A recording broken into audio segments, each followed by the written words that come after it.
Tonight, we don't just remember you. We don't just honor the laps or the sacrifices. Tonight, we make it official.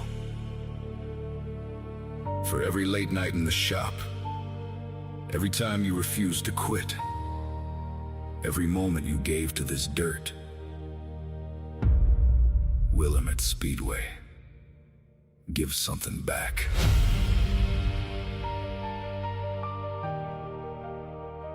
They don't see the long nights. They don't hear the silence after the crowd goes home. But the dirt remembers.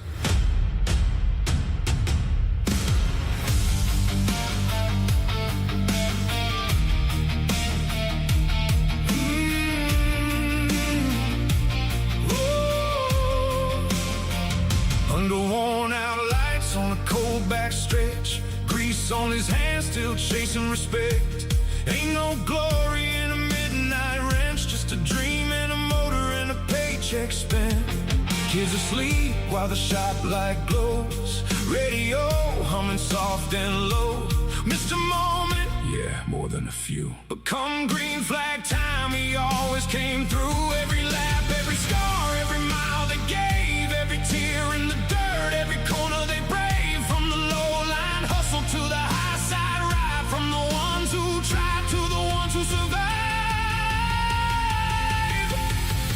This ain't just racing, it's a way of life. It's dirt in your veins and a will to fight. From the cushion call to the slide job send, they gave Willamette Speedway everything they had in them. Hear that thunder, feel that flame, that 60 years carved in the name. Tonight we ride, and we proudly say they're forever written in the Hall of Fame.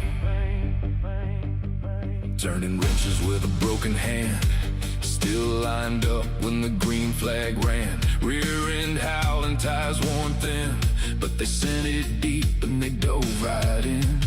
Riding the cushion like a tightrope wire, feather the throttle, dance with the fire. Slide job coming, crowd holds its breath, living every lap like it might be your last. Through the heartbreak nights and the winds that paid, they built this place in a cloud of clay. Not for fame, not for gold, but for the story, the dirt, the soul. This ain't just racing, it's blood and bone. It's a life lived wide open, never backing down. From the back row start to the checkered wave, they gave Willamette Speedway every ounce they made. Hear that engine, feel that ground, that's legacy roaring loud and proud. Tonight we stand where legends stay, forever engraved in the Hall of Fame. They miss the dinners. They miss the holidays. They chase something most will never understand. Not for money, not for fame, but for that one moment when the green flag drops and the world finally makes sense. And because of them, Willamette Speedway still stands today. This is 60 years of fire and steel, of busted knuckles and a driver's wheel. From the first green flag to the center stage, every legend here helped turn the page. So light it up, let the engines roar, for the ones who gave it everything and more. Now their names will forever stay In the heart of the dirt. in the Hall of Fame. They don't stop racing. They just take the high line. Forever. From this night forward, your name is no longer just written in lap charts. It is carved into the history of Willamette Speedway. Welcome to the Hall of Fame. Now this ain't just racing, it's legacy made.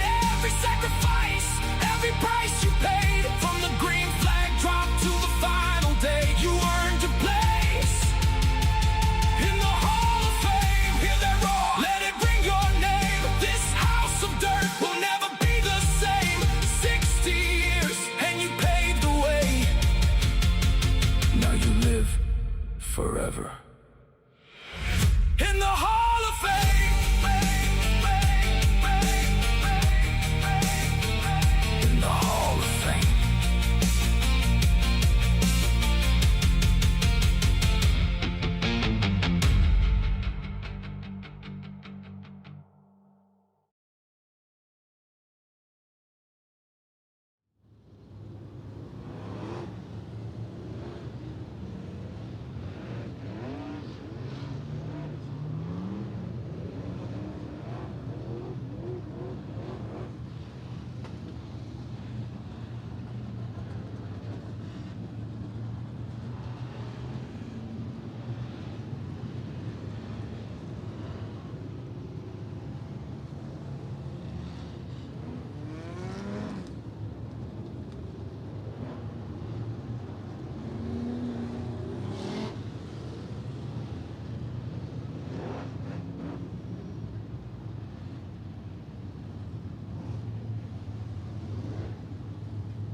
Mic check, mic check, 1 2 1 2, mic check.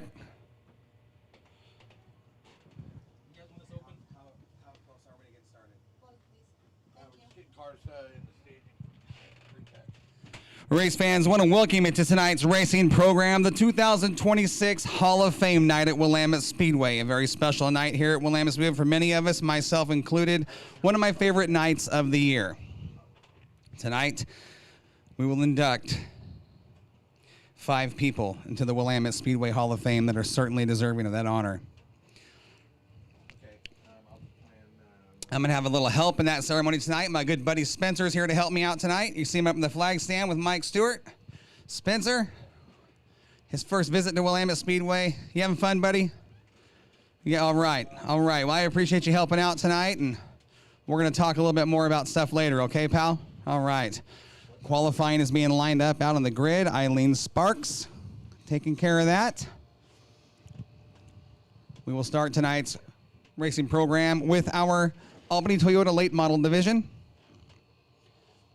The track looks spectacular given the temperatures out here. No wind, thank goodness. We know what wind does to this racetrack or any dirt track across America for that matter. Wind is not our friend.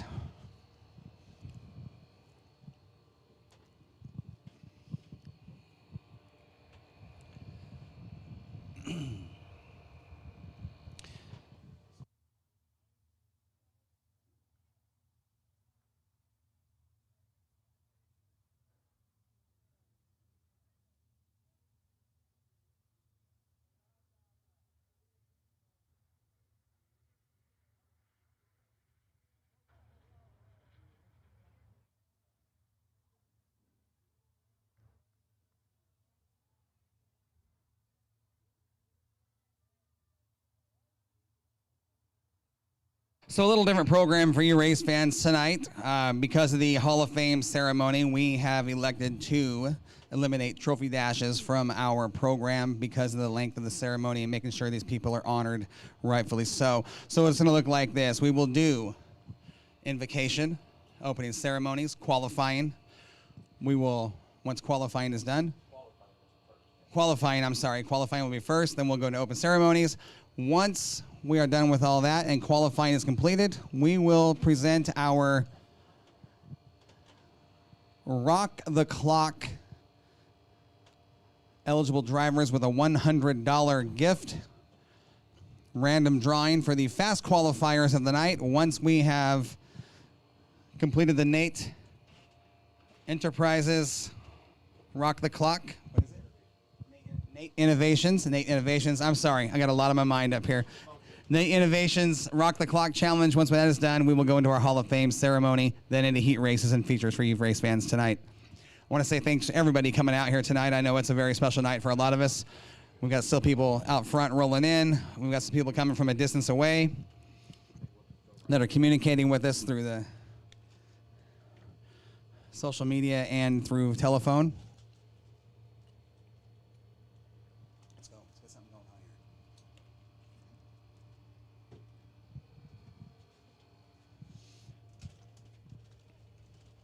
And I want to welcome our 50-50 guest in the house tonight, our Mid-Valley Youth Rebels Football and Cheer Association. They're a nonprofit organization dedicated to providing affordable, high-quality youth sports opportunities for children throughout the Mid-Valley. They serve athletes from kindergarten through 8th grade. The Rebels are the only association to offer flag football, tackle football, and cheer programs that focus on developing athletic skills, teamwork, leadership, sportsmanship, and character both on and off the field here in Lebanon. If you guys want to support this program, we ask that you get down there and get your tickets. Tickets are $1 each, 6 for $5, Wingspan for $20. Try to get that jackpot up to $1,000 for one of you lucky fans and $1,000 for our guest. Usually we do it. And I believe we can tonight. What are we waiting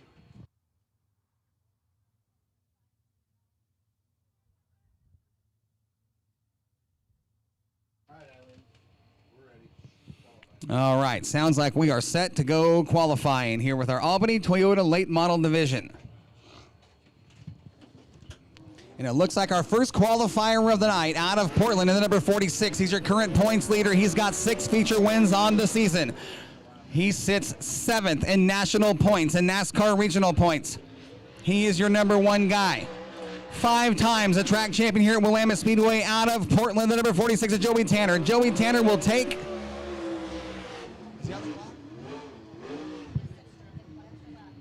Joey Tanner will take the green flag this time at a turn number 4. Joey Tanner on the clock this time at a turn number 4 onto the front stretch. And the Driving Force Graphics Pub Light Beer Biomed sponsored Rocket 2.0 chassis officially taking the green flag from Mike Stewart. Drifts the car out of turn number 2. Watch that left front tire. Hard into turn 3. Oh, Joey Tanner slams it down to the bottom, throws it sideways out of turn number 4. Coming to the white flag. Lap number 1 for Joey Tanner. 14.654. 14654. Already laying down some wicked fast lap times. 960 horsepower under the hood. Hard into turn 3. Good rotation at the center. Out of turn 4. Onto the front stretch. Lap number 2 for Joey Tanner. 15.033. 14654. The fast time for the 46 of Joey Tanner. Joey Tanner on random pill draw drew the number 1 qualifying spot tonight. Number 2 on that list, the number 11 out of Beaver Creek. This is Larry Ramirez, sponsored by TR Points Trucking. Double R Ranch. Larry Ramirez on the qualifying clock, a Rocket chassis. Taking the green flag this time out of turn 4. Ramirez has been putting together a pretty smooth, consistent season here in 2026.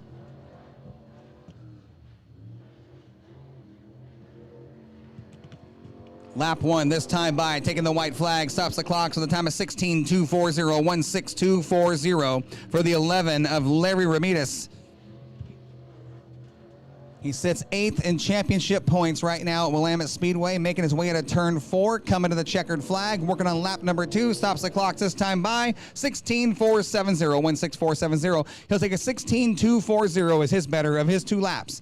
16240 for the 11 of Larry Ramirez. Up next in the number 47, former track champion in our street stock division, driving a Masters built chassis, Icebox Performance, Cascade Outdoor Power Equipment, and Radiator Supply House. This is Kyle Yak in the number 47. Taking the green flag this time out of the 4th turn. There's the green from Mike Stewart. Kyle Yak officially on the qualifying clock.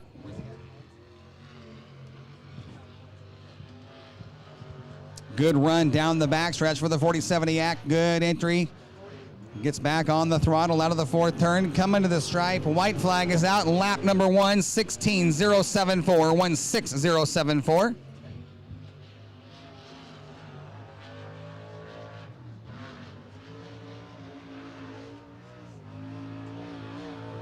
Lap number 2 for the 47. 15.518, 15518. Kyle Yak sits 10th in championship points. Up next on the qualifying clock out of Lebanon, driving a Swartz chassis, sponsored by Sasquatch Skins. Hanson Automotive Machine. This is Jeff Rash, sits 15th in points here at Willamette Speedway. Rash has had some good runs here as of late. Definitely one of the guys you want to watch when the track gets slick. He is very good on that slicky surface of Willamette Speedway. Taking the green flag this time by Jeff Rash in the number 78.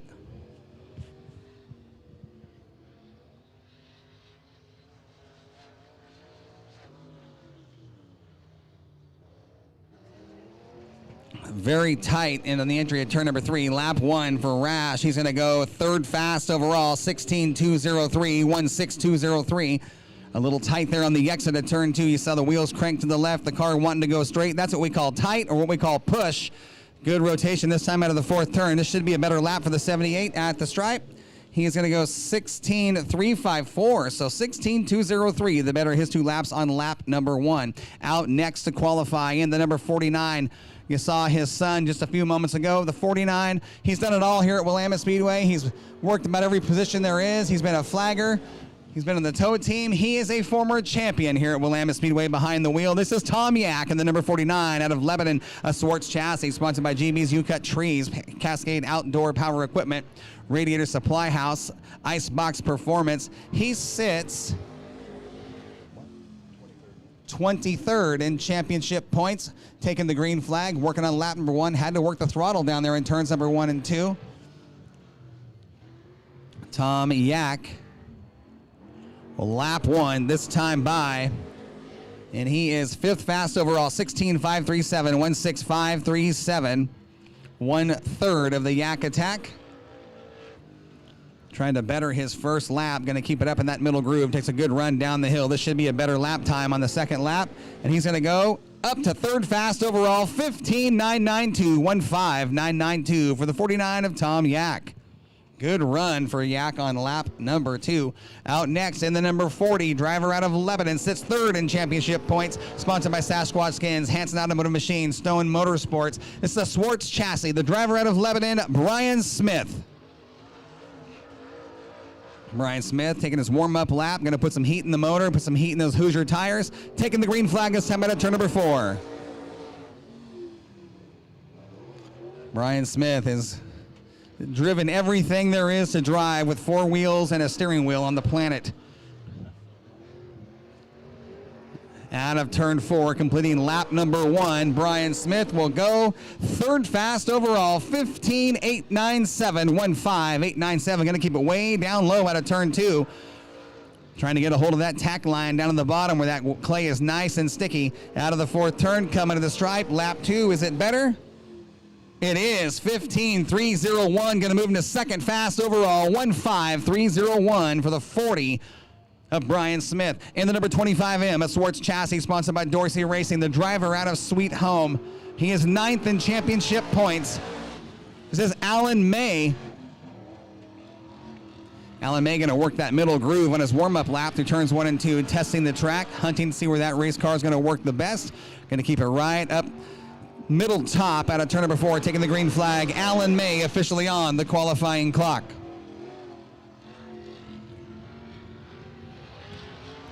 Swartz chassis with a new engine under the hood. He picked that engine up out of Ohio here in the off-season. Taking the white flag this time by. Alan May is going to go 4th fast overall, 15.623, 15623. A good run to turns 1 and 2.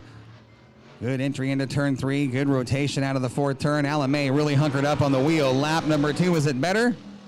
So 15.554, it's a little better, 15554. He will stay in the number 4 spot on the qualifying clock. Out next in the number 70X, this is a Rocket chassis sponsored by Thompson Quality Construction. He is 17th in championship points. Camporo Tequila, the new sponsor on the number 70X. This is Mark Thompson. Mark Thompson had a stellar run here a couple of weeks ago with a 2nd place finish. Drove his heart out. He was looking very good in the late stages. Taking the green flag, he is officially on the qualifying clock.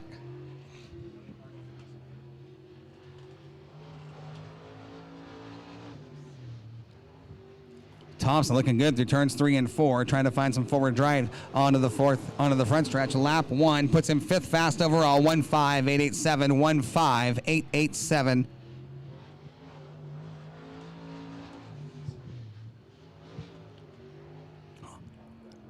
Floats it up to the wall, had to feather that throttle. Lap number 2, 15.910, 15910. So a 15.887, sitting 5th fast overall. Mark Thompson in the 70X. Out next in the number 13B.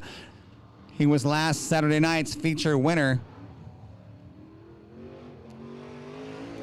This is a Rocket chassis sponsored by Dennis Automotive. Randy Barley in the number 13B. Barley traditionally flying the yellow and black colors. Odd to see him in green and blue. Taking the green flag this time out of turn 4.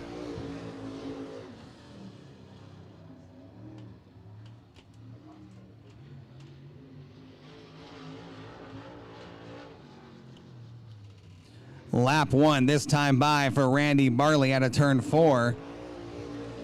And he is 6th fast overall, 15.940, 15940.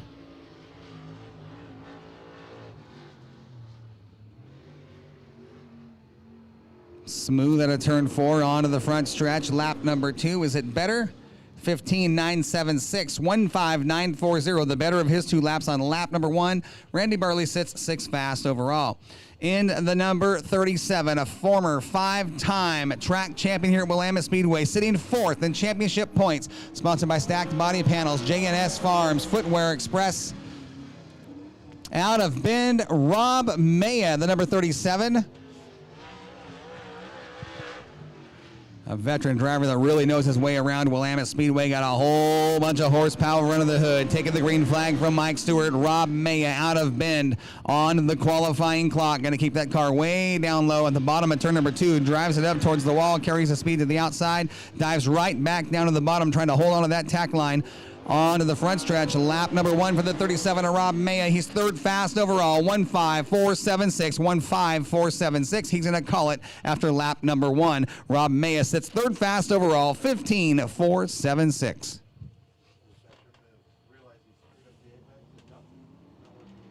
In the number 94, out of Lebanon, sponsored by T&L Ranch, Hanson Automotive Machine, Sasquatch Skins. This is Rex Cars. And he sits 13th in championship points right now. Cars will take the green flag out of turn number 4. Ooh, a little tight down there on the exit. That's going to cost him a little time coming to the green. Officially on the qualifying clock. He's got to get that car to rotate. He's still using a swing arm setup under the 94, where most guys have transitioned over the 4-bar. Cars still on the swing arm. Lap 1 for the 94. He is 11th fast overall, 16.682, 16.682. A little better rotation that time through turns 1 and 2. Put a little rear brake in the car, free up that back end. There you go. Out of turn 4, lap 2 for the 94. He's going to stay in the 11th spot with a 16.304. Picked up 3/10 on lap 2, 16.304, the better of the 2 laps for the 94 of Rex Cars. In the number 71, a Swartz Chassis, the driver out of Lebanon, sponsored by Icebox Performance, Radiator Supply House, GB's U-Cut Trees, Cascade Outdoor Power Equipment, sitting 2nd in championship points. The number 71 of Coriac. Coriac going to keep it way up top, going to drive it hard to the high side out of turn 4. Green flag is out. Coriac officially on the qualifying clock. Going to dive to the bottom of turns 1 and 2. Keep it right in the middle, floating that throttle. Do a good job of throttle control from Coriac into turn number 3. Slinging that car around in the middle groove out of turn 4. Lap 1 for the number 71. He's going to be 7th fast overall, 15.905, 15.905.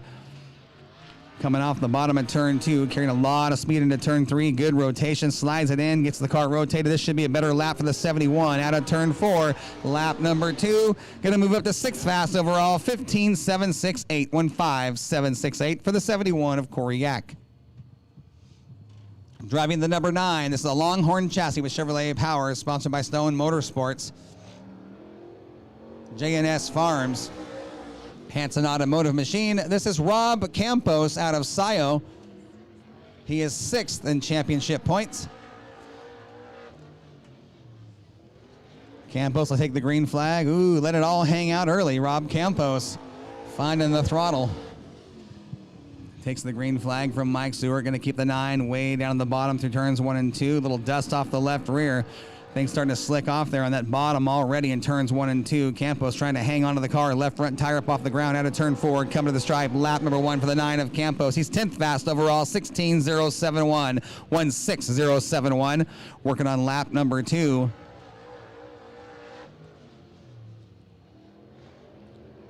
A little better through turns 3 and 4 that time by at the stripe. Is he better on the clock?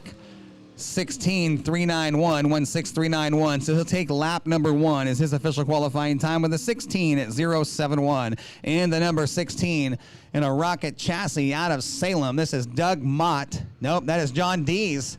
That is John. Same colors as Doug Mott, almost identical to Doug Mott's car. But that is John Dees in the number 16. First time we've seen him here this year at Willamette Speedway. John Dees at a central point making the trip up here to Willamette Speedway, taking the green flag. Haven't seen John here for the last couple of years. Good to see the 16 back in action here at Willamette Speedway. Good rotation into turn, early rotation. That's helps him on the exit out of turn 4. Lap 1 for the 16 of John D's 7th fast overall, 15.872. Got a hold of that tack line on the bottom of turn 2. Good forward drive down the backstretch into turn 3. Gets that car rotated early. Good job of driving by John D's coming off the bottom of turn 4 at the stripe. Is lap 2 better? 15.994. So he'll take lap number 1, 15.872, and he sits 7th fast on the speed chart. In the number 08, out of Sweet Home, a Swartz chassis sponsored by M2 Electric. He was the winner here last Saturday night. This is Kai Frick.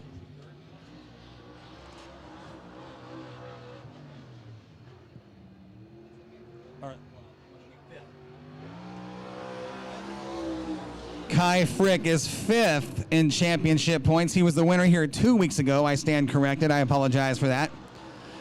He won here 2 weeks ago.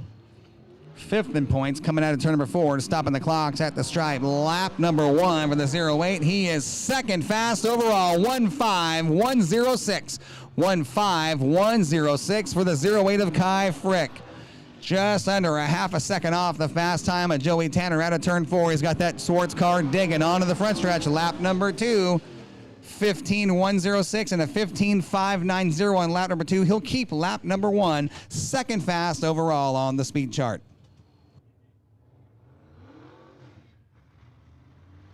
It's another new car here at Willamette Speedway. We have not seen this car here at Willamette this year.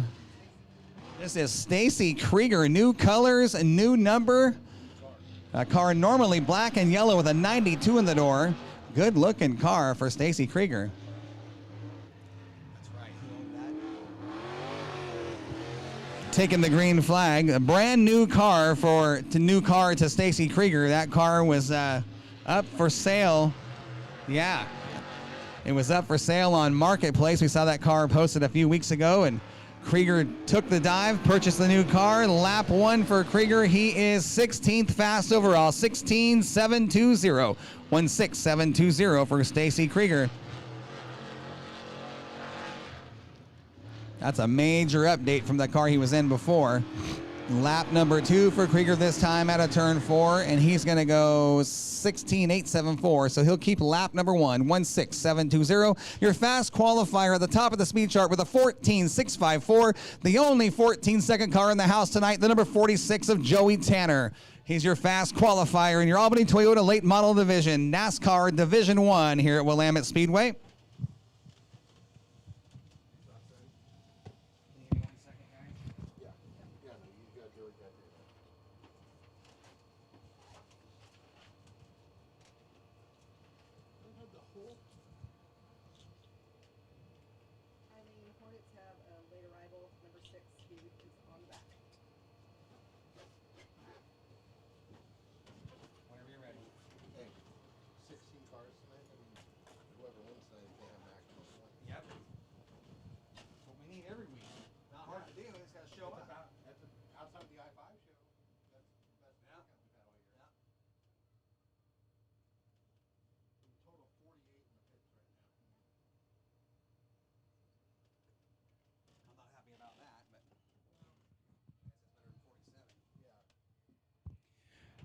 Next group to qualify will be our J&K Auto Body and Collision Street Stock Division, Division 2.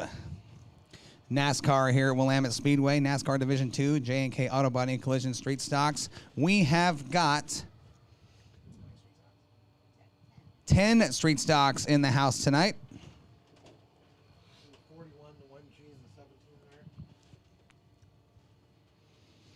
We have got some heavy hitters in our street stock. This is going to be a great show for you from this division, as it always is. Whether there's 10 cars or 16, it doesn't matter with the street stocks. You are guaranteed to get a show. And our first qualifier of the night in our NASCAR Division 2, J&K Auto Body and Collision Street Stocks, number 41, Ronnie Spielman out of Lebanon, sponsored by Drager Performance.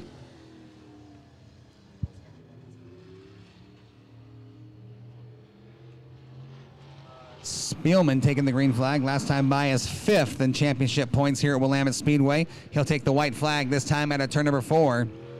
Lap 1 for the 41 of Ronnie Spielman. Going to go 18.602, 18602.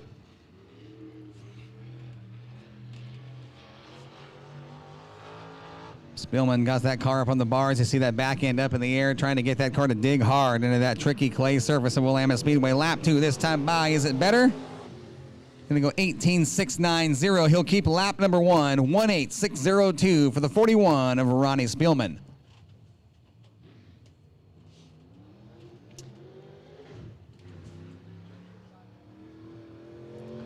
Okay, in the number 1G, a new color, new number. Sean Gentry in the 1G out of Lafayette. Good to see Gentry back behind the wheel here at Willamette. A veteran driver, many, many years of racing experience. Truly a very talented man behind the wheel. Got a lot of feature wins here. Taking the white flag, lap number 1 for Gentry. He's going to go fast time, 17.947. 17.947 on lap number 1. Gentry got that car digging hard, trying to better lap number 1. Good smooth entry into turn 3. Gets the car rotated at the apex, on the throttle, out of the 4th turn, coming to the stripe. Lap number 2, 18.034, 18034. So he'll keep lap number 1 with a new fast time of the night, 17.947. In the number 17, I can't believe this car is back on the track after what happened last week in the top of turn number 3. The back end of this car was destroyed.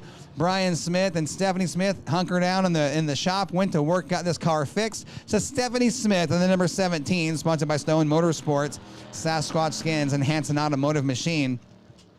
She was our Rookie of the Year last year, finished 4th in championship points. Right now she sits 9th in championship points. White flag is out. Lap 1, she's 20788, 20788.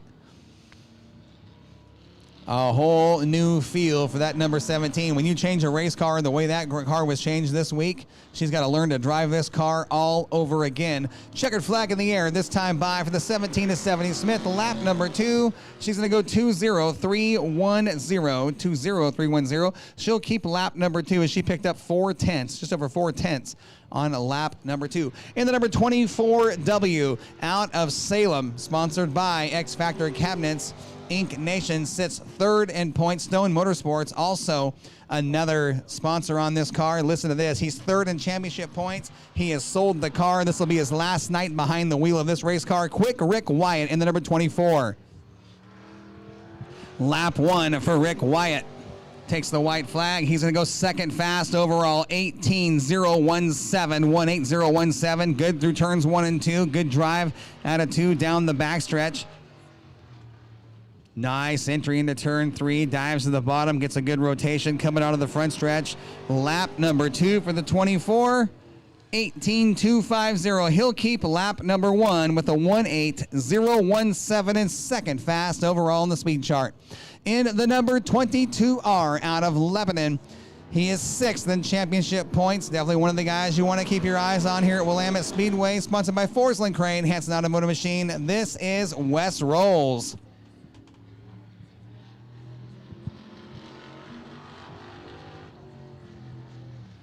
Rolls looking good into turn number 3 here on lap 1 out of turn 4, taking the white flag. And lap 1 will find him 3rd fast overall, 18.427, 18427. Good consistent run through turns 1 and 2. See if he can better last lap here out of turn 4. Slides it up to the top, trying to find some traction on the front stretch.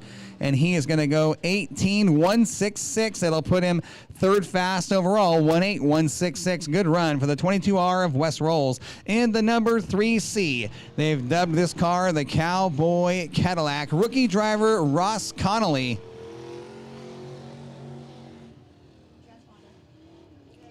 We're not picking him up on the transponder scoring system. Nate Ellertson, your race director, communicating with the 3C of Ross Connolly, letting him know, hey, bud, take it to the pit area, double check that transponder. We are not picking you up.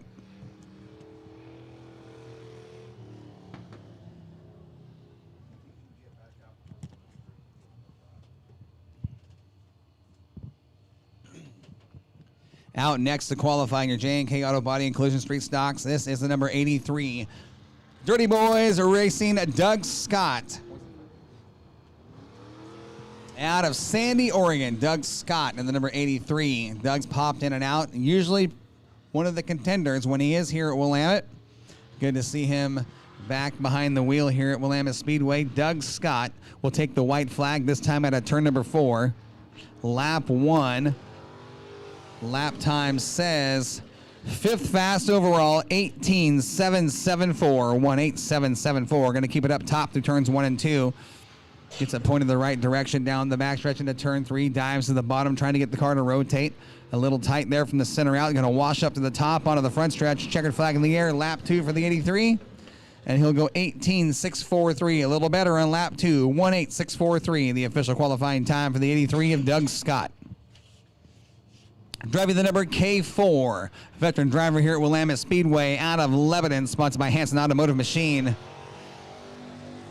Sasquatch Skins, another sponsor on the number K4. JJ Irvine. Been out here a long time. That means we're old, JJ. I'm right there with you, pal. Out of turn 4, white flag in the air. Lap 1 for JJ Irvine. He's going to go 6th fast overall, 18.670, 18670. Using the middle groove through turns 1 and 2. He's got a good run down the backstretch. Will he keep it up top? He's going to run right through just above the slick stuff out of turn 4. Got the right rear tire in the dark stuff, trying to find some traction. Lap number 2 with the checkered flag. He will go 18.808, 18808.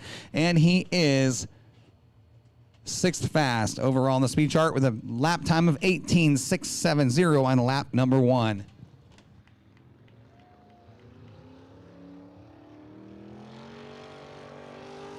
On the track and qualifying out of Albany, your defending track champion, sponsored by Stone Motorsports, B&R Auto Wrecking, Lon Rich LLC. Got his first feature win just a couple of weeks ago in the number 89 of Dakota Goddard, a 4-time champion here at Willamette Speedway. Lap 1 for the 89. He's going to go 3rd fast overall, 18.047, 18047. Nobody able to touch that 17-second bracket but Sean Gentry in the 1G. Can Dakota Goddard make it happen here on lap number 2? Nice and smooth on the bottom out of turn 4. Coming to the checkered flag. He's got some forward drive. Lap 2 says 18.122. A little better on the first lap. 18.047. The official time for the 89 of Dakota Goddard. He is 3rd fast overall. And the number 14, 14P. This is Shane Phillips.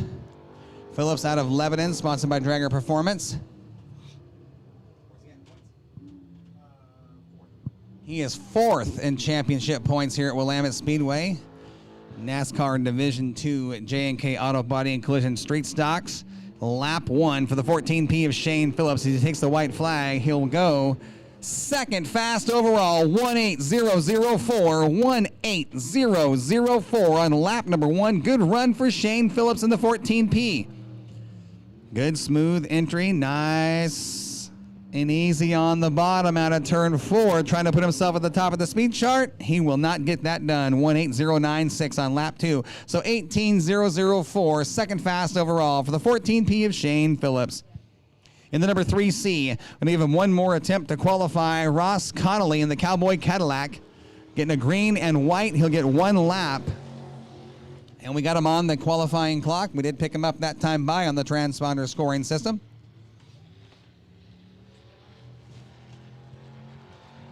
Rookie driver Ross Connolly on the track. Going to float it to the top of turn 4, coming onto the front stretch. Lap 1 for the Connolly car. He's going to go 9th fast overall, 19.530, 19530 for Ross Connolly. And that'll conclude qualifying for your J&K Auto Body and Collision Street Stocks. Sean Gentry in the 1G, your fast qualifier of the night, 17.947.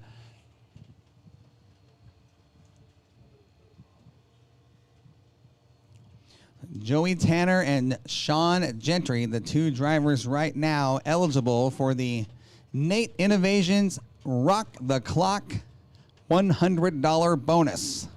Spencer's going to help me out with that here in just a moment.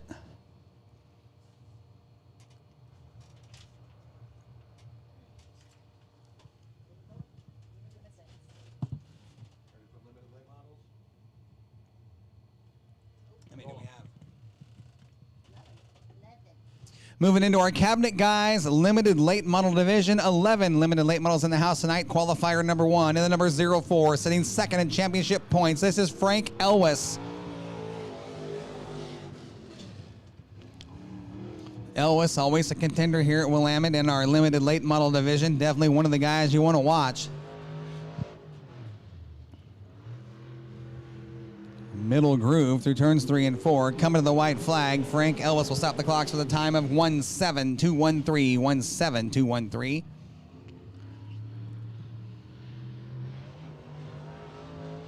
Good run. A lot of speed into turn number 3 for the 04 of Elwes. He's got that car working hard on the straightaways. Coming to the stripe. Lap 2 should be better. 17.061, and it is from a 17.213 to a 17.061. 17061 for the 04 of Frank Elwes and the number 1. That car owned by Glenn Hackney out of Lebanon. The driver, Jeff Rash.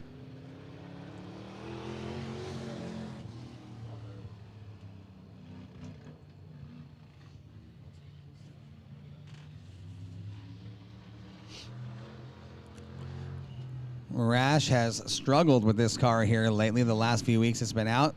Better than it has been lately. Lap 1 for the 1 car of Jeff Rash. 18.429. 18429.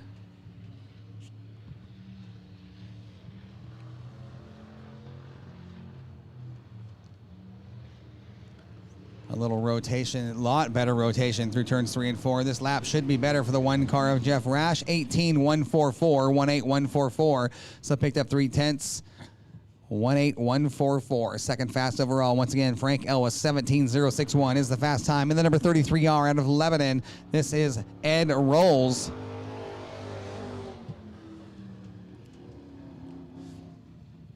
Ed Rolls going to keep that car down in the gutter through turns 1 and 2, trying to get a hold of that tack line. You see that nice, smooth, dark stuff down on the bottom. That's traction. When you see that dark stuff, that's a little bit of traction. You start seeing blue, that's slick. Lap 1 for the 33. Second fast overall, 17.608. 17608.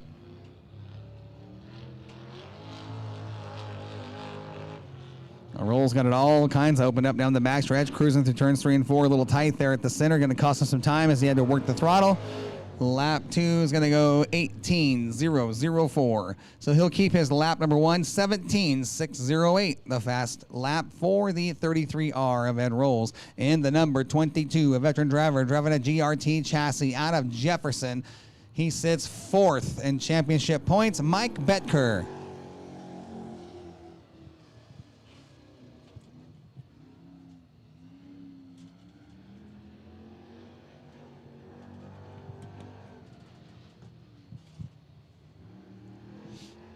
Lap 1 for Betker, this time out of turn 4. He will go second fast overall, 17.397, 17.397. The old veteran putting his name in the mix already here early in the program. Mike Betker in the 22, trying to put himself at the top of the speed chart. Can he get it done this time out of turn 4? Mike Betker, lap 2. 17.316, better than his first lap. He'll stay in the number 2 spot, 17.316 for the 22 of Mike Betker. In the number 69, I believe that is Josh Sim tonight. Rayburn chassis, the car owned by Chris Bishop. Josh Sim behind the wheel. I was talking with Josh earlier this week. He was very excited to get back behind the wheel.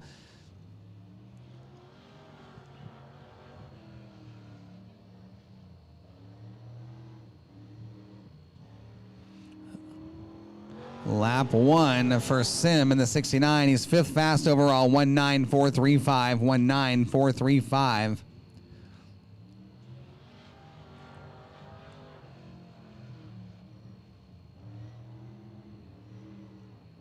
And lap 2, this time out of turn 4 for Josh Sim. As he pick up the pace, he goes 18.270, 18270. He is still in the number 5 spot. In the number 61, this driver out of Corvallis. It's a Swartz chassis sitting 10th in championship points.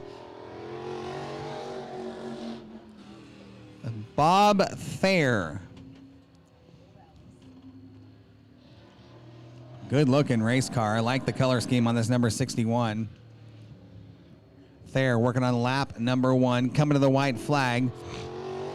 And he's going to go third fast overall, 17.427, 17.427 for the 61 of Bob Thayer. See if he can better that here in his second of 2 qualifying laps. Nice and smooth entry into turns 3 and 4. Good run onto the front stretch. Lap number 2. Second fast overall, 17.223, 17.223 for the 61 of Bob Thayer. Out next, watching the Anderson Enterprises entry, that is the number 66, Dave Bennett, 9th in championship points out of Lebanon. It's a Swartz chassis.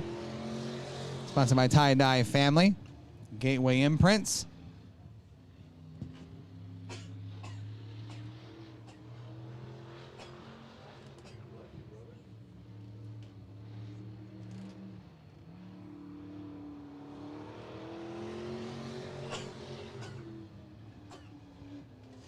Lap 1 for Dave Bennett. He is 7th fast overall, 18.285, 18.285. Bennett with a low entry into turn 3, going to wash up out of turn number 4 onto the front stretch and goes 18.552 on lap number 2. So he'll keep lap number 1, 18.285, the official time for the 66 of Dave Bennett. In the number 9, this is Jake Colber. This driver, interesting story for Colber, coming out of Asphalt Late Models in Hickory, North Carolina, trying the limited late models here on the dirt. Willamette Speedway in Lebanon, Oregon. Had a pretty good run. His first time ever on dirt was a couple of weeks ago. We put humpers on the car. Talked him into putting humpers, and he went out and ran with our late model division. Lap 1, he's second fast overall, 17.213 for Jake Colber.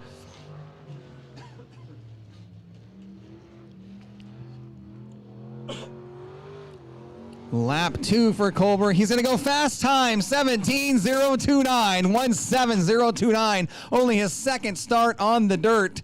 He lives in Reno, races asphalt late models in Hickory, North Carolina, and is on the dirt at Willamette Speedway in Lebanon, Oregon tonight. Out next, the number 21, Chris Frank out of Staten. He's out of Staten.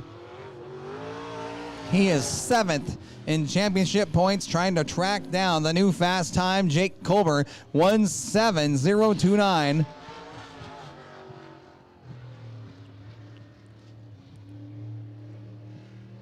Frank completing lap number 1 this time by. He's going to go 5th fast overall, 17.357, 17.357. Working on lap 2, coming off the bottom out of turn number 2, puts it up to the top of the backstretch, dives hard into turn 3, trying to get that car to rotate. Car up on the bars, good run out of turn 4.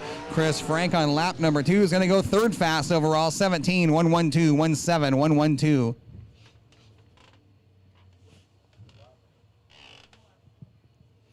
Right now, the top 6 cars are separated by just over a half a second. In the number 43 out of Albany, and this is Chad Slover. Chad Slover, I want to say this is the Masters built chassis. Had a good run here. Picked up a feature win recently. Former champion in the number 43, lap 1, Chad Slover. This time at the stripe, he's going to go 4th fast overall, 17.176, 17.176. A lot of drivers trying to hold on to that bottom groove out of turn number 2. Slover, no different. Out of turn 4 onto the front stretch. Checkered flag in the air. He's going to stay in the 4th spot, 17.855 on lap 2. So 17.176.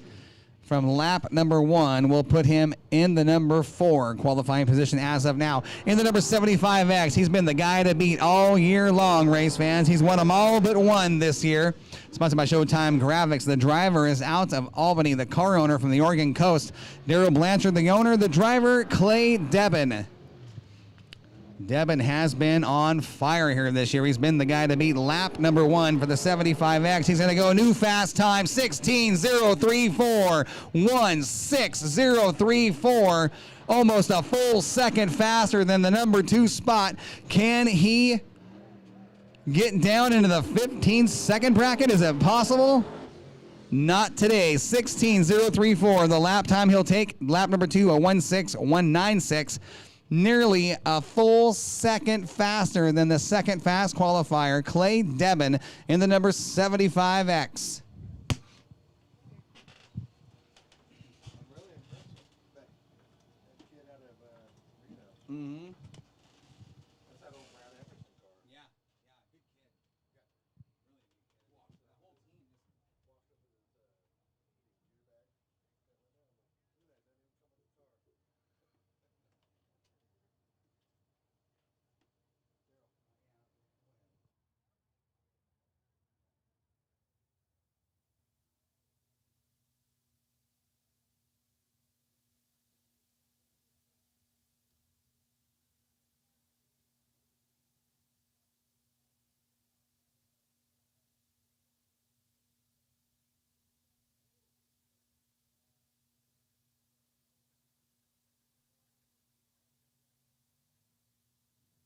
We're going to move into our KRKT Cricket Country Hornet Division. How many Hornets in the house tonight? 9 Hornets in the house.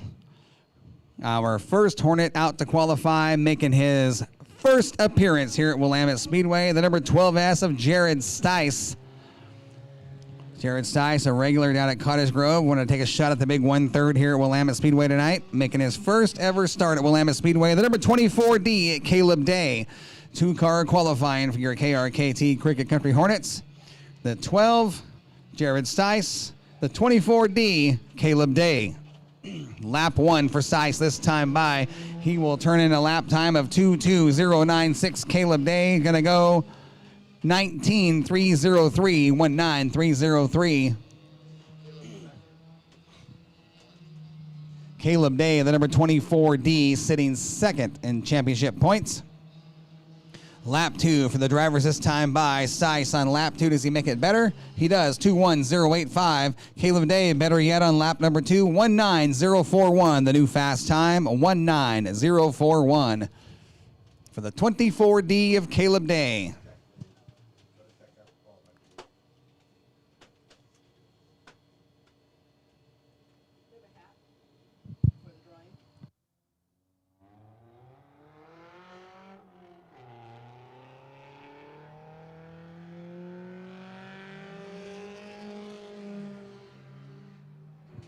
We'll take a look at this, race fans. On the track, a father-son racing team drew the qualifying positions of 3 and 4. The 73, Lauren Hadley Jr., the 74, Lauren Hadley. Lauren Hadley Jr. sits 4th in championship points. The 74 is 7th in championship points. Lauren Hadley Jr. in the 73. Lauren Hadley Sr., the 74.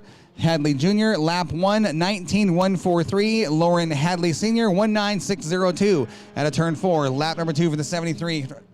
Lauren Hadley Jr. will go 19.384, so he'll keep lap number 1. Lauren Hadley Sr. on lap number 2 goes 19.425. He'll keep lap number 2. 1:9.425. Good enough for third fast overall. His son, Lauren Hadley Jr. in 73, 1:9.43. 19143, sorry, he is second fast overall. Out next in the number 901, Kyle White. And in the 3G, third generation driver here at Willamette Speedway out of the Gentry clan, this is Tanner Gentry, a rookie driver here in our KRKT Cricket Country Hornets. Tanner Gentry is 8th in championship points. Lap 1 for the 901. He is third fast overall. Kyle White, 19.380. Tanner Gentry just took that spot away with a 19.359. 1:9.359. Tanner Gentry, third fast overall. Kyle White, 4th. As they battle for qualifying spots here at this stripe, checkered flag. Kyle White will move back to third fast overall, 19.294. Tanner Gentry, he'll go to second fast overall, 1:9.095 for the 3G. The young man, Tanner Gentry, sits second fast overall, 1:9.095. Driving the number 37, Micah Maynard in the little Ford Ranger. He is 13th in championship points, the only rear-wheel drive Hornet out here. And the number 69, definitely one of the guys you want to keep your eyes on out of Lebanon, Jesse Shanklin. Shanklin comes in tonight, number 1 in championship points. He has a 70-point advantage over the 24D of Caleb Day. Lap 1 for the 37 of Micah Maynard. He is 6th fast overall, 19.793. And Jesse Shanklin, new fast time of the night, 18.938, 18.938 for the 69 of Jesse Shanklin. Working on lap number 2, coming to the stripe, the 37 of Micah Maynard, trying to better lap 1. He'll go 7th fast overall, and Jesse Shanklin will stay obviously at the top, but he'll go 19.107 on lap 2, so he'll keep lap number 1, 18.938 for Jesse Shanklin. New fast time of the night. In the number 6, Connor Foster out of Dayton. I wanted to say Lafayette. I knew that wasn't right. Out of Dayton, Connor Foster. Very, very fast young man here in the number 6. Connor Foster making his way to turn number 4, coming to the white flag from Mike Stewart, my little buddy Spencer. Lap 1 for Connor Foster. He is 7th fast overall, 19.530, 19.530 for the 6 of Connor Foster. Going to keep it down low at turn number 2. Foster going to give it all he's got down the backstretch. Very fast young man, and made his way out of the karting ranks a couple of years ago into the Hornets. Has found some success in this division and keeps building on what is going to be a great racing career. Lap number 2 for Foster. He'll stay in the 7th spot. A little slower on lap number 2, 19.855. He'll keep a 19.530, and that will conclude qualifying for your KRKT Cricket Country Hornets. We are going to move into Division 5, NASCAR Division 5 here at Willamette Speedway, the Moxie Media Modifieds. We're going to have an announcement concerning this division very soon.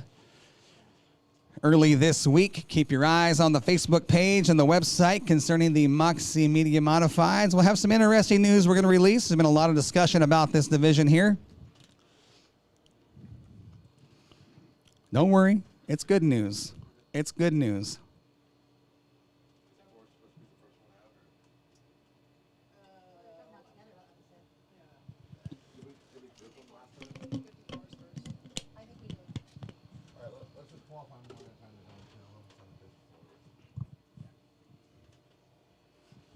Our first qualifier, if I'm hearing the radio right, will be the number 54 of Scott Lehman, coming all the way from Yoncalla. It's quite the trip to come race with us here at Willamette Speedway. We do appreciate that, Mr. Lehman.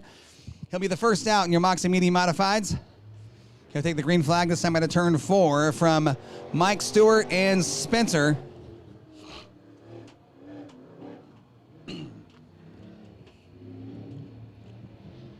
Lehman's been impressive all year long. His car continuously getting better every time he visits Willamette Speedway. Lap 1, this time at a turn number 4 for Scott Lehman in the 54. We're going to stop the clocks at the time of 17.543, 17.543.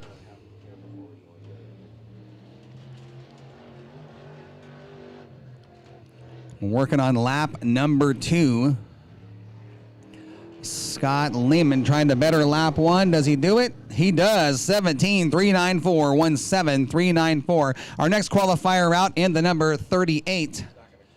He's not going to qualify. I was going to say quick Rick Wyatt pulling double duty tonight, driving the Jimmy Owen owned sponsored machine of number 38. Is he is going to come out to qualify now. Okay, Rick Wyatt driving the number 38 owned by Jimmy Owen. I know this car was in the shop last night, had an interesting conversation with this team. This car was in the shop last night on the scales for hours. Dramatic changes to the number 30. Wyatt making his second start behind the number 38. This car is sponsored by Auto Express Inc. Nation. A little tight there at the center. Wyatt trying to use the throttle to rotate that car. Major changes on the setup of the number 38 last night. Lap 1 for Rick Wyatt. Going to go 18.629, 18.629. See if he can pick it up here on lap number 2. Very good through turns 1 and 2 that time by Rick Wyatt, a veteran driver here at Willamette Speedway in our late models, now in the street stocks and jumping behind the wheel of the sport mod or the modified here at Willamette Speedway. Lap number 2, 17.854, 17.854. Picked up a lot of time on lap 2. Rick Wyatt just behind the 54 of Lehman. 17.394 the fast time. 17.854 for Rick Wyatt.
Want to give a big shout out to Stone Motorsports, adding $100 to the feature winner of their J&K Auto Body and Collision Street Stocks here at Willamette Speedway. Stone Motorsports adding $100 to win for your J&K Auto Body and Collision Street Stock division. Coming out on the track right now are our 5 eligible drivers for the Nate Innovations $100 Rock the Clock bonus. There's the 1G of Sean Gentry. The 69, Jesse Shanklin. And our KRKT Cricket Country Hornets. Fast time in our Cabinet Guys Limited Late Models, the number 75X Clay Debin. Fast qualifier in the Albany Toyota Late Models, the number 46 Joey Tanner. And waiting on our 5th car will be the 54 of Scott Lehman, who actually won it last week. I'm going to get my little buddy Spencer down on the front stretch with me. We're going to go draw one of these drivers' names and give away a cool $100.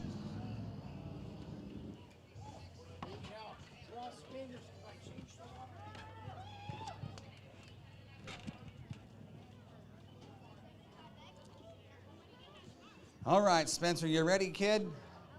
Let's have some fun. You got that $100 bill in your pocket? All right, he's good to go. Thumbs up. There's our 5th car, Scott Lehman in the number 54 Moxie Medium Modified Division.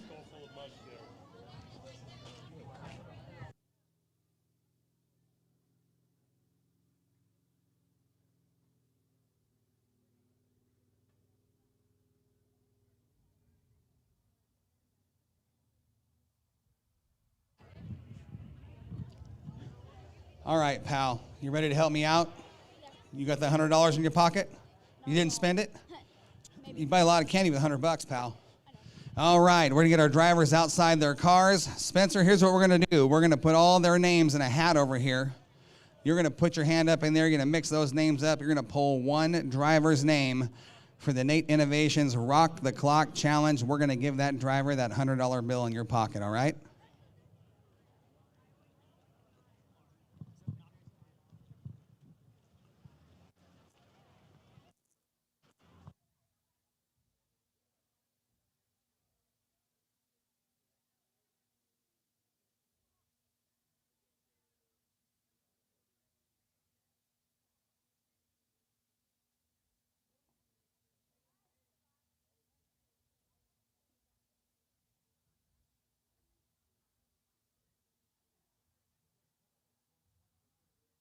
John Gentry, let's talk about it, man. When the car rolled out, I actually said, who is that? New number, new colors, beautiful car, fast qualifier of the night. A veteran driver here at Willamette Speedway. He's got a lot of wins here, race fans. Very talented driver behind the wheel. Sean, you're eligible for the $100 bonus from the Nate Innovations Rock the Clock Challenge. My little buddy Spencer's over there. He's going to draw the name here in just a minute. Stick around. You might be the lucky winner. Jesse Shanklin, how you feeling? All right, he's feeling good. He's your points leader. Clay Devin, think you got a shot at this, Clay? I'm over here. Devin and Tanner are like, yeah, forget it. It's just $100. We don't need the money. Right, Joe? You don't need the money, do you? Right. Scott Lehman's already got the $100 here in the Rock the Clock Challenge. He might be taking it again. He's already won it once this year. Okay, here's what we're going to do, Spencer. We're going to get these names in here. The race director, Nate Ellerson's going to hold that number, that hat way up high. You're going to mix them up. You're going to pull it out. You're going to give me that ticket, okay? Just put that ticket right here in my hand. All right, tonight's winner of the Nate Innovations Rock the Clock Challenge $100 bill going to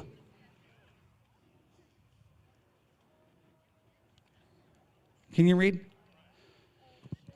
Sure. Let me guess, public school? Here we go. Spencer, I want you to read what this ticket says, and you're going to walk over. No, you know what? I'm going to let you read this, and then I want you to walk over and give that driver that $100 bill in your hand. Do you see what this says?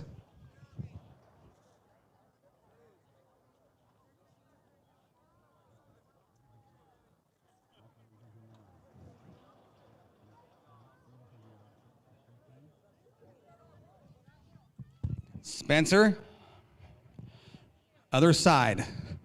Other side, Spencer. Right there. That's Clay Devin got the $100 tonight. All right.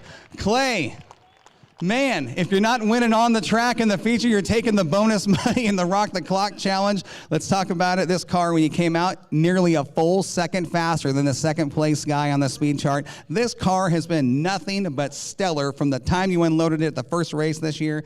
Unbelievable performance, what you guys are doing with this thing. I got back to the pits after qualifying, and the girlfriend walked over with her phone out. I knew she was watching the times, and I told her, I was like, if that isn't fast time, I need to buy a boat and just find a new hobby. And sure enough, it ended up being quick time. Well, you know, you've talked about throwing some humpers on this car and putting the late model division. I'm curious to see what it could do, because I do think it's fast enough to run with some of those guys out there. It'd be interesting to see what you could do. Maybe some night pull it out with some double duty and pull the sideboard off for the feature and turn this thing loose. You got $100 courtesy of Nate Innovations tonight. Want to wish you the best of luck in tonight's racing program. Your Rock the Clock Challenge winner, the number 75X Clay Devin, race fans.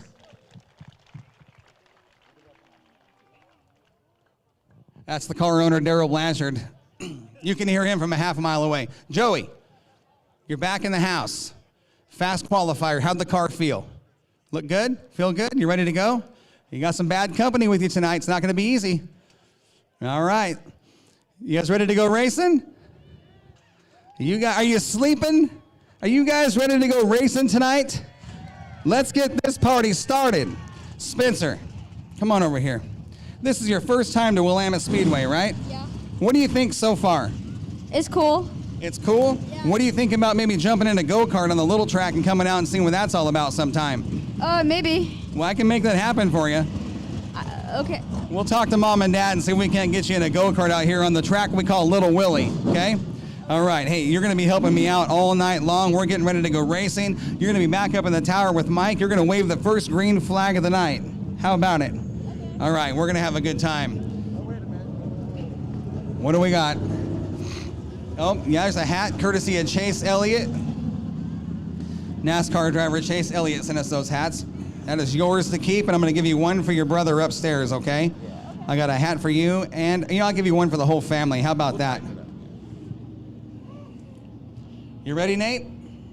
Ready to get this party started. It's been a long week. I'm ready to get this party started, go racing, and just... Well, there's 2, 3, 4 people right now that know who's going into the Hall of Fame. We're about to let everybody know. It's going to be a great time, and I'll tell you, it's a great class. It is a great class as the trophies are down here. Sandy, where are you?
Race fans, I want to say thanks for coming out tonight. I know it's a very warm evening. This is what we love about summer. Fast cars, sunshine, and good times. There'll be some great times here tonight. What we're going to do next is our invocation from our track chaplain, Michael Prowell, with Racers for Christ. He will open up tonight's program with our invocation. We will go into our national anthem, then into our Hall of Fame ceremony. At this time, I'd like to ask all of you race fans to please rise if you can. Remove your hats. Before I turn the mic over to the Willamette Speedway track chaplain, Mr. Michael Prowell from Racers for Christ. Michael, thank you for being here. I appreciate you. Love you, bud. The mic is yours. Thank you, Corey. Love you too, Sandy, and all the staff here. Just amazing, Lord. We just take this time tonight, Lord, to just let everybody know we are so honored to be here, to be part of this wonderful, faithful racing community, the fans, the drivers, everybody that makes this event happen each and every day of the weekend. Lord God, we just ask for your blessing over each race team tonight, all the officials in the pits. Lord, we ask for safety, and we thank you that everybody got here safe tonight. We just ask that the Legion of Angels cover everybody, protect them to and from. Lord, we know that a lot of people can't do this every week, and we are so blessed to be here. This wonderful community of race fans. Just love seeing everybody every week, Lord. We just ask and pray for blessing over the fire teams, the tow teams, the track packers, first responders. The list goes on and on. Lord, so many sponsors make this happen each and every week, and we thank you for that, Lord. Help keep us humble, looking to you for guidance and answers in all that we do, giving you all the glory. And all God's people said, Amen. Race fans, please remain standing as we honor our nation's colors with the playing of our national anthem. Oh, say, can you see by the dawn's early light what so proudly we hailed at the twilight's last gleaming, whose broad stripes and bright stars through the perilous fight o'er the ramparts we watched were so gallantly streaming, and the rocket's red glare, their bombs bursting in air, gave proof through the night that our flag was still there. Oh, say does that star-spangled banner yet wave o'er the land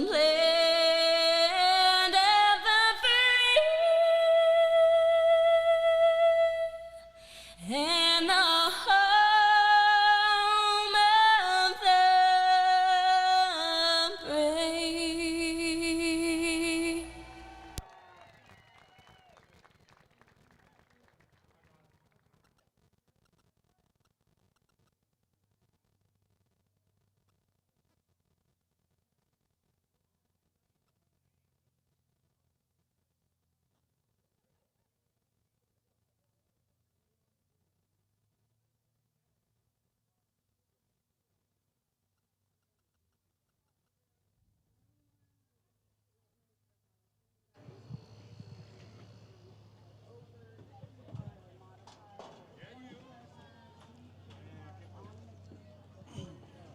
Where are you at, Spencer?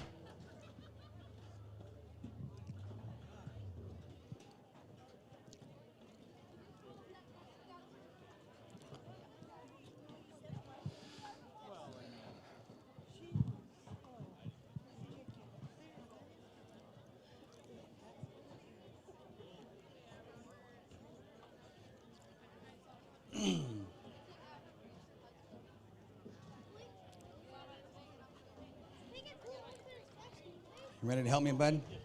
You ready to help me? Sandy, you ready to help? Race fans, this night at Willamette Speedway, truly, every year, this is my favorite night here.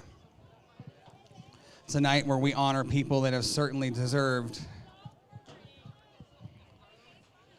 their induction into the Willamette Speedway Hall of Fame.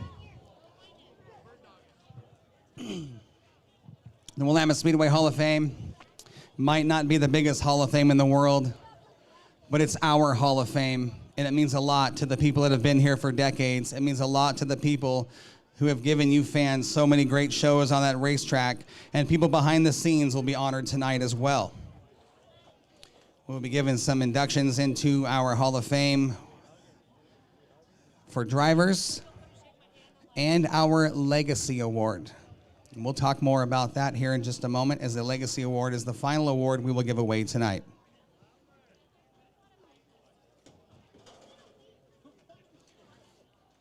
Is everybody out back going to come up front? We're going to wait for our drivers and the people out in the pit area to make their way up here for the induction so they can join in with us. So the Hall of Fame board here at Willamette Speedway, when Sandy and I acquired the track, one of the first things I did was look at the people who knew this racetrack. People who have been here, that understand what a Hall of Fame is and who should be there. There are 3 people on our Hall of Fame board. I am one of them. The other 2, you guys will never, ever know. I promise you, those names are secret. They have agreed to that. And we do that to keep bias and people trying to sneak their way in. That being said, those 2 other people have been here a very long time. They are people that I trust 100%. As of right now, there are about 6 people total that know who's going into the 2026 Hall of Fame class. Are we still waiting for people to come out back? Can we call up there so we can get this moving?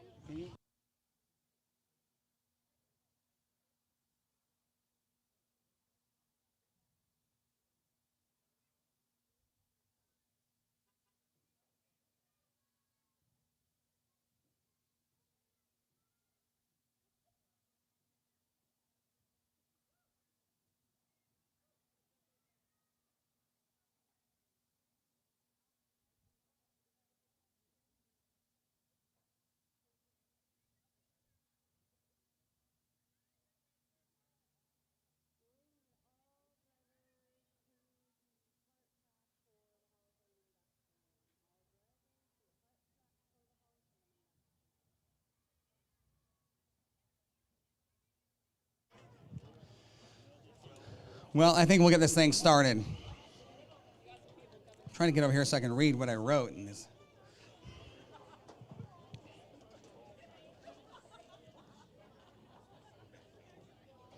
We're going to start with our first inductee.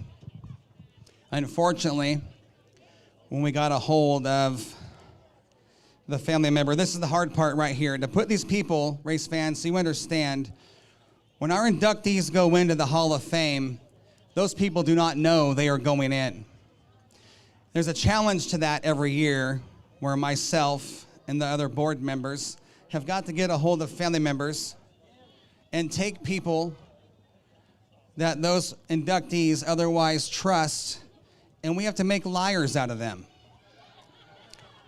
They've got to find a way to get those inductees here without that inductee knowing. I've got some pretty good supporting cast on that. Unfortunately, for our first inductee this year, family members could not make it. It's a very small world we live in, and our first inductee,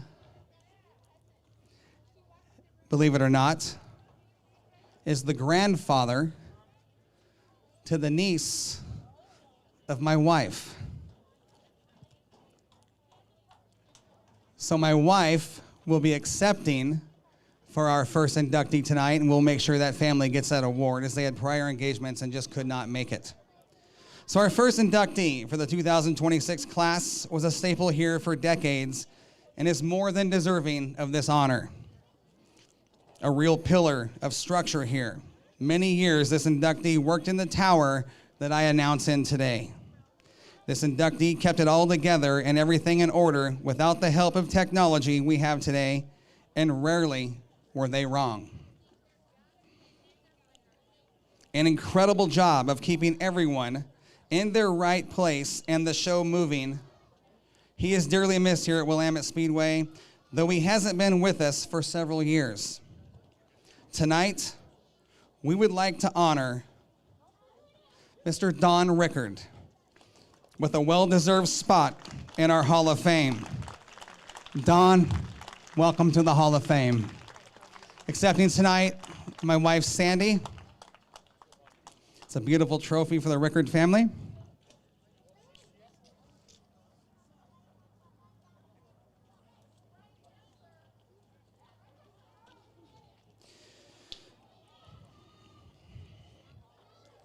We're going to move into our next inductee. This was a challenge. This was a challenge right here. And it was literally last minute. Lies were told. We had to be sneaky, but we made it happen. Our next inductee is not one, but a pair. They raced here in the 80s and the 90s, claiming strawberry cups in the 1987 season, winning many sportsman features throughout their time behind the wheel. They raced in all three classes of their day: late models, sportsman, and the super sport divisions. These next inductees are known for their fierce competition and creativity with their cars. These inductees wouldn't give you an inch, but they wouldn't race you dirty either. You had your hands full with these guys, and we couldn't put them in the Hall of Fame separately. Tonight, they get inducted together. I'd like to welcome Dave and Bob Kingsbury to the Willamette Speedway Hall of Fame. Dave Kingsbury will be accepting for his brother Bob, who is watching tonight's ceremony from the racing heavens above. Dave and Bob, welcome to the Willamette Speedway Hall of Fame. I know they're here somewhere. Here they are over here.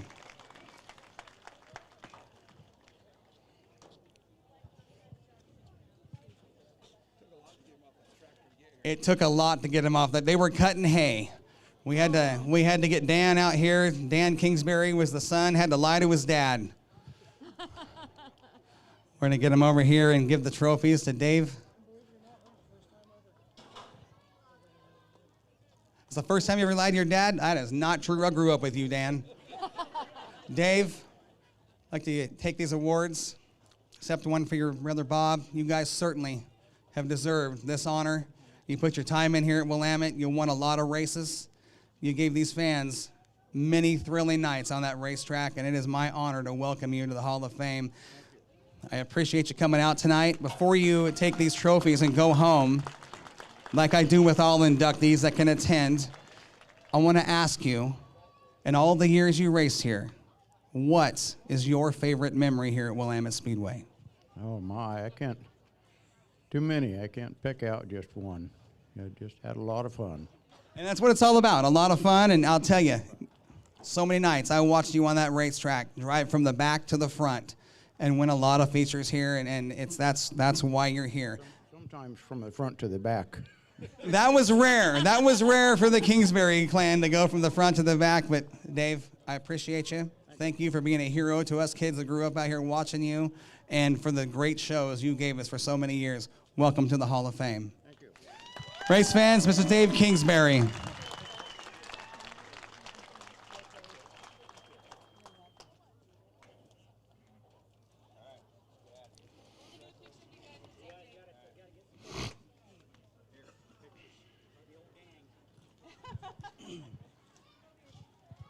All right. Our next inductee into the 2026 Willamette Speedway Hall of Fame has been here for many, many years. The personality that at times seemed larger than life, and he held a huge fan base. A winner in every division.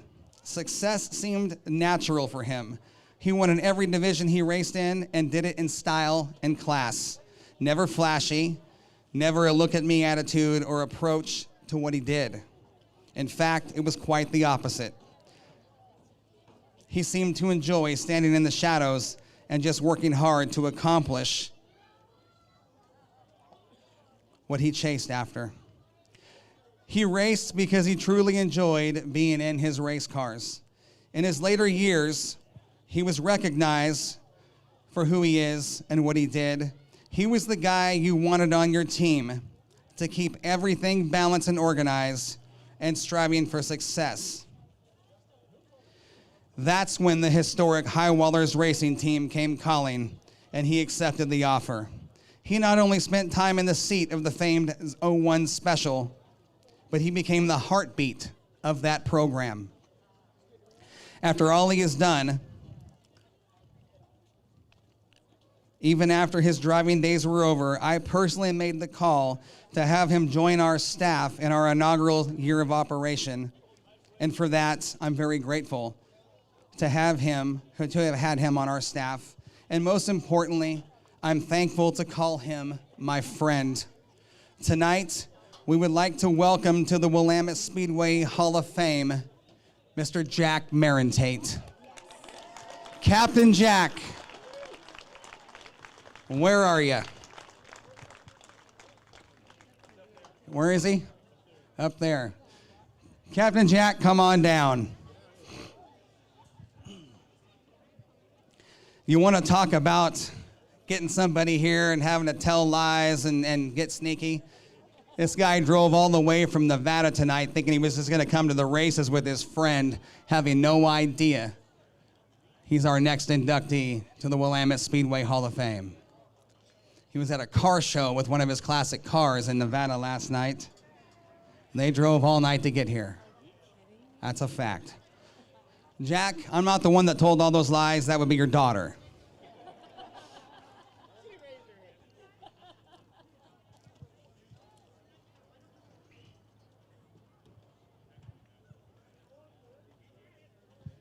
Captain Jack Marentate, race fans. Jack, you got a lot of years behind the wheel here. It's good to see you, buddy. You got a lot of years behind the wheel here. You've done a lot. You've done a lot. You've helped out a lot of people when they needed help keeping their cars on the track. You've won races. You've been a guy here that had a huge fan base. A Dodge guy. Race fans, he's a Dodge guy. He always had a Mopar car, and I'll tell you right now, it was an easy decision to put Jack Marentate in the Hall of Fame this year. Last year was really, really close. This year it was a unanimous decision by all three board members.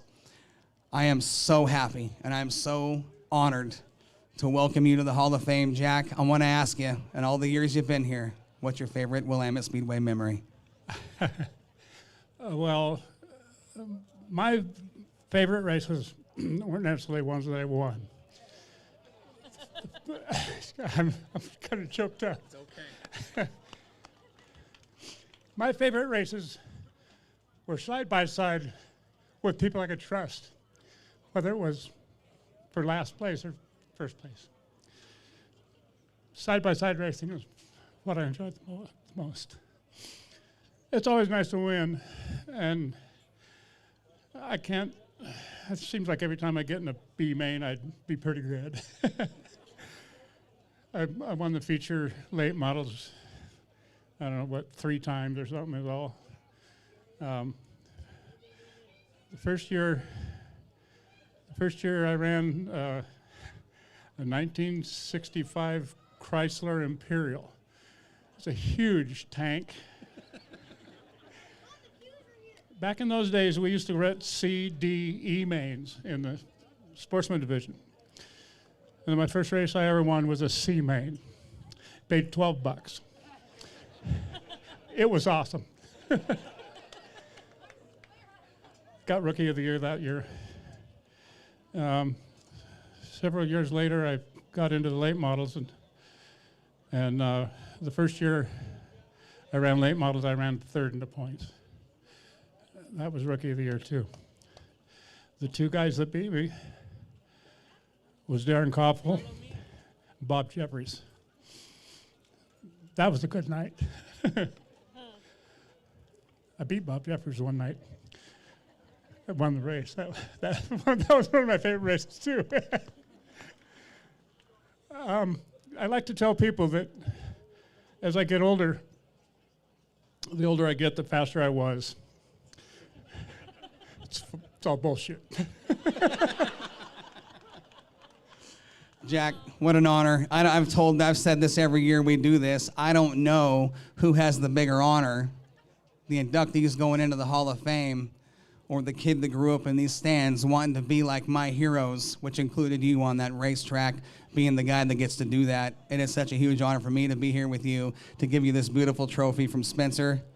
There's your Hall of Fame trophy, Jack. We truly appreciate everything you've done for this racetrack, Jack. We love you. We love you. Well, I love you guys too, and for all those fans of mine from over the years, I wish I knew all of you. But believe me, when I am driving down the stretch or something and I hear you screaming for me, I love it. It's the best feeling in my life. His grandson is racing out here now, race fans, and he's starting in an old Dodge. Jack. I hate to tell you how many Dodge Chargers I chewed up. His last name's not Duke. Jack, we love you, buddy. Thank you for being here. Welcome to the Hall of Fame. Thank you. Captain Jack Marentate, race fans.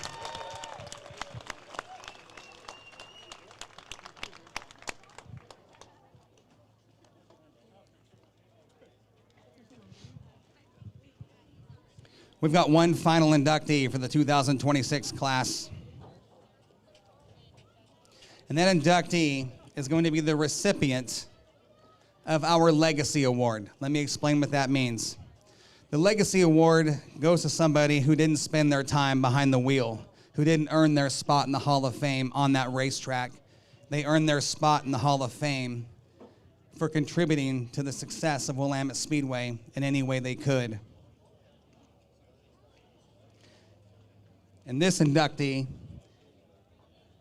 is the kind of person every racetrack in this nation can only hope to have. This inductee has been here for decades in many roles. I'm going to talk about a few of those, and you'll know why they're receiving this award tonight. This inductee has contributed to the success of Willamette Speedway by being a real pillar, by being not just a supportive wife to a racer who at times encouraged her husband to race on days when he didn't want to. She contributed to this track as a volunteer under every promoter, from the Arnold family to the Schramm family, and now to our leadership here at Willamette Speedway. When I say she was a pillar, I mean she did whatever she could to help the track be successful by her volunteer work here. She didn't do it for money. She didn't do it for recognition. She did it because she loved this racetrack. She was the last to lead the Willamette Speedway Kids Club, and she was the first. She was the first to lead our 50-50 program here at Willamette Speedway. She's no longer with us, and she looks down upon the racing heavens above with her trademark smile and her great spirit. It is my great honor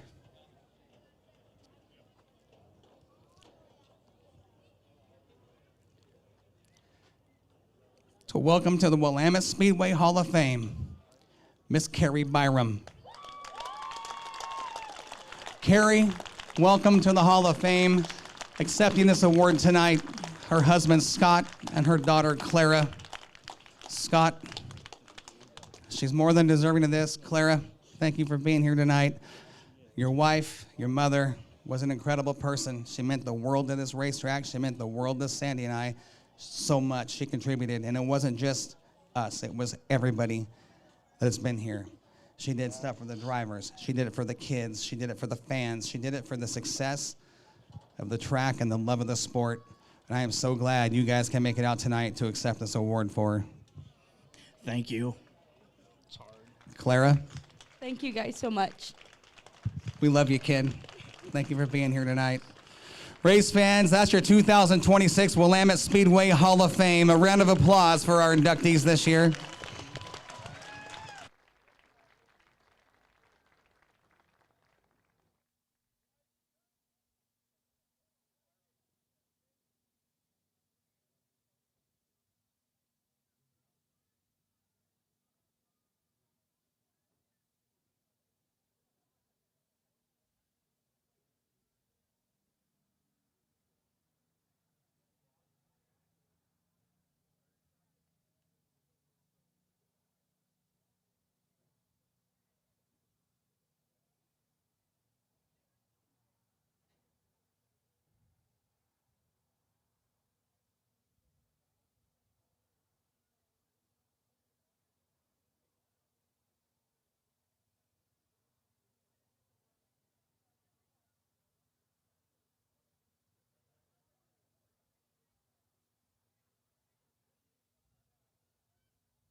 Race fans, we're going to put a quick shot of water on the racetrack to bring that track back to life, to give these guys a good surface to work with before we go into heat races. Bill's out there, the dirt doctor in the water truck. Just a real quick shot of water before we start tonight's racing program. I want to say thanks for coming out tonight, the Hall of Fame night. Truly my favorite night of the year, every year here at Willamette Speedway. You guys get to witness a little bit of history and honor some very special people. Nope, doesn't want to close. That thing's older than Moses. It might be broken. It could be. Right there. No, look, it's out. It's broken. Oh, there we go. There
Well, race fans, as you made your way into the track tonight, down by the main entrance, you saw that beautiful race car on the trailer sitting there. Everybody's wondering what that car is all about, the old school outlaw look and the big sideboard. We're going to make a couple changes to that car. The sideboard's going to come off. It's going to be a little bit shorter, but that car will be raffled off towards the end of this year. We're going to sell tickets to that car. Tickets are going to be $100 each. If you buy 5 tickets, we're going to give you a 6th one for free. Beautiful, absolutely beautiful race car. Every nut and bolt on that car is new. Someone is going to walk away with one heck of a limited late model. We'll have more information on that on our website and our Facebook page. How you can get your tickets, whether it be in person here at Willamette Speedway or online.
The Moxie Media Modifieds. We've got the number 54 out of Yoncalla, Scott Lehman. In the number 38, the car owned by Jimmy Owen out of Cottage Grove, the Pilot from Salem, Quick Rick Wyatt.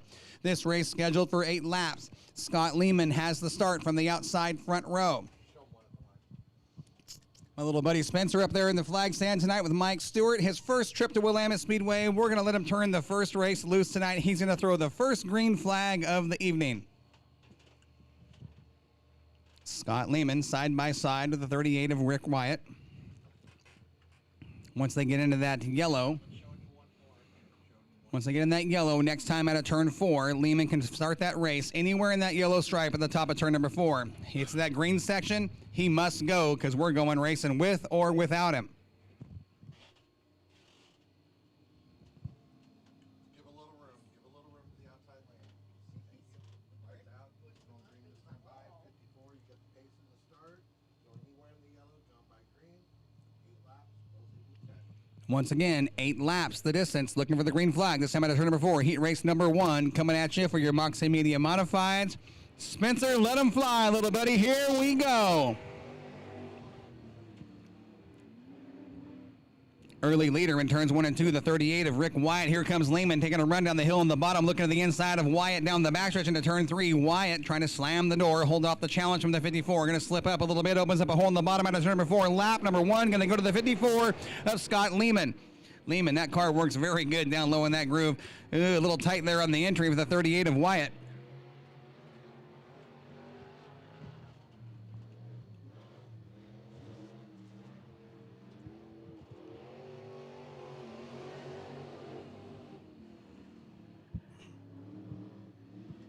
Rick Wyatt and Jimmy Owen worked late into the hours with that number 38 car on the scale. Drastic changes to the setup as they start to work on this X-Factor chassis built right here in the state of Oregon. Scott Lehman continues to show the way up front in the 54. This car has been really good all year long.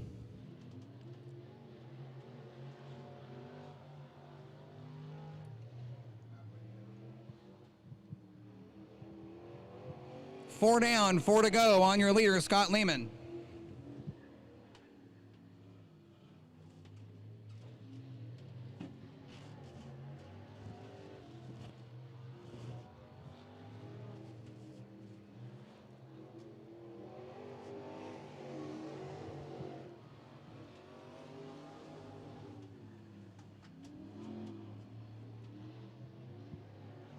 Lehman has got car 54, all kinds of hooked up as he starts to pull away from the 38 of Rick Wyatt. The white flag will be out next time by.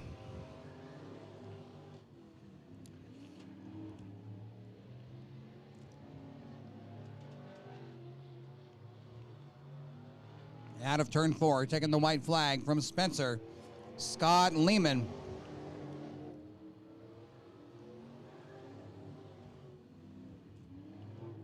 All by himself up front, Scott Lehman, dominating performance here in heat race number 1. Checkered flag, Scott Lehman gets the victory. Rick Wyatt will finish in the number 2 spot. Spencer, thank you for helping out so much, pal. I appreciate you. Great job. How about it for Spencer, race fans? His first trip to Willamette Speedway, and he finds himself in a flag box. He might be taking Mike Stewart's job. Stewart, you don't want that job. Or Spencer, you don't want that job. It doesn't pay very well. Be careful on that ladder, bud.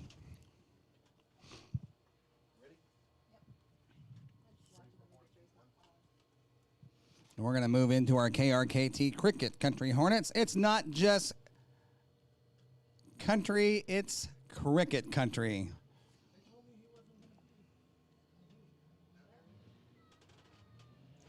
All right, heat race number 1 for your KRKT Cricket Country Hornet division is going to look like this. On the inside of row number 1, making his first ever start here at Willamette Speedway in our Hornet division, the number 12B, Jared Seiss. 12S of Jared Seiss. To his outside in the number 6. Keep your eyes on this kid. Remember his name, Connor Foster. fourth generation driver here at Willamette Speedway, that number 6 car, race fans. In the number 901, Kyle White lining up outside of him in the 3G. That is Tanner Gentry at the back of the pack. The number 69, your fast qualifier of the night, your points leader, Jesse Shanklin. There's the green flag from Mike Stewart.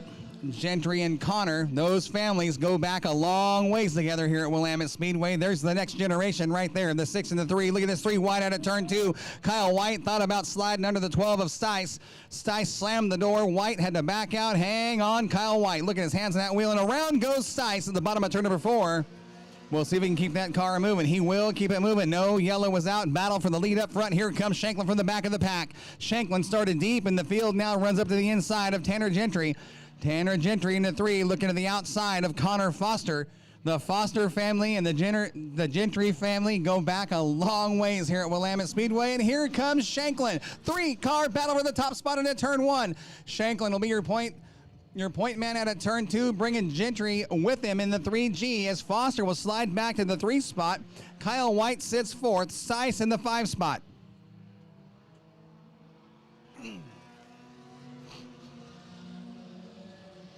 Look at the race between the 901 of White and the 6 of Foster. Good race for the 3rd position.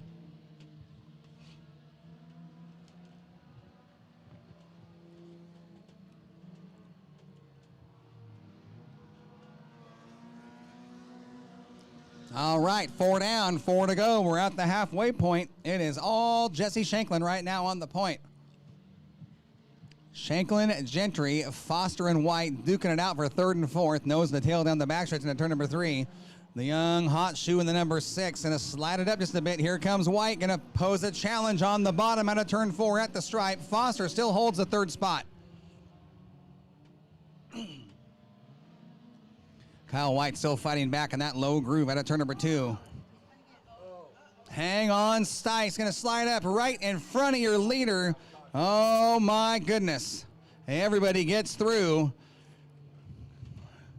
Excellent job of driving by the drivers. Excellent work on the radio from your race director, Nate Ellertson, saying spin in turn 4. Everybody go to the outside. They did just that.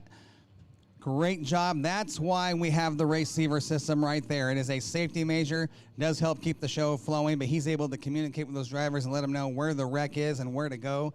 All of those drivers heard him. They went around him to the outside. Everybody's good to go. We're going to line them up. Try it again. Jesse Shanklin, your leader up front in the 69. We got 3 laps remaining. Showing him 1. 2nd spot is the 3G of Tanner Gentry. He will elect to restart on the inside. That'll put the 6 of Tanner Foster. We're going to go single file. Nate Ellertson says we're going inside 5, single file. Bumper to bumper. Caution lights are out. Shanklin, Gentry, Foster, White, Stice.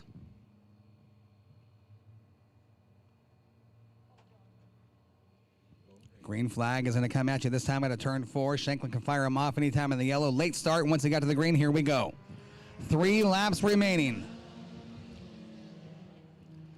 Tanner Gentry on the backside of the 69. A little tight there on the entry. It's going to let the 69 of Shanklin to pull away just a bit. Tanner Gentry's been pretty fast in this little 3G car.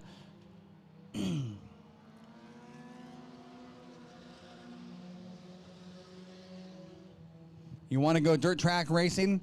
Here's a great way to get into it, race fans. Your KRKT Cricket Country Hornets. Fun, fast, and affordable. Great way to get in behind the wheel here at Willamette Speedway. There's the white flag on your leader, Jesse Shanklin. Still a good battle for 3rd and 4th between Kyle White and the 6 of Foster, and White will slide by out of turn 2 on the last lap to hold down the 3 spot out of turn 4. Jesse Shanklin will pick up the win. 2nd will go to Tanner Gentry. 3rd out of turn 4, Kyle White, followed by the 6 of Foster and Stice at the back of the pack in the 12S. Good run from Jesse Shanklin. He started in the 6th position and drove to the front. Heat 2 for the KRKT Cricket Country Hornets set to roll on.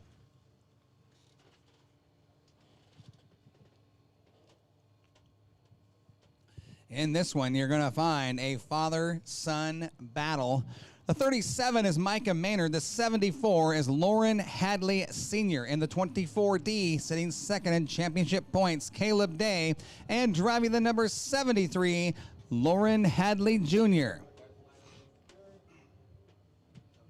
Hadley Jr. will line up on the inside of row 2, his dad to the outside of row 1.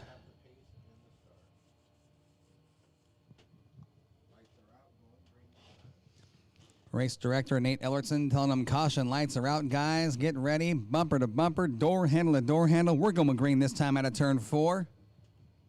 8 laps of KRKT Cricket Country Hornets coming at you right now. Here we go. Look at Caleb Day with a little bump draft action down the front stretch on the 74 of Lauren Hadley Sr. Here comes Micah Maynard, going to fight back on the bottom. 3-car battle up front. Maynard trying to hang on, and that Ford Ranger. Here comes Caleb Day trying to sneak in and thread the needle. Maynard not going to allow it to happen at lap number 1. It'll be the 74 of Lauren Hadley Sr. Day running second, Maynard and Hadley Jr. at the back of the pack. Good 4-car battle. Here comes Hadley Jr. Runs up on the backside of the 37. Going to clear him on the outside into turn 3. Caleb Day now starting to move in the 24D. Keep your eye on that young man. He's very, very fast here at Willamette Speedway. Caleb Day utilizing that low groove, trying to keep that car down on the bottom. Meanwhile, the 74, the old man up front, using the momentum line in that middle groove, trying to keep the speed up. Distance versus momentum. And right now, oh, look at that, Maynard, or the 74 of Lauren Hadley Sr. off the pace. That'll put Day up front of the point. Hadley Jr. now running second, Maynard third. And Hadley Sr. is going to try to keep that car rolling, trying to get it to refire. Looks like some type of ignition issue on the 74. Meanwhile, up front, Caleb Day. Slide advantage. Hadley Sr. makes his way onto the kart track.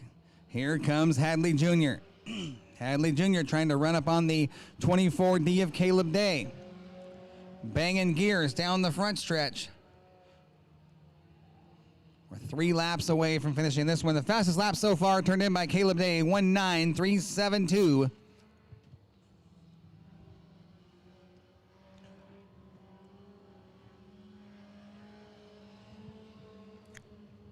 Everybody's single file. Ladies, if you're interested in racing here at Willamette Speedway, we do have a class in this class, a class in this division, our Queen Bee Hornet division, specifically for our lady drivers. There's the white flag for Caleb Day. For you ladies that want to get out of the grandstands and behind the wheel, we've got a class called the Queen Bees, a rival to our Hornet division. A new class this year. We've got you on the card a few times. Here comes your winner at turn number 4. The 24D of Caleb Day will pick up the win. Hadley Jr. a close second. Micah Maynard will roll third. Lauren Hadley Jr. ended up with the fastest lap with a 19.259. The 73 finished second. He was the fastest car on the track at the end of the race.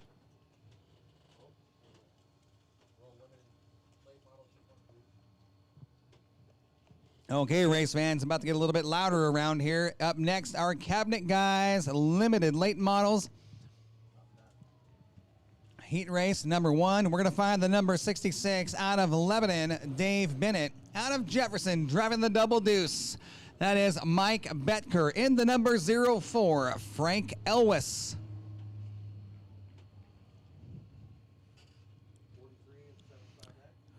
Outside, row number 2, the number 43, your defending track champion, Chad Slover.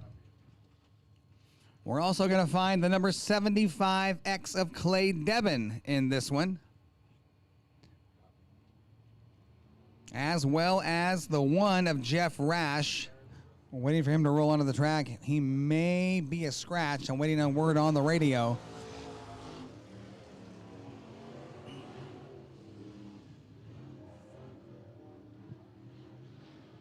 Well, race fans, if you're new to Willamette Speedway, the cars you see on the track right now, our limited late model division, much like what you saw in qualifying when we opened up, the 46 of Joey Tanner, the 37 of Rob Maya, our late model division. This is the limited version of that. You see these cars are allowed to take the tops off. These cars do not race on a dirt track tire. The tires on these cars, race fans, designed for asphalt late models.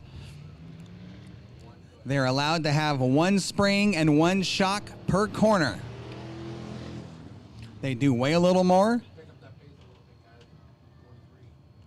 Body rules are slightly different. If you think you can put 800 horsepower into the hood of a race car on an asphalt slick on a dirt track and keep it hooked up, a lot easier said than done. So far, the guys that have figured out the best this year, the 75X of Clay Debin. He starts outside row number 2. Slow pace from our outside front row. Showing him 1. We're going to go green next time by. Slover, the pace setter in the 43, will bring us to the green. Take a look down to turn 4, race fans. You see that big yellow stripe on the wall? Once the outside front row gets into that stripe, he can start this race at any time. There's a short green section at the end of that yellow. Once he hits that green, he must go. If he doesn't, we're going racing without him. Side by side, bumper to bumper is what Mike Stewart's looking for on the start out of turn 4. Slover fires us off. Here we go. Heat race number 1 for your limited late models underway. Good start for the 43 of Slover. He's your leader. Here comes the 75X. Clay Debin running second. Bennett sits third. Betker fourth. 2-car battle up front, already pulling away from the rest of the field. Slover down low in the groove. Here comes Debin working the outside line. Going to take a run down the front stretch, drive it to the top. Going to take a look to the outside of the 43 of Slover. Good race up front. Here comes Debin. Debin from the outside of row number 2 to the point. He is your leader into turn 3. Slover still right there with him. Look at the 75X. A ton of forward drive in that race car. Lap number 2 in the books. 16.191. Excellent lap time for the 75X of Clay Debin. Hang on, Slover. Great save in the 43. He scrubbed off some speed. That allows the 22 of Mike Betker to run up on the bumper of the 43. Frank Elvis right there in the mix in the 04. Second, third, and fourth, bumper to bumper down the front stretch into turn 1. Elvis takes a look under the 22 of Betker. Betker slams the door in the entry of turn number 2 to hold down the number 3 spot. Coming to the stripe this time by, we are 4 laps down, 4 to go. 3-car battle behind your leader. Clay Debin is checked out of here like last year. He is all kinds of hooked up here in heat race action. Debin working the outside of the racetrack, keeping the right rear tire up in the dark stuff. That's where the traction is. Everybody else down in the bottom trying to hunt the racetrack. I want you to take a listen to the RPMs of the 75 as he makes his way down the front stretch, then listen to the rest of the crowd as they come down the front stretch at the stripe. Listen to the 75, nice and smooth, not a lot of RPM out of that race car. Trouble for the 66. The 43, the 22, and the 04 on the throttle. White flag is out for the 75X of Clay Debin. Debin has got that rocket chassis so smooth, so hooked up. He is gone. He is all by himself. The battle for second right now. Behind him, your winner at a turn number 4, Clay Debin, wins this one in dominating fashion. Second, the 43 of Slover trying to hang on at a turn 4. Slover will run second. Third will go to Betker. Fourth to Elvis and Rash at the back of the pack.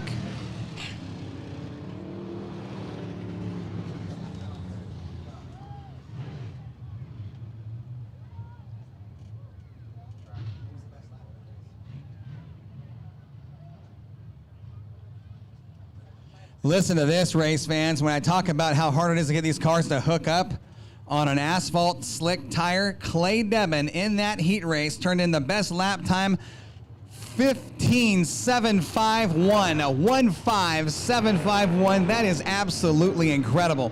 Heat race number 2 on the racetrack right now for your Cabinet Guys limited late models. Your lineup will look like this on the inside of row number 1, driving a Rayburn chassis with Chevrolet power. That is a 69 of Josh Sim. Lining up outside of him, a Larry Shaw chassis with Chevrolet power under the hood. The number 33R and rolls inside row number 2, driving the number 61 out of Corvallis. It's a Swartz chassis, Bob Thayer, to his outside of the number 21. Another Swartz chassis out of Staten. That is Chris Frank at the back of the pack.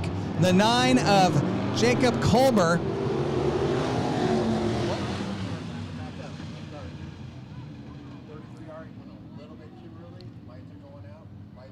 The 33R of Rolls, a little trigger happy there. Got a jump start before we got to the yellow.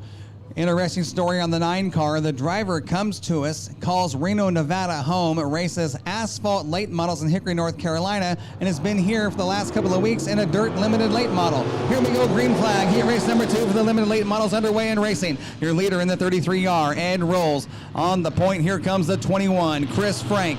Chris Frank got that 21 car up on the bars. He tries to run down Rolls.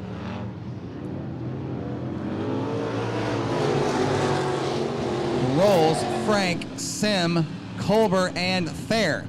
Your fast qualifier was, I believe, the 9 car of Jake Kolber. Here comes Chris Frank showing some color to the 33 of Ed Rolls. We got a battle for the top spot at a turn 4. Chris Frank, your new leader. Rolls running second, and look, from deep in the field, from the back, all by himself, the 9 of Kolber has moved to the number 3 spot, and he's running down the 33 of Rolls. Kolber really starting to take to the dirt surface of Willamette Speedway. Only his second start on dirt. And he was your fast qualifier, dives under the 33R of Rolls. Rolls with a big push in turns 2. Kolber will hold down the number 2 spot, coming to the halfway point.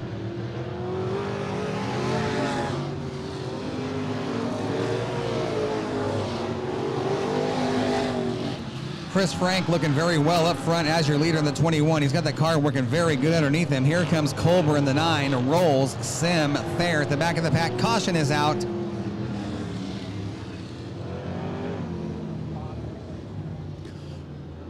Track officials are going to have the 9 car pull to the bottom of the racetrack for safety check on the 9. We're seeing something on the 9 that they don't like. We're going to make sure that car is good to go. I will give you that information as I receive it. We'll ask the number 9 of Jake Kolber to pull down to the bottom of the front stretch where Andy Brashears, our infield director, will take a look at the 9. Sounds like they might be leaking fuel, possibly a fuel cap come off.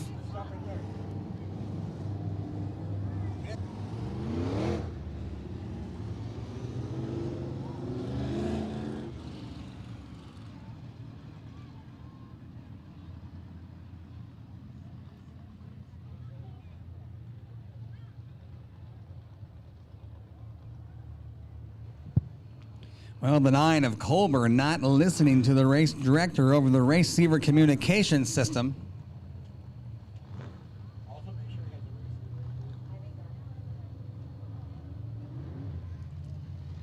We do want to make sure these cars are safe. Is he not leaking fuel? We don't need any fires.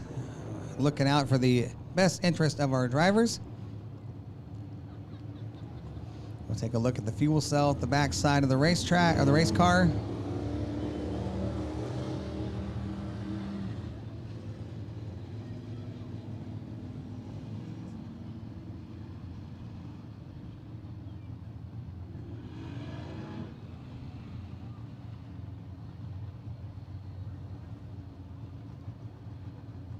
Copy that. Can you make sure you have the receiver, please?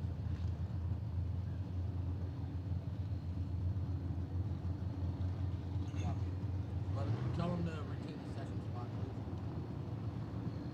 All right, the 9 of Jake Kolber will retain the number 2 spot behind the 21. So the official word on the 9 car, the fuel cell, quote, way over full and flowing out of the vent. So rookie crew learning how a lot of these dirt cars put a little too much fuel in that fuel cell, and it's starting to overflow through the filtration system, the breather system on top. We're going to line them up single file. We have 4 laps remaining. 4 down, 4 to go. Your leader is Chris Frank in the 21. Kolber sits second. Rolls, Sim, and Thayer. Single file restart. There's the green flag from Mike Stewart.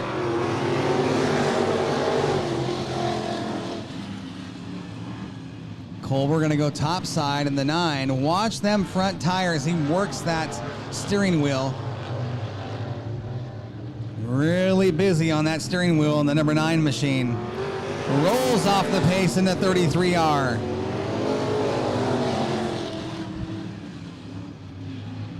Chris Frank in the 21, a slight push on the exit of turn 2. That car tight. Here comes Colbert in the 9. Runs up on the backside of him on the entry of turn 3. Good race shaping up for the top spot. We are 2 laps remaining. Jake Colbert trying to find a way around Chris Frank. Chris Frank has got his hands full with the rookie in the 9. White flag is out. 1 lap shootout here in heat race action for the Cabinet Guys Limited Late Models. Good run to turns 1 and 2 for Chris Frank. He put some real estate between himself and the 9 of Colbert. Nice and smooth out of turn 4. Chris Frank will pick up the heat race victory. Colbert will run second. Third will go to at a turn 4. It's a battle for third. Going to go to the 69 of Josh Sim, then Rolls and Thayer. Chris Frank, your winner. He'll take the 9 and the 69 to Tech with him. Good run for Chris Frank in the 21.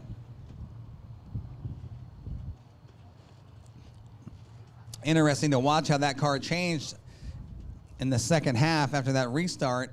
You see the car on the entry of turn 3, the wheels turn left on the exit, pushing up a little bit, didn't want to turn. That's what we call tight. That is not what you want as a driver in the cockpit. We're going to move into our J&K Auto Body and Collision Street Stock Division Heat Race number 1 on the track. Driving the number 3C in the Cowboy Cadillac, Ross Connolly. Outside of him in the number 83, that is Doug Scott. Lining up inside row number 2 with the number 22R out of Lebanon, Wes Rolls.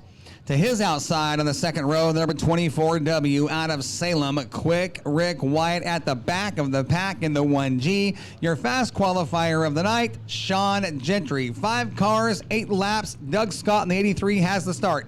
Looking for the green flag at the turn 4. Here we go. We're underway in racing.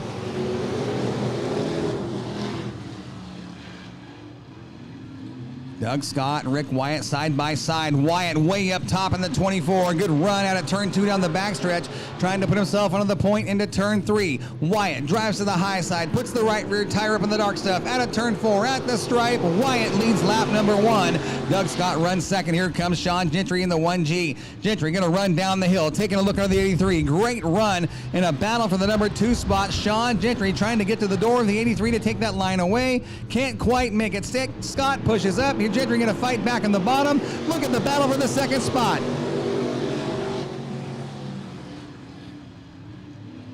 Gentry now trying to clear the 83 on the exit of turn 2. Connolly off the pace in the 3 car.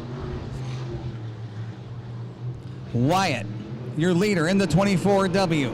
Then it's Gentry, followed by Scott, Rolls, and Connolly. All by himself up front, nice and smooth in the bottom around turns 1 and 2. Rick Wyatt in the 24W coming up on that halfway point. Fastest car on the track right now, Rick Wyatt with 18.107.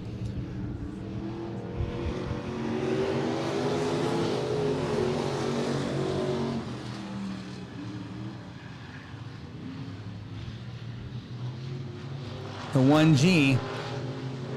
Sean Gentry trying to run up on the backside of the 24 of Rick Wyatt. He is running out of time as we've got 3 laps remaining this time by.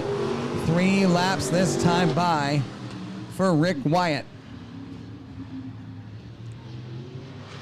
Rolls now making a bid for the 3rd spot as he gets by the 83 of Doug Scott. Rolls got a good run going here. Car looking good, performing well here in the heat race. Sean Gentry's got that left side of the car way down in the gutter, trying to use the short way around as he tries to catch that 24 of Rick Wyatt. Wyatt doing the same thing. Gentry taking note, making it work for him. White flag is out this time by. Rick Wyatt letting it hang out a little bit more than the 1G of Gentry. There's the white flag. Gentry has anything for Wyatt. He's got to make it happen here on this lap. Here comes Wyatt out of turn 2, down the backstretch into turn 3 for the final time here in heat race action. Checkered flag is in the air. Gentry going to take a shot. It won't be enough. Rick Wyatt gets the heat race victory. Gentry will run second. Third will go to Rolls. Fourth to Doug Scott. Good run for the 24W of Rick Wyatt. I was talking with him earlier today on the phone. He says this may be his last night of racing in that car. It sounds like he's got that car sold.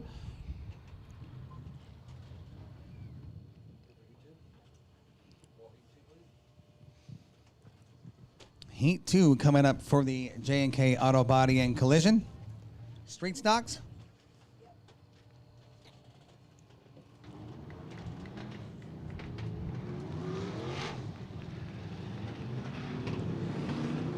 Lineup for Heat 2 is going to look like this on the inside front row. Starting from the pole position, the number 17, Stephanie Smith. To her outside, and the number K4, J.J. Irvine. Inside row 2, driving the number 41, Ronnie Spielman. Lining up outside of him in the number 89, your defending track champion, Dakota Goddard. At the back of the pack, bringing up the rear of the field all by himself out there.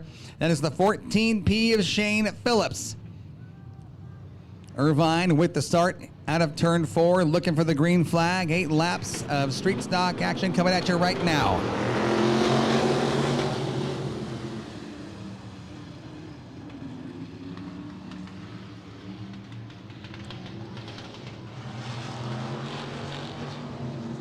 Somebody's making popcorn. Out of turn 4. White, one lap in the books. It is the K4 of Irvine. Here comes the 89 of Dakota Goddard. Goddard on the backside of Irvine. Out of turn 2, down the bump stretch. Gets down the back stretch. Give him a little bump in the rump, a little shot in the shorts down the back stretch. Here comes Goddard. Letting him know, hey, I'm right here, Irvine. Don't make a mistake. Now Goddard going to step it up to the outside line. Trying to find enough traction on the outer groove to get by Irvine. Great race shaping up for the lead. Down the backstretch into turn 3. Goddard trying to flex some muscle. Irvine doing a phenomenal job of holding down that low line. The K4 is working really good down in that gutter. Goddard struggles to get to the outside line of the K4. Here comes Phillips. Phillips started at the back of the pack. He's putting some pressure to the 89. Goddard's got to fall in line. Goddard right back to the high side, trying to make it stick out there to get by the K4. Spielman off the pace in the 41. 3-car battle up front for the lead. Irvine trying to hold off the 4-time champ of Dakota Goddard. Phillips putting the pressure to the 89 as well.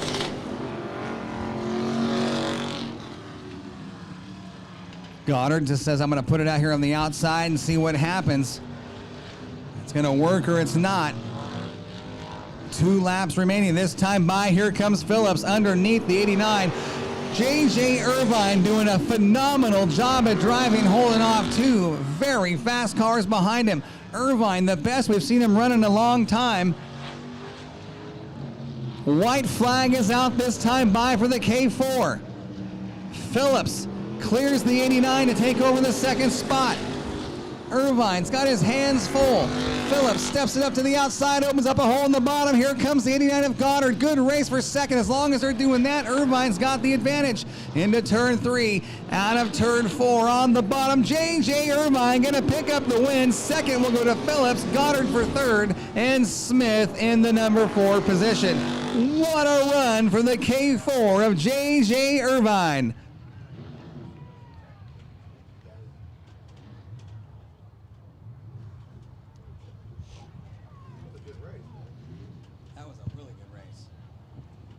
Race fans, I can tell you right now that heat race victory means a lot to the K4 of J.J. Irvine and his family, as earlier our legacy award for the Hall of Fame went to Carrie Byram. She was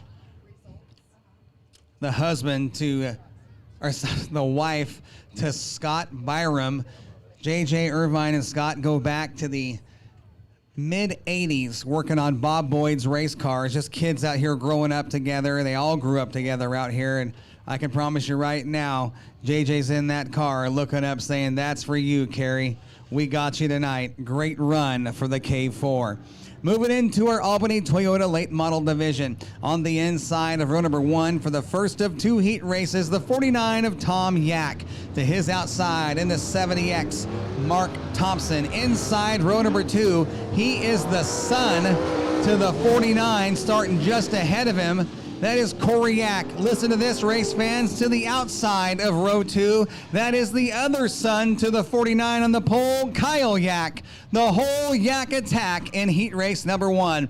Driving the number 40, Brian Smith. In the 46, your current defending track champion, your points leader, Joey Tanner. In the number 78, Jeff Rash, and lining up outside of him in the 94, his teammate Rex Cars. 8 cars, 8 laps, looking for the green next time at a turn number 4. Mark Thompson will be your pace setter in the 70X.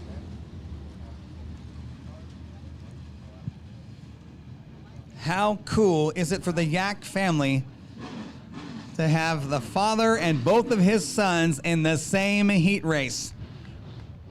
That right there, race fans, is one of the coolest things you're going to see all night long.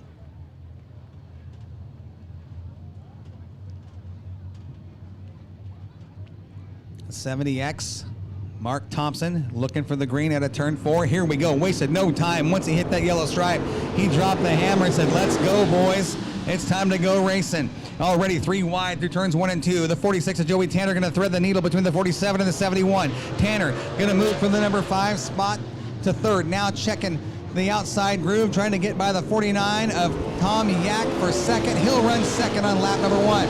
Thompson up front in the 70X, your leader. Tanner going to float it to the top of turn number 2, trying to find some traction on the outside groove. Here comes Joey Tanner. He's got the Darren Coffalone Driving Force Graphics Rocket 2.0 chassis. All kinds of hooked up hard into turns 1 and 2 in the outside groove. Thompson still right there with him side by side at a turn 2. Down the backstretch. Tanner trying to clear him to take the lead. He'll do it into turn 3. Slams it into turn 3. Keeping the outside groove to his advantage. Carrying the momentum around the top side. Tanner will lead lap number 3. 15.895. Last time by 1.5895. Tanner, Thompson, Yak, Smith, Yak, Rash, Cars, Yak. Joey Tanner floats that 46 car awful close to that outside retaining wall in turn 2. He's got those Fox shocks on that car working really hard underneath him. He is testing the performance of those shocks, no doubt about it. Now going to down to the bottom of turns 1 and 2. Tanner's got the car up on the bars, the hammer down, and the car's going forward. 15.832 last time by. Getting faster and faster. We are at the halfway point. Just past the halfway point. 2 laps remaining. That was a quick 6 laps right there. Joey Tanner now stretching out the lead over the 70X of Thompson. White flag is out this time at a turn 4. Joey Tanner has kept that car on the high side of the racetrack through turns 3 and 4. Meanwhile, dives to the bottom of turns 1 and 2. We saw him do this in the feature a couple of weeks ago.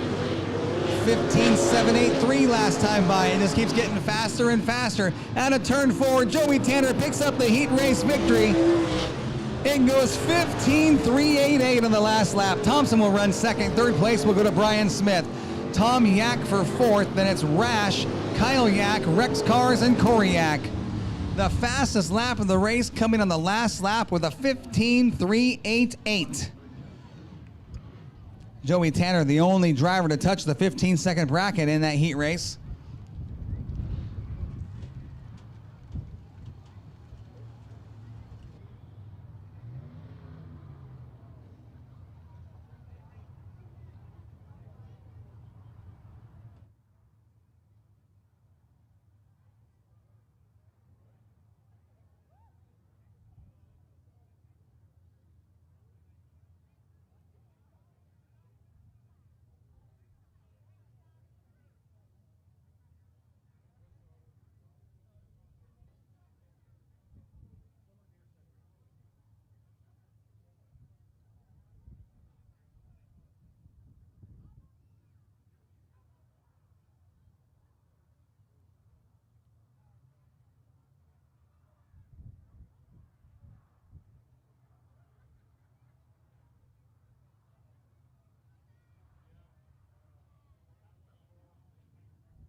Heat race number 2 on the track right now. Your lineup looks like this. Starting on the front row, in the number 9, inside it is Rob Campos. To his outside in the 13B, Randy Barley. Driving the number 16, that is John Dees. Lining up outside of him in the 25M, Alan May. Driving the number 37, he's a 5-time track champion here at Willamette Speedway. Out of Bend, Rob Maya in the number 08. He was second in championship points here last year. Keep your eyes on that 08 of Kai Frick at a sweet home. The 11 is Larry Ramirez. Green flag, heat race number 2. Here we go. Final heat race of the night here in our racing program. Albany Toyota Layton models your leader through turns 1 and 2 will be the 13B of Randy Barley. Then it's Campos, May. Here comes Frick on the outside of the 16 of D's. Those are your top 5 cars. Rob Maya trying to get by the 16 as well. Alan May challenging for the second spot, trying to get outside the 9 of Rob Campos to steal that spot away. He'll be in the number 2 spot at the stripe behind your leader, Randy Barley. The 08 of Kai Frick now starting to move. 16.314, the best lap. Randy Barley. Barley, May, Campos, Frick, and Maya, your top 5.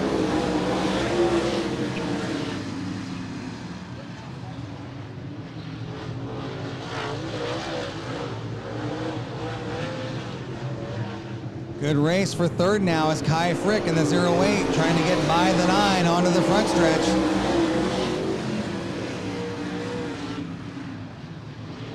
Taking a look at the cars on the racetrack as the 37 of Rob Maya goes by into turn 1. He has really got that right rear tire tucked up under the car. A lot more than anybody else.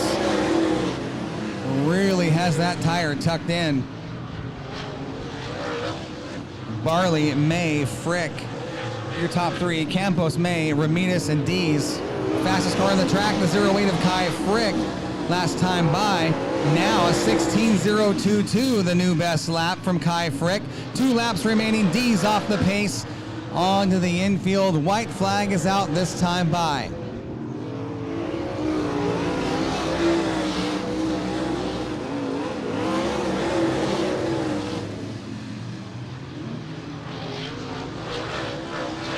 Randy Barley at a turn 4 will win heat race number 2. Alan May will run second. Kai Frick third.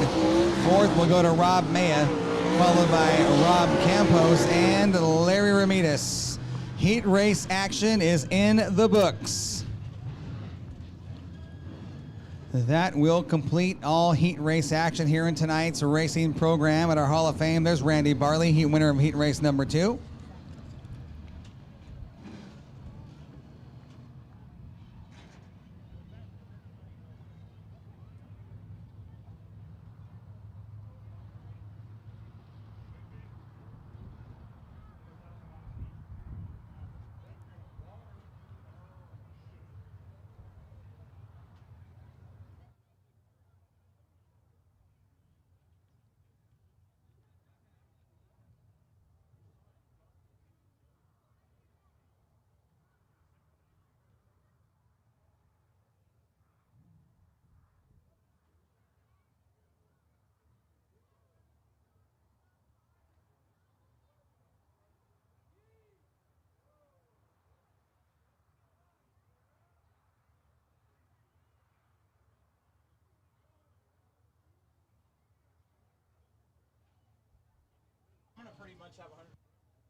Well, how about that? Our good friends at Dean Painting. Joe Dean just came to the Moxie Tower and says, hey, I want to help out a little bit. I'm going to drop a $100 bill on the winner of tonight's limited late model feature. Your Cabinet Guys limited late model winner, an extra $100, courtesy of Joe Dean Painting.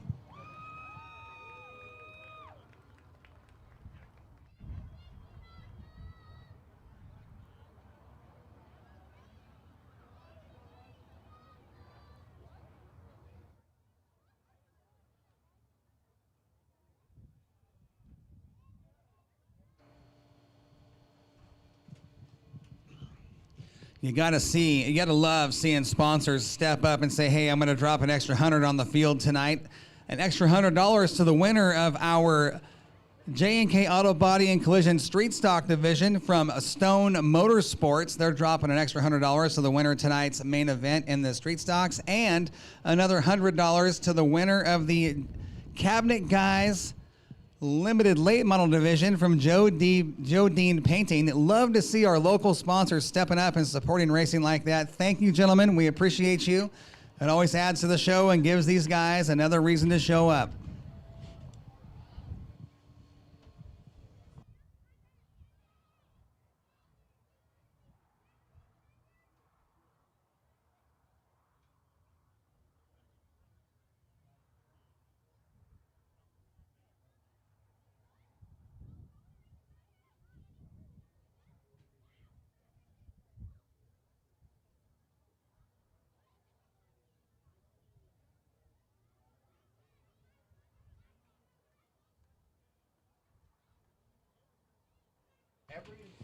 Our next race up in tonight's racing program will be the Moxie Modified feature. That race scheduled for 20 laps.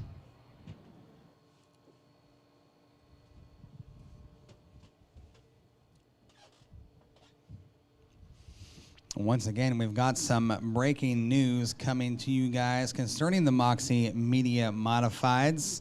That news coming this week. A lot of discussion about that division and what's going on. We are going to release some information that will better the class and make things a little more competitive. Stay tuned on WillametteSpeedway.com and our Facebook page for that information.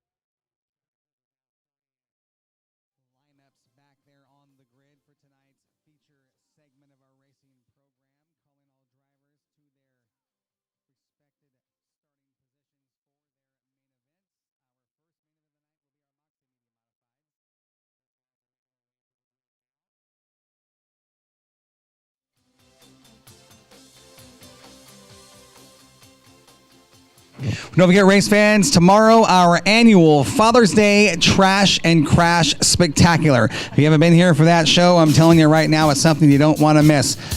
Chaos and comedy, carnage everywhere. There will be body parts. By that I mean race car body parts all over the track. Debris, tires, jumps, dirt flying, cars bump to pass. Everything's out of control. You guys got to come out and see that. We're going to open the gates at 10 and start that show as close to noon as possible. You can get your tickets online at WillametteSpeedway.com. That show is expected to be a capacity crowd. We've got cars coming from Washington this year. I've been on the phone with coming for that tomorrow's event. It is something to see. Guaranteed good time. We've got some surprises for you fans as well as the drivers. We'd like to throw the curveballs at them on the Father's Day Trash and Crash Spectacular. We do a full day of bump to pass racing, all kinds of comedy and chaos. And at the end of the day, whoever's running, we make a spot there on the front stretch, a big old box. We turn them loose and we kill every car that's left till there's one standing with a destruction derby. Also, Power Wheels races for kids 7 and under. Any kid that brings their Power Wheel to race, we're going to let them in free. All kinds of cool stuff. You definitely don't want to miss that one. Our first main event of the night on the track right now. The Moxie Media Modifieds on the inside of the front row in the number 38, Rick Wyatt. To his outside, the 54 of Scott Lehman. This one's scheduled for 20 laps. You see the Albany Toyota Pace truck up front. We appreciate Albany Toyota and their support here at Willamette Speedway. If you're looking for a good quality new or used vehicle, Albany Toyota should be your first choice. Out of turn 4, looking for the green flag, Scott Lehman ready to bring us to racing action. And Spencer's waving that flag like it means something tonight. Oh, is it? Can't tell. Rick Wyatt, your leader into turn 3. Here comes Lehman to the outside. A lot of change. A lot of change from the 38 car already. You see some handling characteristics we didn't see in the heat race. That car already major improvements here.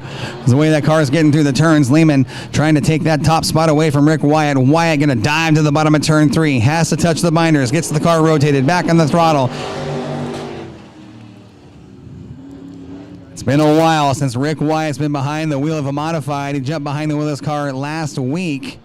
They went to work changing the setup, a lot of changes to the shocks, the springs, the balance of the car, place the weights on the car in different spots to get the car balanced.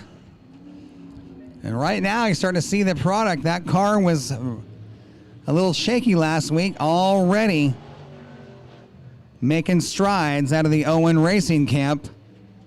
17.799 was the best lap. 17.564 for Rick Wyatt that time by 1.7564.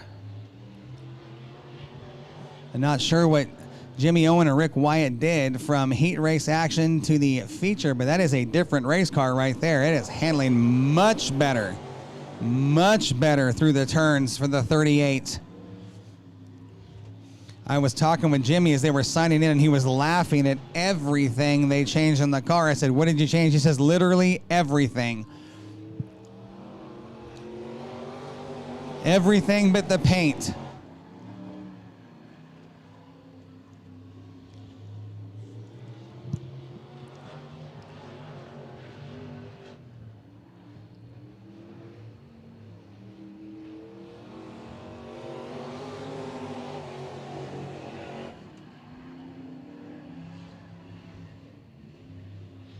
Scott Lehman watching what Wyatt's doing in that low groove. Now starting to use that same line, hoping he can reel in the 38 to challenge him for the lead.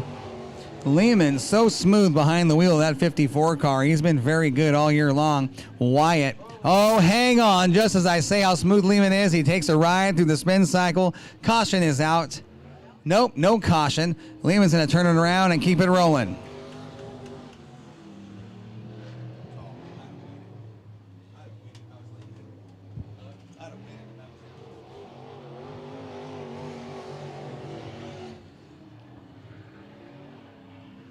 Rick Wyatt right now the commanding lead over the 54.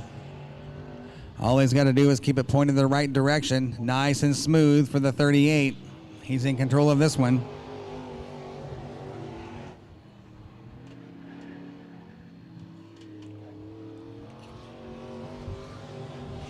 $17.309, the best lap turned in so far by Rick Wyatt, 1.7309. Scott Lehman's best lap is 17.504. So there's about 0.2 of a second difference between the 38 and the 54. Half a lap difference now, the margin of lead.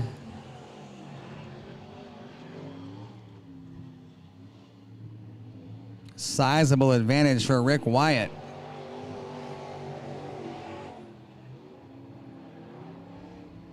Wyatt's really starting to figure out that X-Factor chassis, the number 38, owned by Jimmy Owen. Whole different attitude to that race car. 7 laps to go. We're 13 down, 7 to go. And last time by, Scott Lehman turned in the fastest lap of the night, 17.306.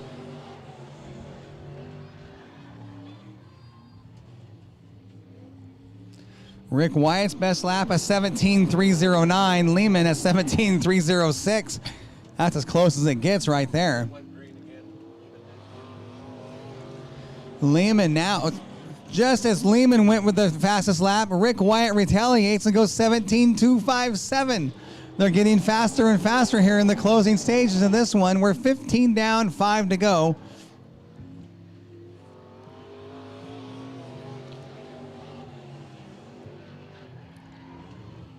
Wyatt trying to burn the G60 down. as he hunts his first modified feature win in a long time here at Willamette Speedway. 17 laps down, this time by 3 laps remaining for Rick Wyatt. You can hear those G60s working.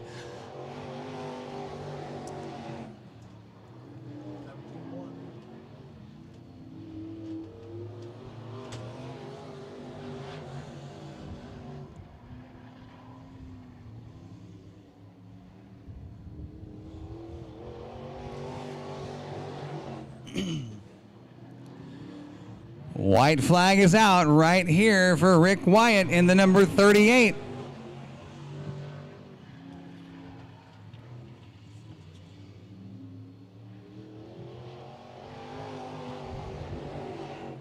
Checkered flag in the air. Rick Wyatt going to take home the victory here tonight at Willamette Speedway in the Moxie Media modified feature. Rick Wyatt gets the win, driving for Jimmy Owen tonight in the number 38. Second, we'll go to the 54 of Scott Lehman. Just got a note up here in the Moxie Tower. Flo RN has added $100 to win the KRKT Cricket Country Hornet feature. An extra $100 to the winner tonight. Love to see our race fans and local businesses supporting dirt track racing. Flo RN adding $100 to win the Hornet feature. Well, listen to this, race fans. Is that total or is that the half? That's the total. Okay.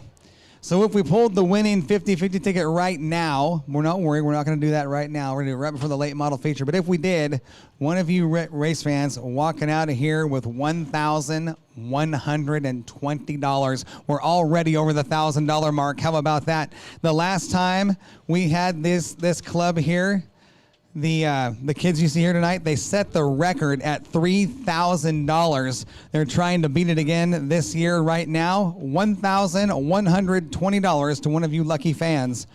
We are already over the $1,000 goal.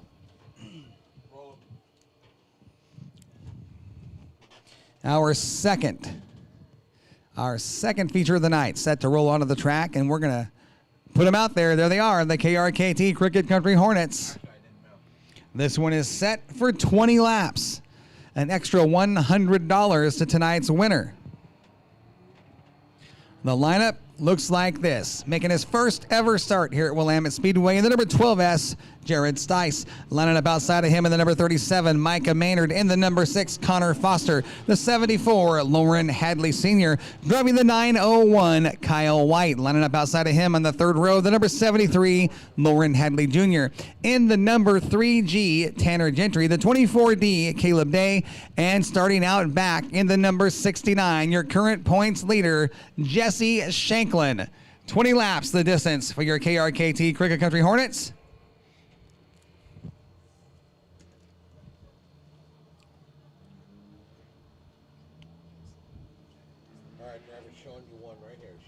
Showing them one. Caution lights are going out.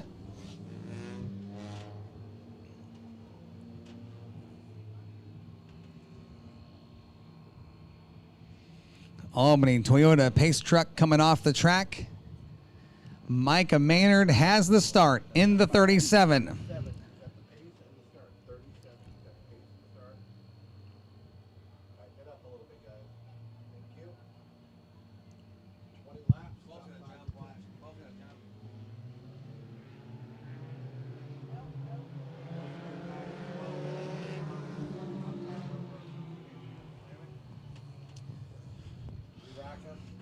Race director Nate Ellerton saying, hey guys, line it up, try it again. 12, you've got to stay next to the 37. The 37 sets the pace.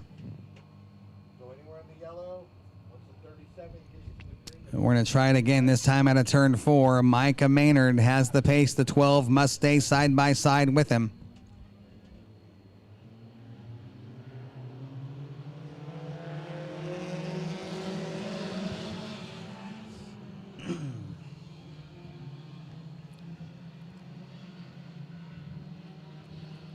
Good start for Maynard. Look at Lauren Hadley Sr. going to put a bumper to the 37. Says, hey, pal, I'm right here.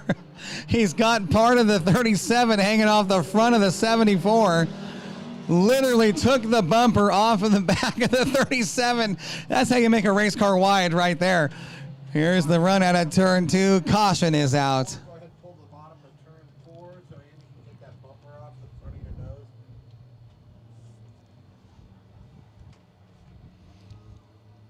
That's not something you see very often.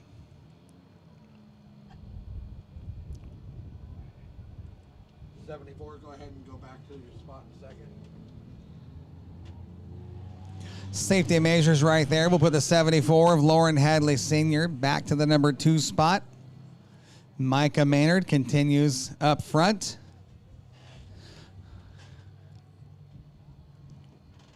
It's an old Harry Gant trick going back to the mid-'80s in NASCAR where Harry Gant actually used smaller rivets on the bumper so when a guy would bump, it would knock the bumper cover off and you get better airflow. Obviously not the case here, but certainly brings that old trick to mind. 74, choose high or low, make it clear. Once again, race fans, get your 50-50 tickets. They're on sale down below or from those young athletes. $1 each, 6 for $5, wingspan for $20.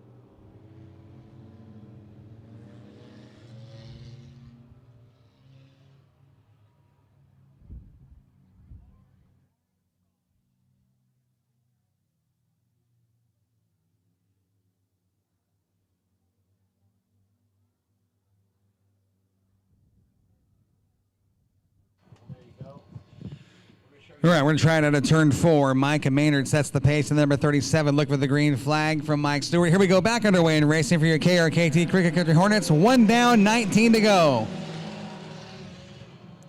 Good start for Hadley Sr. in the 74, bringing Connor Foster with him in the 6. 3 wide into turn 3. Things getting hot and heavy here early in the Hornet feature. Oh, boy.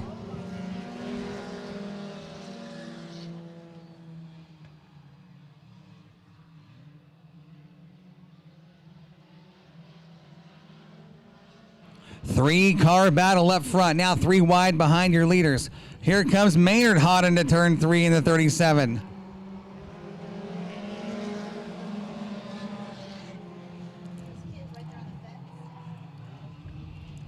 Race fans, please back away from the fence when cars are racing. Please back away from the fence when cars are racing. Race fans, back away from the fence. Yep. That was not his fault. The 69 got into the 6. Race fans, back away from the fence when cars are racing.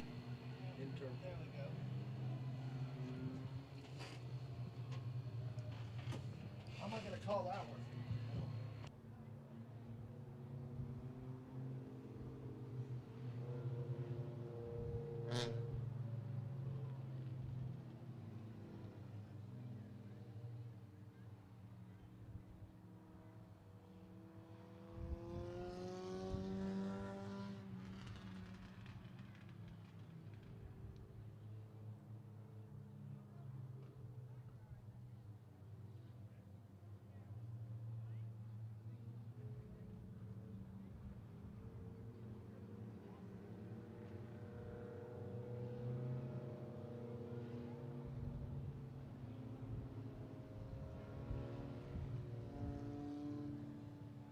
All right, race director Nate Ellison on the radio, lining up the drivers on the track.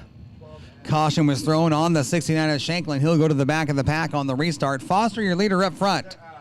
Lauren Hadley Sr. lines up second, Junior third. Then it'll be the 24D of Caleb Day, followed by Kyle White, Micah Maynard, Tanner Gentry, Jared Stice, Jesse Shanklin.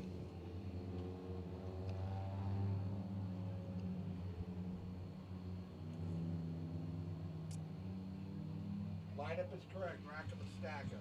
74, choose high or low, make it clear. 73, fill the hole. A 74 of Lauren Hadley Sr. 74 behind the 6, please. Behind the 6. There you go.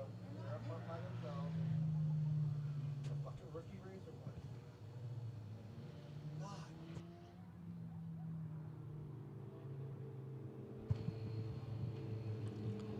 Lauren Hadley Sr. in the 74 elects to restart on the inside of row number 2. That'll put his son Hadley Jr. to the outside, followed by Caleb Day, Kyle White, Micah Maynard, Tanner Gentry, Stice, and Shanklin. A lot of racing left. 4 down, a 16 to go.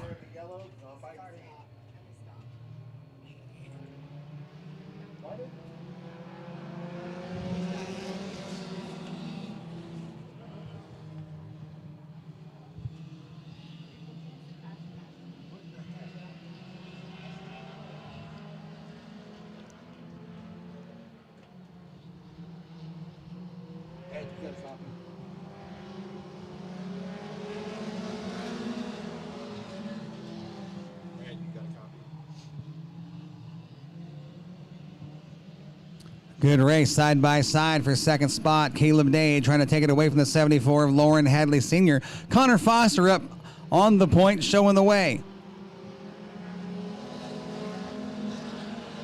Day now going to step it up, going top shelf, trying to get around the 6 of Foster as Foster uses that low groove to his advantage. Here comes Shanklin. He was on the back of the pack at the restart. Going to go 3 wide. Shanklin, hang on. Shanklin thought about threading the needle with the Hadley gang. Going to do it this time at a turn 4. The 69 is on the move.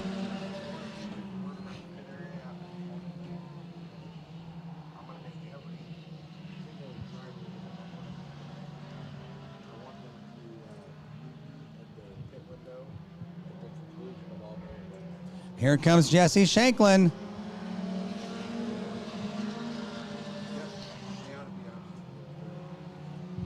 Shanklin in the 69 trying to get by the 6 of Foster and the 24D of Day. Day now trying to take the point away from Foster into turn 3. Will he be the leader at the stripe? Caleb Day on the point, your new leader. Foster running second. Shanklin, Hadley Jr., and Gentry your top 5.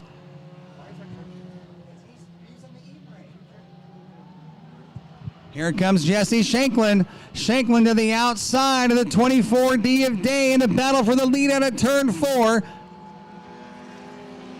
Shanklin, your new leader. We are 10 down, 10 to go.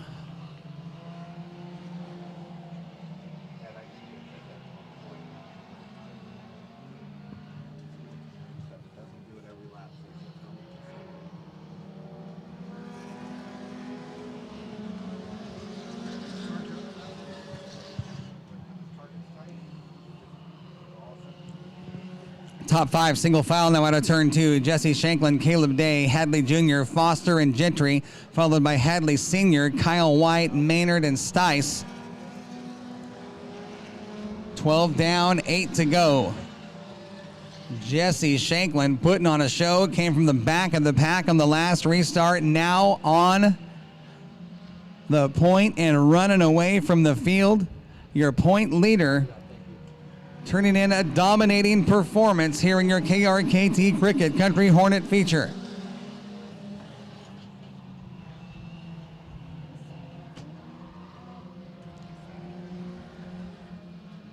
Watching the battle for second now with the 24D of Day and the 73 of Hadley Jr. They have been very close for the last 4 or 5 laps. Hadley Jr. trying to find some momentum to get by the 24D.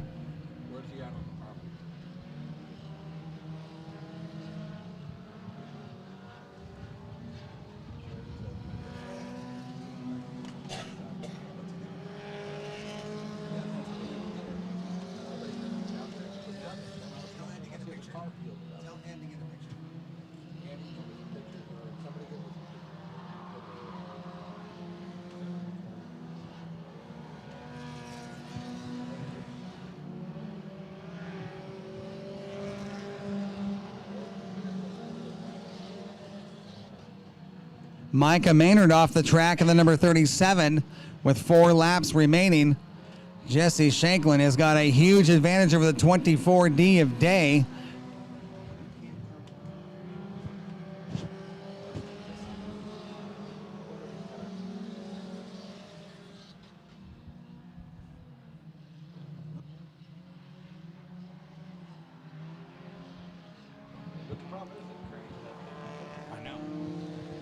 Shanklin going to put a lap on the 12S of Stice with 2 laps remaining. White flag is out next time by your leader, Jesse Shanklin.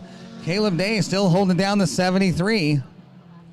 Good race for second and third. Meanwhile, it's a 4-car battle behind him. Everybody jockeying for position. White flag is out this time by for Jesse Shanklin. Shanklin looking for another big win here at Willamette Speedway this year. Hadley Jr. still all over the backside of the 24D.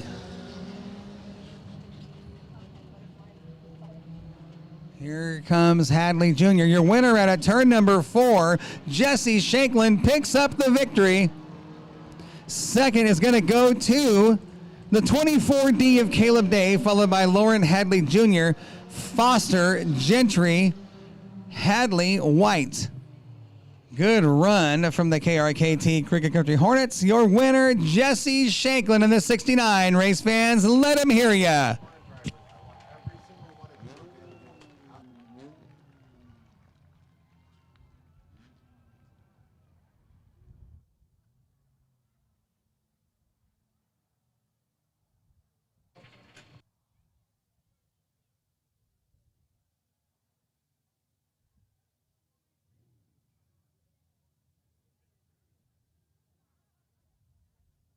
Well, race fans, we're going to take a quick intermission, give a little shot of water onto the racing service to bring that clay back to life, to give these guys something to get a hold of, give you guys a little more speed to take a look at, a little better show here in our final features of the night. The Dirt Doctor, Bill Arnold, will make his way out on the track right now. It's a good time to get up, stretch it out, and grab yourself an ice-cold Coors Light or a cool, refreshing Coca-Cola. Grab one of our burgers, dogs, or James Gang pizza.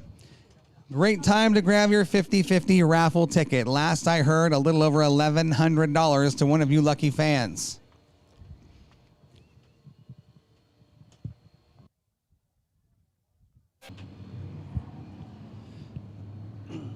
All right, race fans on the track right now. Your Cabinet Guys limited late model feature. This one's set for 25 laps.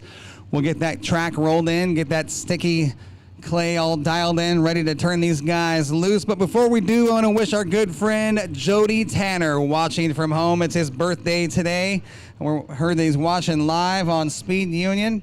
We wanted to wish him a big happy birthday. 77 years young today. Jody Tanner, thanks for watching on Speed Union. We missed you, bud. Happy birthday. Thanks for joining us on Speed Union TV.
Jackson.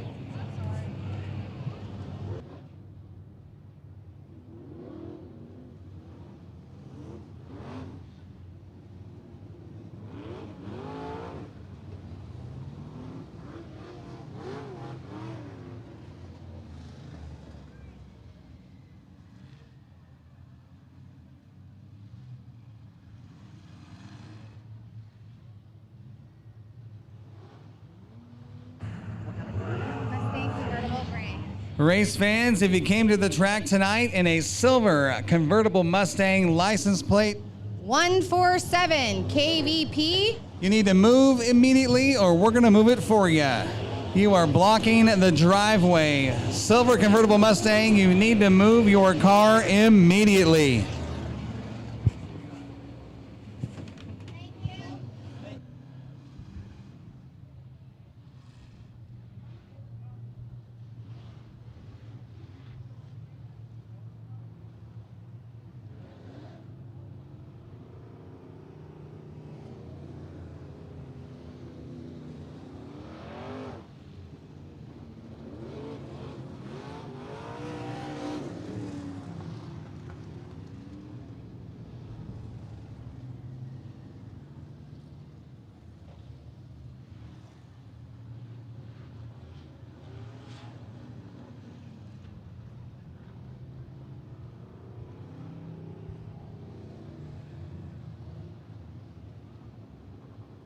Okay, race fans, we're getting close to pulling the winning 50-50 ticket. Got a couple of races left.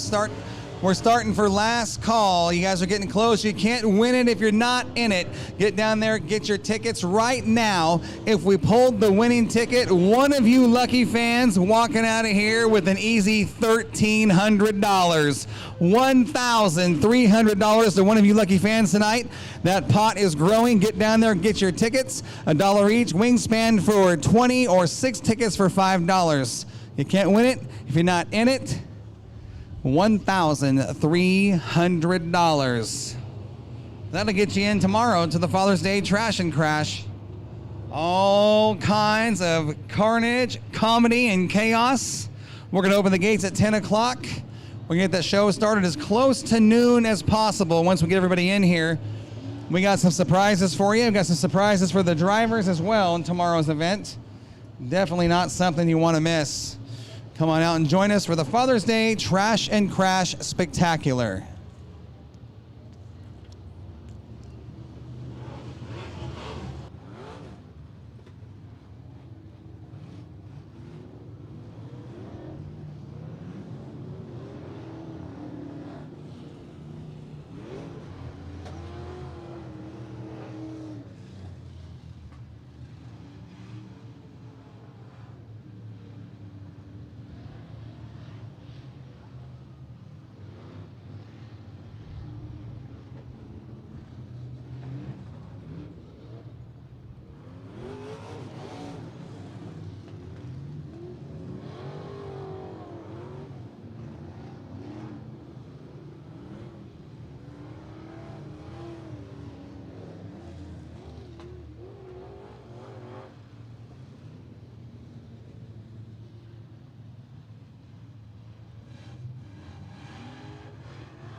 Kai Frick making his way down the stairs, going out to the pit area to pilot the number 08 Leighton model in tonight's feature.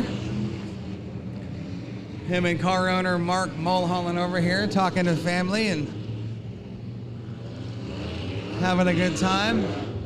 Be a great race in the late models tonight, race fans. A full field.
Once again, I want to remind you, race fans, tonight's limited late model feature winner getting a $100 bonus from Joe Dean Painting. Dean Painting, one of the big sponsors here at Willamette Speedway, making Willamette Speedway look beautiful. You see the new paint job under the grandstands and more to come. If you're looking to have your house or business painted, check out Dean Painting. You can find him on Facebook. Quality work, affordable prices, great family-owned company.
All right, track officials said things are good to go. The track looks great. We're getting thumbs up from the drivers. We're set to turn these guys loose. We're going to line them up and let them fly. Your lineup for your Cabinet Guys limited late model feature is going to look like this. Starting on the inside of row number 1 will be the number 33R of Ed Rolls, as the 1 of Jeff Rash has elected to start scratch at the back of the pack. Outside front row, the 69 of Josh Sim. Inside row number 2, the number 22 of Mike Betker. Then we find the number 61 of Bob Thayer. Row 3 looks like this. The 43, your defending track champion, Chad Slover. He lines up inside the 04 of Frank Elwes. In the 4th row, we find the number 9 rookie driver here at Willamette Speedway. That is Jake Colber in the 9, and lining up outside of Colber in the number 21, Chris Frank. Starting at the back of the pack, bringing up the rear of the field, the number 75X. He has been the guy to beat here in your Cabinet Guys limited late model division. 6 feature wins to his credit already. Clay Debin. This race is slated for 25 laps. Showing them 1, you see the Albany Toyota Pace truck on the track. They'll make their way off the track in turn number 2. We're showing them 1. We're going green next time at turn number 4. Extra $100 bonus to the winner of this feature from our friends at Joe Dean Painting. Looking to have your home or business painted? Find them on Facebook or online. Dean Painting, a great family-owned business, quality work at affordable prices. Caution lights are out. Green flag is coming at you this time at a turn 4 for 25 laps of limited late model action. Green flag in hand. Josh Sim going to find the throttle pedal. Here we go.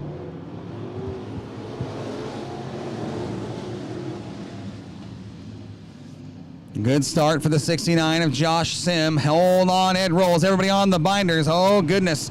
Things got a little dicey down there in turn number 2 here on lap number 1. Bob Thayer going to move to the number 2 spot, bringing the 04 of Frank Elwes with him. Sim, Thayer, Elwes. Then it's Betker and Rolls, your top 5. Chad Slover now in the 43, going to step it up outside the 33 of Ed Rolls. That's a battle for the 4th spot. Here comes Clay Debin in the 75. Clay Debin hunting the racetrack, trying to find. You're going to thread the needle on the 43 and the 33. Oh, goodness, things getting exciting already.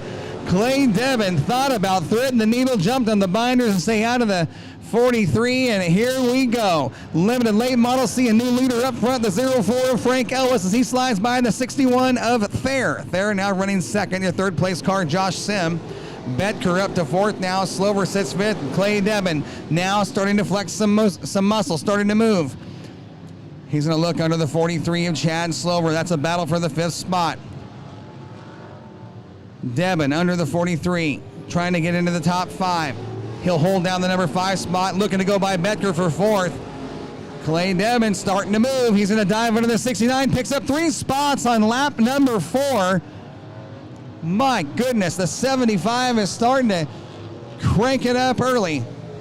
It is Frank Elwes, Bob Thayer, Devin, Sim, Betker, your top 5. Right now, everybody's got to worry about that 04 car of Frank Elwes. He is all kinds of hooked up at a big-time advantage over the 61 of Thayer, while Clay Devin works on the 61 for 2nd out of turn 4. Devin going to work that outside line, trying to get around the 61. Smoke now out of the backside of the 21 of Chris Frank. Devin moves into 2nd. We are lap number 7, that time by for the 04 of Elwes, your leader. Clay Devin, 16 is 0.66, 16066, about 0.7 of a second faster than anybody else on the track. Second fastest car on the track right now, the 04 of Frank Elwes. Devin using that outside line through turns 3 and 4. He's got that 75 car wicked fast on the high side.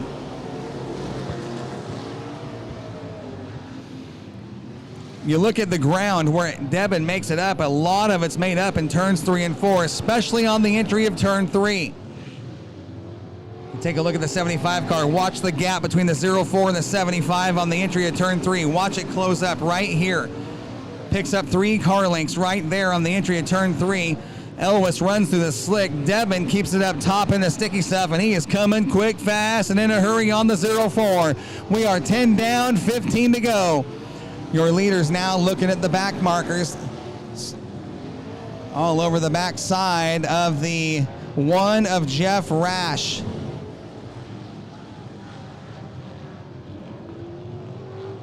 Devin right there within striking distance. A lot of time to work with. Patience. Displaying a lot of patience right now in the 75. He knows he's got time to work with. He'll try to run up on him in traffic to make his move. Hang on, Mike Betker. Around goes the 22, and caution is out. Caution is out on the double deuce of Betker.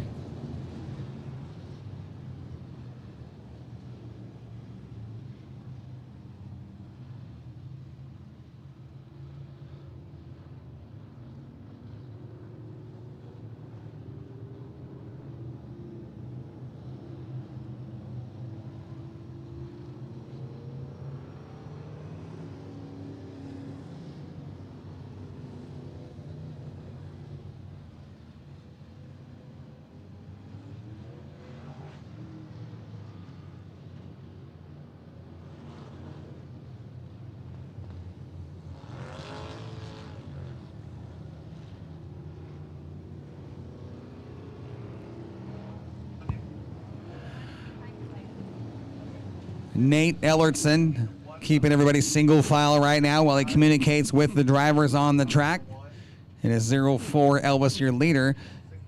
The 75X of Clay Devin will have the option to restart inside or outside. I'm going to guess he chooses to restart on the outside groove.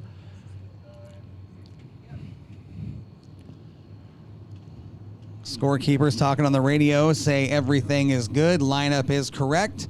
The 75X of Clay Devin will have a choice to make. Inside or outside, where will he restart? I'm putting money on the high groove.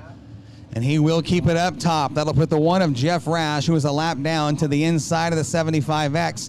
The 61 must line up behind the 1. 61 must be behind the 1. 43, you need to be at the outside, 61 on the bottom. Swap. 43 and 61 swap. Why Clay chose the upper knuckle? Right. 61 goes on the inside, 61 goes to the inside. 59 and 21 next row.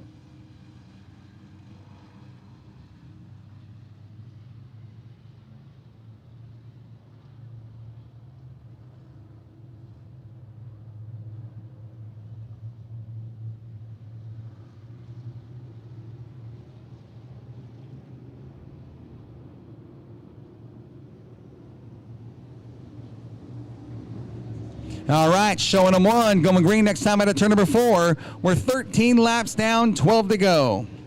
We're 12 laps down, 13 to go. Frank Elwes will bring us back to racing action on a Coca-Cola restart. Here we go, out of turn 4.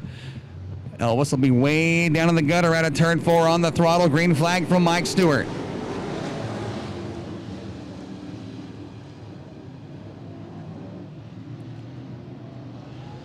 Clay Debin on the backside of the 04. We've got a heated battle for the top spot. And here comes the 43 of Slover. Slover starting to race up to the top 2 cars. The defending champion starting to turn up the wick a little bit. Debin gets to the outside of the 04, trying to find a way around him. The last lap time between the 04 and the 75, absolutely identical, 16.718. New leader at the stripe, the 75 of Clay Debin. Clay Debin looking for his 7th feature win of the year.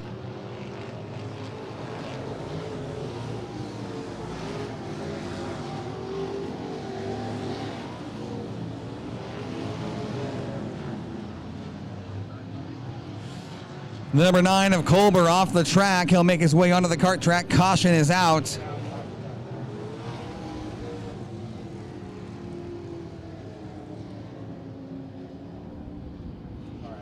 We are 15 down, 10 to go. Clay Debin got to the point, held the lead for a couple of laps. He'll stay on the point here while we're under caution. Frank Elwes will have the option of inside or outside on the restart.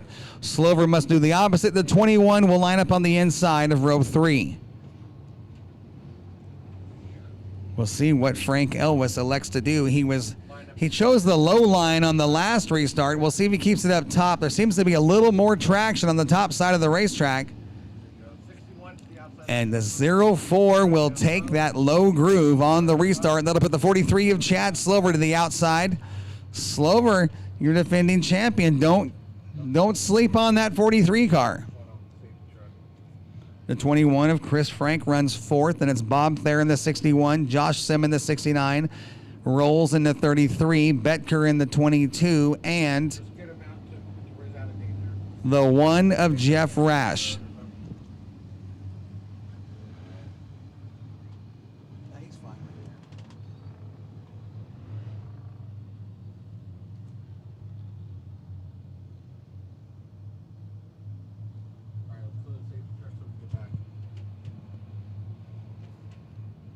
All right, your flagger, Mike Stewart.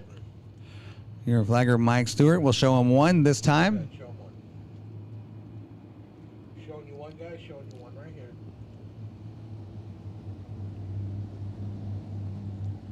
Once again, 15 laps down, 10 remaining. Your leader is Clay Debin. The lap prior to Clay Debin taking the lead, the 75X and the 04 were battling for the lead. Those drivers turned in identical lap times at 16.781. Here we go, looking for the green out of turn 4. Clay Debin on the hammer.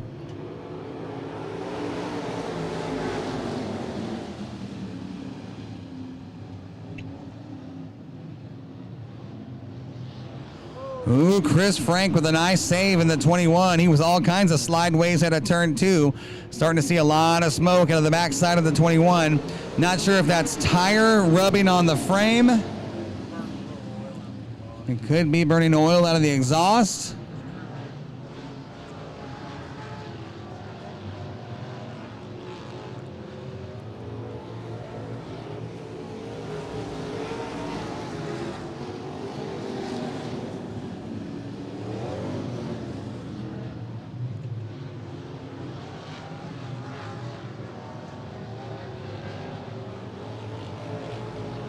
Almost a full straightaway advantage now for Debin in the 75X over the 04 of Elwes. He has got that 75 car incredibly quick tonight.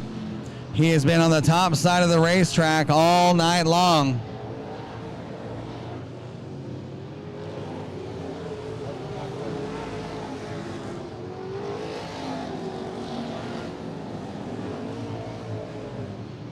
Devin, a little push on the entry at turn 3, had the back out of the throttle. Car got a little tight down there. We have got 5 laps remaining. 20 down, 5 to go. Devin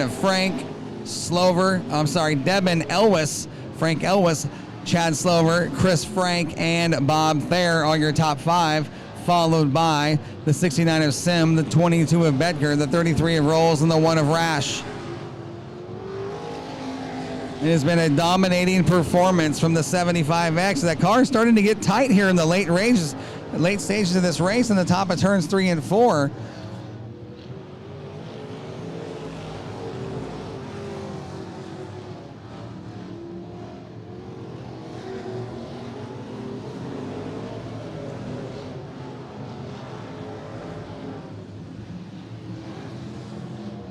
Well, Devin's car looks very good through turns 1 and 2 on the high side. As he enters turn 3, watch the 75X. He's got a little tight the last couple of times by. That looked good as a white flag is out on the 75X of Clay Devin, working on his 7th feature of the season. He has been the guy to beat the cream of the crop so far. Into turns 3 and 4. Heavy traffic in front of your leader out of the 4th turn. Checkered flag in the air. Clay Devin gets his 7th feature of the year. Second will go to the 04 of Frank Elwes, followed by the 43 of Chad Slover, the 21 of Chris Frank, and the 61 of Bob Thayer will round out the top 5. The battle for 6th out of turn 4 will go to the 69 of Sim, followed by Betker and Rolls. Impressive run from the 75X of Clay Devin. Win number 7 on the year. Not a bad job, Jay.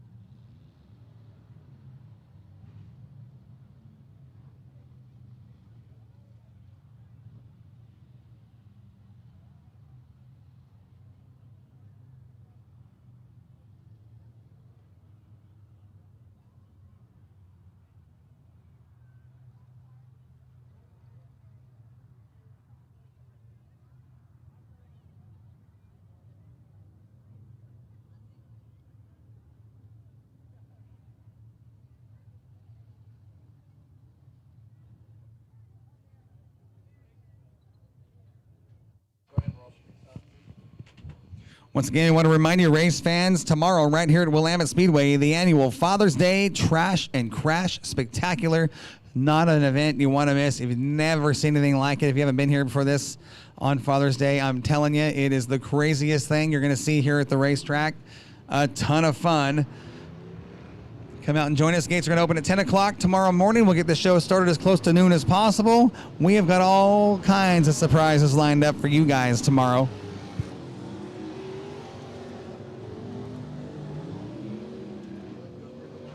Albany Toyota Pace Truck on the track. Andy Brashear's the pilot of that ride tonight. Your lineup looks like this. On the inside of row number 1, driving the number 17, Stephanie Smith. To her outside in the number 3C in the Cowboy Cadillac, Ross Connolly. The 83, Doug Scott. The 41, Ronnie Spielman. In the K4, J.J. Irvine. Driving the 22R, Wes Rolls. In the number 89, your defending track champion out of Albany, Dakota Goddard. Driving the number 24, Quick Rick Wyatt. In the number 14P, that is Shane Phillips. At the back of the pack in the 1G, that is Sean Gentry. We are set for 30 laps. The winner of this one, a $100 bonus from Vaughn Stone at Stone Motorsports. Looking for the green flag. It's coming to turn 4. Connolly on the throttle. Here we go. J&K Auto Body and Collision Street Stocks underway in racing. Smith with the advantage. 3 wide behind your leader. Oh my goodness. On lap 1, we're 3 wide.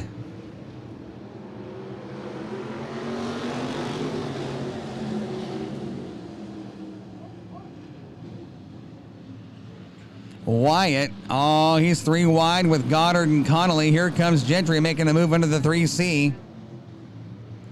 Doug Scott to the outside of the 17 is Smith here on lap number 2. Your leader, the 83 of Doug Scott, Smith, Spielman, Rolls, and Irvine, your top 5. Wyatt looking for his first feature win of the year. Outside the 89 of Goddard, trying to race his way into the top 5. He's bringing Goddard with him. Wyatt working the high side of the racetrack. A lot of traction up there to make that 24 car stick. We got a race up front. 5 very fast cars, all dicing for position. Rolls trying to hold that 3rd spot with a whole bunch of bad company coming behind him. Wyatt steps it up to the top shelf. He's looking to get around the 22 of Rolls. Here comes the 41 of Spielman. He's putting the pressure to the 83 of Doug Scott. Scott slides it from the middle groove down to the bottom to slam the door on the 41. Spielman now going to go topside, trying to get around the 83. Opens up a door on the bottom. Here comes Rolls. Rolls looks at the bottom of the 41. Scott a little sideways. Everybody jockeying for position. Wyatt now going to go outside. It leaves enough room in the bottom for the 89 to slide in there, but nowhere to go with the 22 in front of him. Goddard kind of stuck in traffic right now with nowhere to go. And Wyatt slips up. It's going to cost him 2 spots at a turn 4 as the 89 and the 1 got by him. Goddard and Gentry. Ooh, the old timer in the 24. Still right there in the hunt. We got a race up front. 6 cars duking it out. Wyatt on the top shelf trying to get around the defending champion, and they're trying to hold off a hard-charging Sean Gentry in the 1G. Gentry, looking for the 3rd spot under the 41 of Spielman, has come from deep in the field, and he's battling for 3rd now, and Goddard going to go 3 wide on the high side of the racetrack. The 89, the 41, and the 1 all dicing and jockeying for that 3rd spot, 3rd, 4th, and 5th. All bumper to bumper, literally a little bump and grind at a turn 2. Rolls now starting to make some moves in the double deuce. Doug Scott holding down the point. He's got everybody gunning for him. He's got his hands full with a pack of wild dogs chasing him. Not a good time to be the rabbit. Now is not a good time to be the rabbit. Doug Scott is finding that out. Rolls going to take a look under the 83. Can't quite get there under him. And here comes Spielman on the outside. What a race from your J&K Auto Body and Collision Street Stocks. 3 wide through turns 2 with Goddard on the high side. Gentry gets sideways, going to cost him a spot. Phillips is moving in the 14P. He gets by the 89 of Goddard. He's banging doors with his own teammate. The 14P and the 41 duking it out. Those guys race out of the same shop. Phillips will now move to the number 2 spot. Trouble in turn 4. The 3C of Connolly.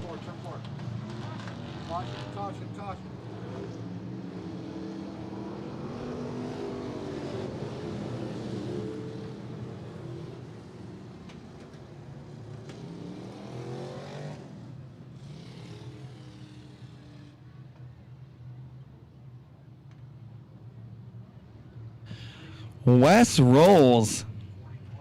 Impressive to this stage. 11 laps down, 19 remaining. The fastest car on the track, believe it or not, is the 14P of Shane Phillips, 18.455.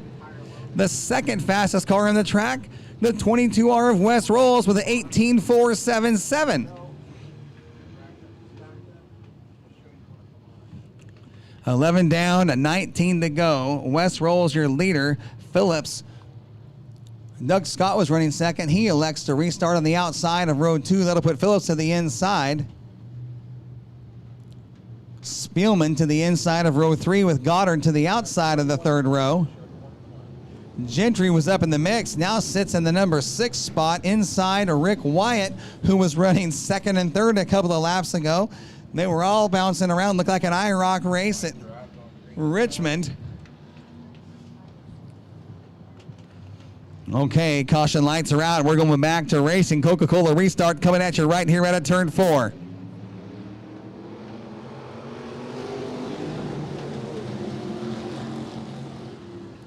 Bump and grind. Here comes Goddard. Going to take a look under the 83 again. 3 wide.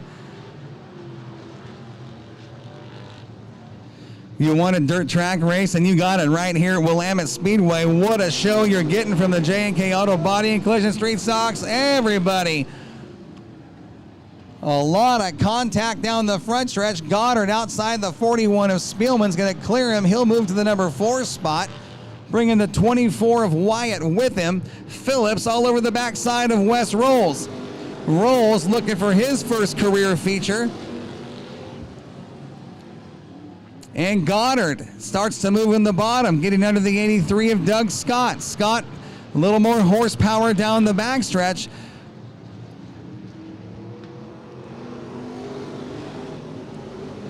And now the 24W of Wyatt coming back to life. He's going to thread the needle on the 89 and the 83. Oh my, at a turn 2, what a race. Oh, it's getting exciting up front.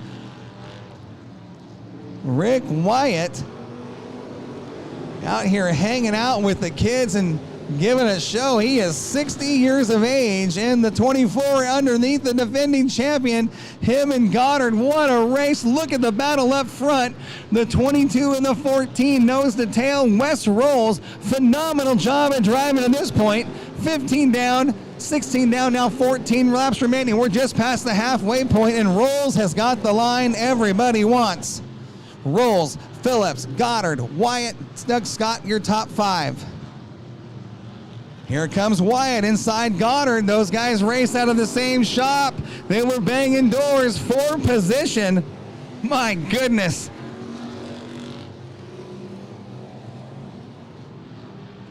What a race from the J&K Auto Body and Collision Street Stocks.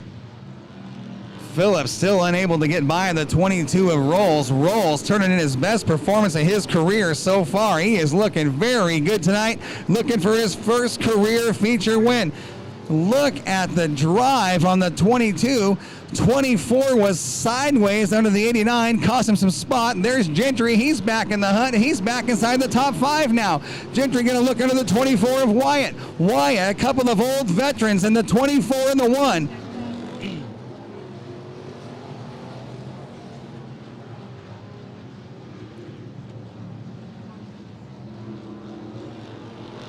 Wes Rolls, I'm telling you, we've never seen him look this good. We are 20 down, 10 to go. All he's got to do is be smooth and hang on. It's his race to lose right now, and he is turning in a career performance. Phillips going to step it out to the outside of the racetrack. Rolls has got something to work with on the bottom as that 22 car is digging hard down in the gutter. Goddard's now flexing some muscle on the 14. Look at the 1 and the 24 banging doors. Goddard under the 14 of Phillips. He's challenging for the second spot. Meanwhile, it's Rolls clicking off laps, quick, fast, and in a hurry. Smooth and consistent with 8 laps remaining. The harder those guys race for that second spot, the easier this is going to be for Rolls.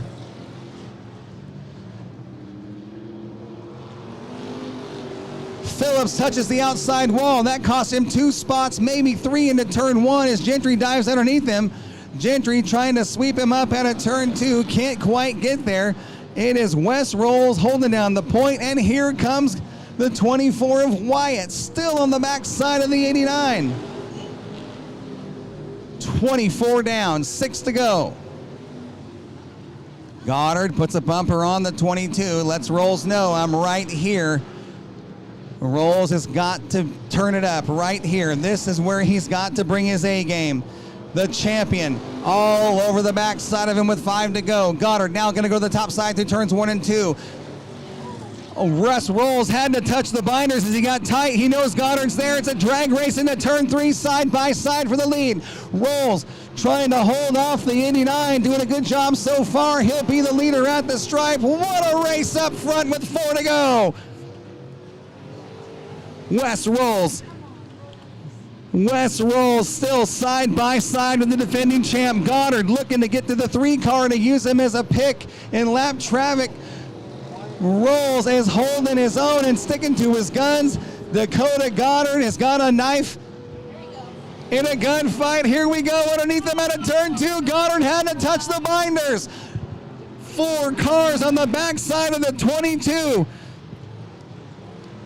2 laps remaining this time by, and the top 5 cars are bumper to bumper at the stripe into turn 1. Wyatt slips up, opens up a hole in the bottom. Phillips couldn't quite get there. Here we go. Back markers just ahead of your leaders. White flag is out right here. Rick Wyatt gets into the 89, stays in the throttle. White flag is out. Next.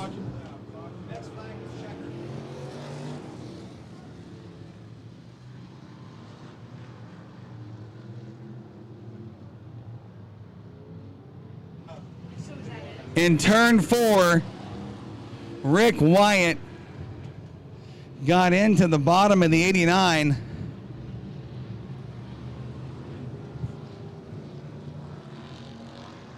Officials are looking at the replay.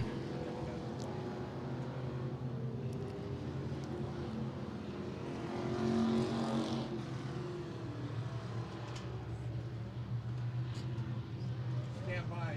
Right, race might be open.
All right, race fans up here in the Moxie Tower watching the replay, listen to the radio. Decisions are being made, looking at the ruling. You have to look at the replay to see who was where when the caution came out. This race is over. Wes Rolls is getting credited with the win. The white flag had come out. Leader +2 had passed the next check. The next flag is checkered. Wes Rolls will get the win.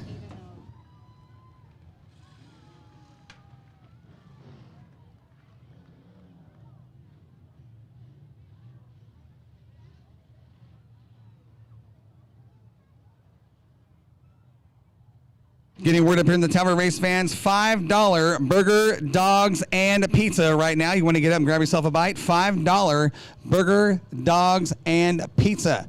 Get out your 50/50 tickets. It is time to give away some money. The 24W will finish the last car on the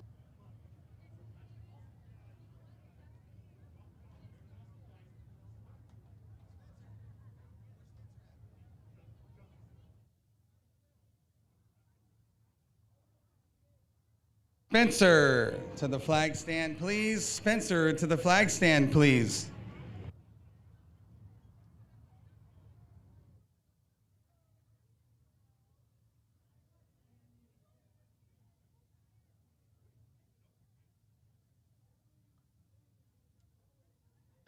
Get out your 50/50 tickets, race fans. We're going to give away some money.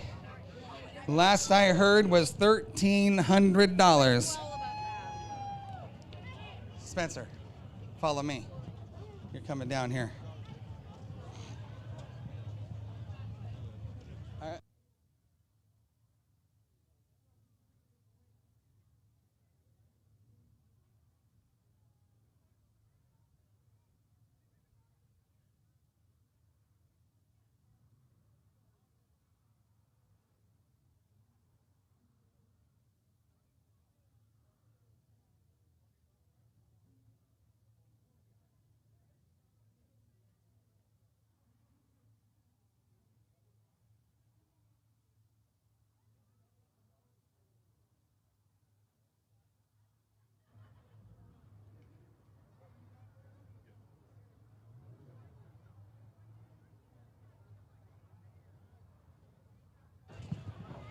Money, money, money. Spencer, you're going to help me out. This is the best part of the day, okay? This is how I'm going to get you paid and put a little money in your pocket, all right, pal? This is how this works. Stick around. That's going to be fun for you. Tickets are coming out. The last I heard was $1,300 to the winner. I'm not sure where it's at now.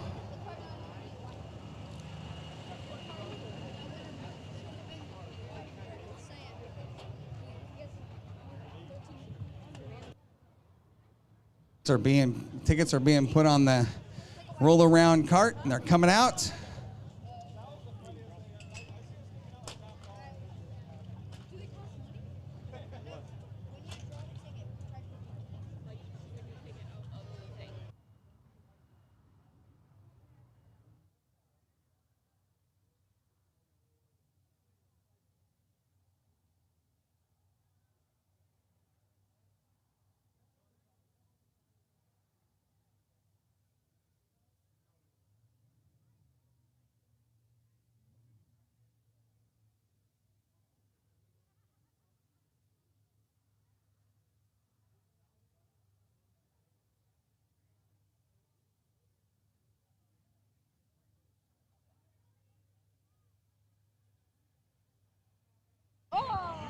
All right, here we go.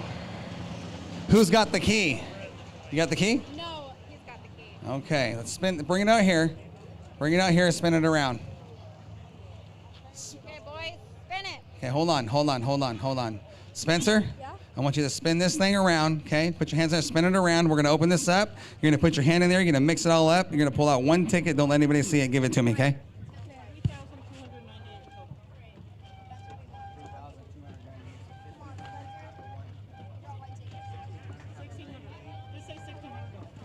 We're real close to $1,600 to one of you lucky fans. All right, let's get a key over here.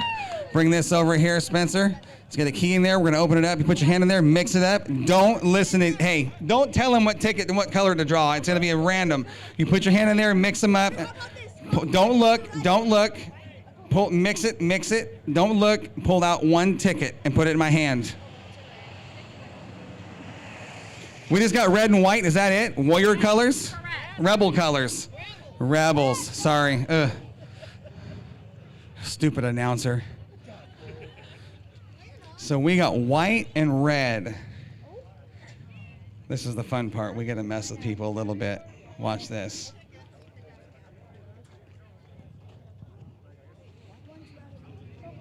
Spencer, look at this. Look at this. See that? Watch. See that? Who has a red ticket?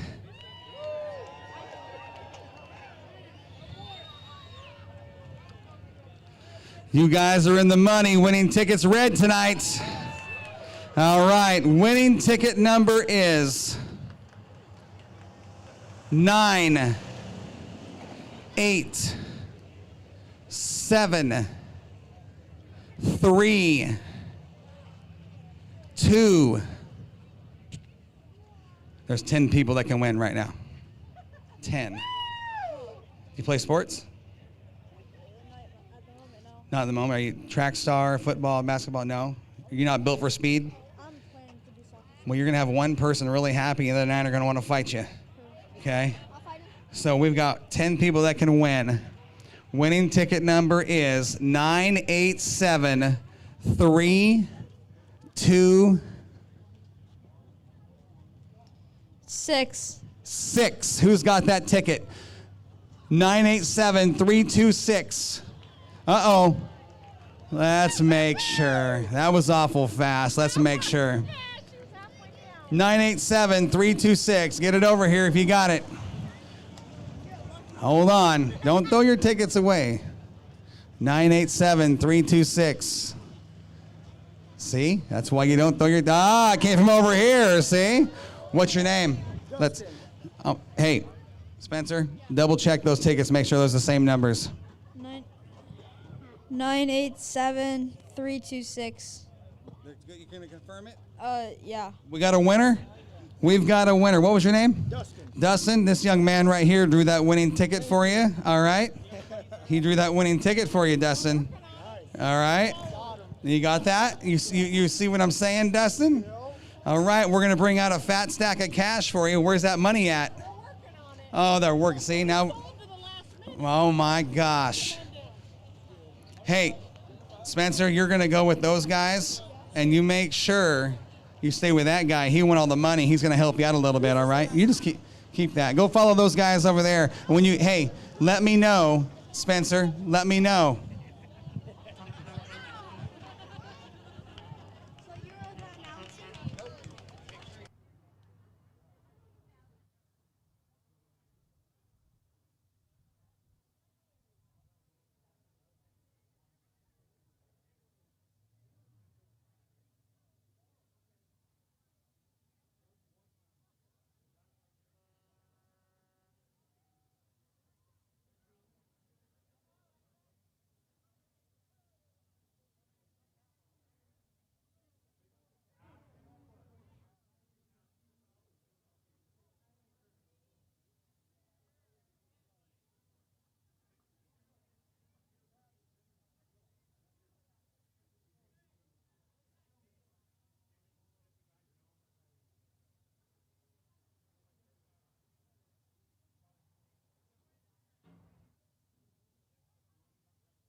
Spencer, where are you at?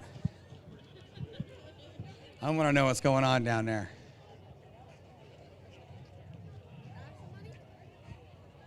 Got a handgun?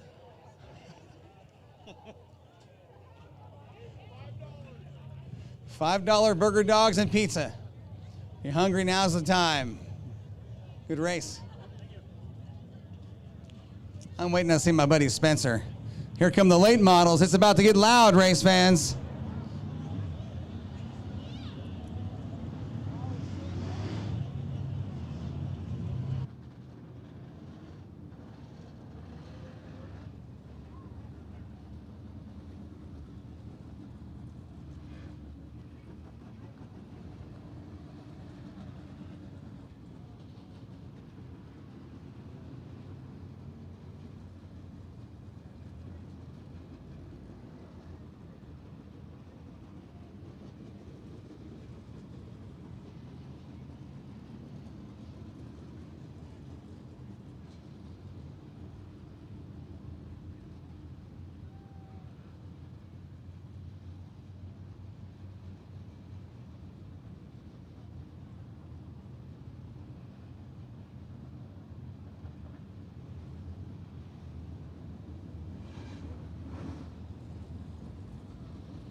Spencer, did you get paid under there for your ticket? You got paid? How much did they give you? 80. They gave you $80? I'll tell you what. I'm gonna throw in another 20 to make it 100 even. How about that? All right. Appreciate you, buddy. All right, stick with me. I'll get you an extra $20, make it 100 even, all right? All right, pal. Thank you for all your help today. Bring it up. All right.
All right, race fans, on the track, your Albany Toyota late model feature. This one is slated for 40 laps.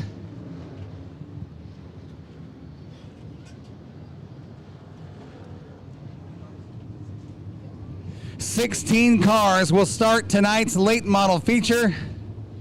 Your lineup looks like this. On the inside of row number 1, in the number 16, John Dees. To his outside, the number 71 of Corey Yak.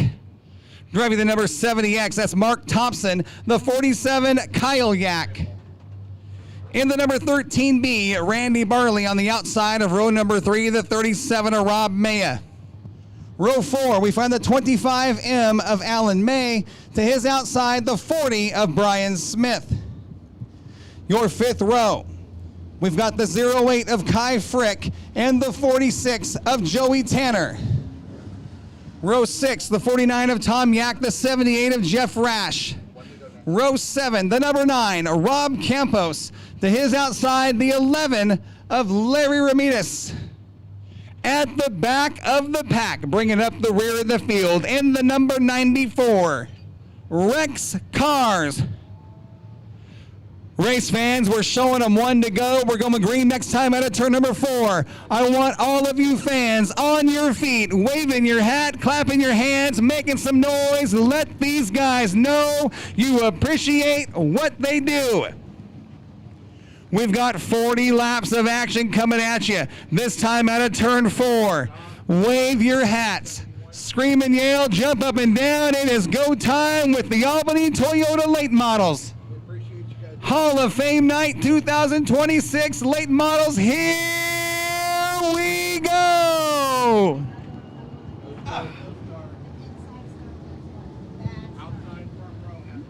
Outside front row sets the pace, guys. You know the rules.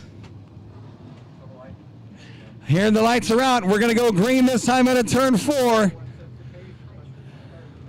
Corey Yak has got the pace in the 71. 40 laps. Turn 4, green flag. Race fans, let them hear you. Here we go. Late model action starts right now.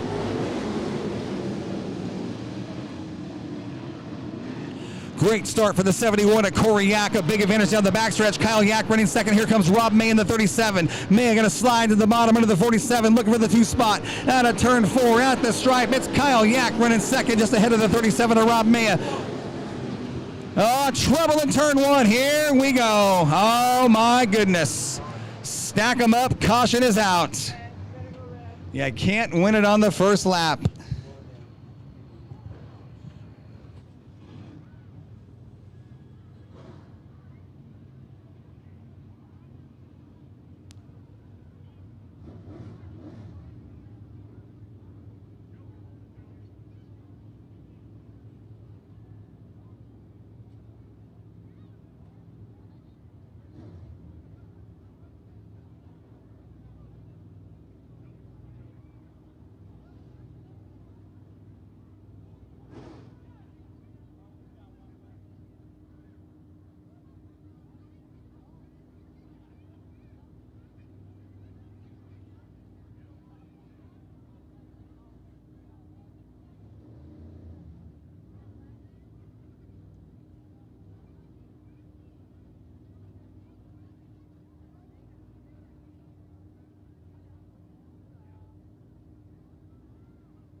All right, track officials have gone to the replay and taken a look at what happened. Unfortunately, just one of those racing deals, race fans. Everybody on the throttle, wide open on a hooked up racetrack sometimes. That's how it goes. We'll get the turn 1 mess cleaned up. We'll get these guys lined up and go back to racing. Once again, it was $5 burger, dogs, and James Gang pizza.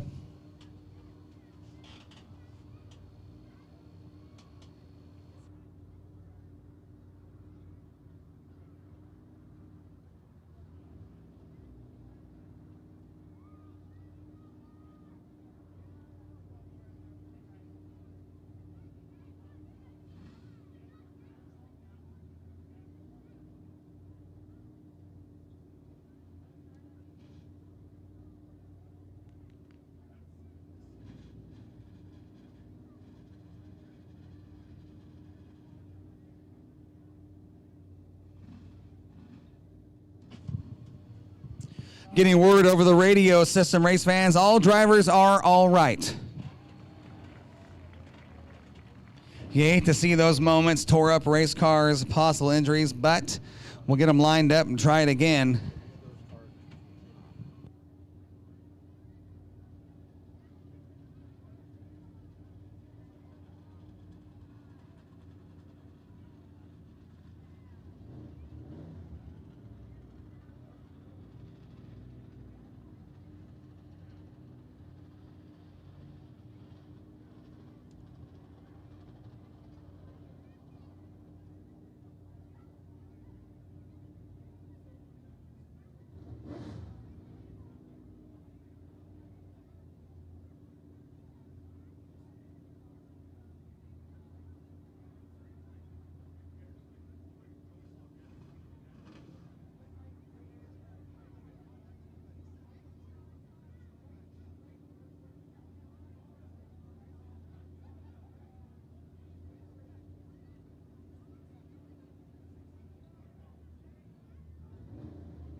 All right, all cars, single file, while track officials talk with those drivers in their cars on the Racesaver communication system.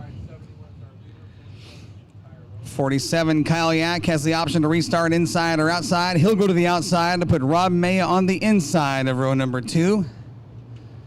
That'll put the 40 of Brian Smith in the number 4 starting spot with John Dees to his outside, followed by Joey Tanner, Kai Frick, Barley, Yak, Campos, Cars, Thompson, and Ramirez. Alan May in the 25. No nose on that number 25 car.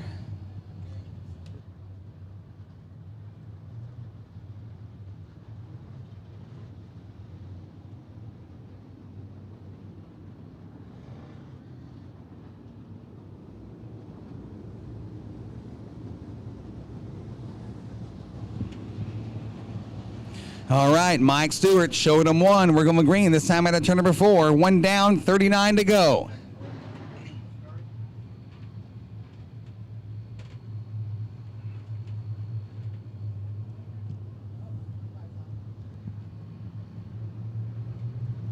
Green flag coming at you. Coors Light restart. Here we go, race fans. Late models back underway.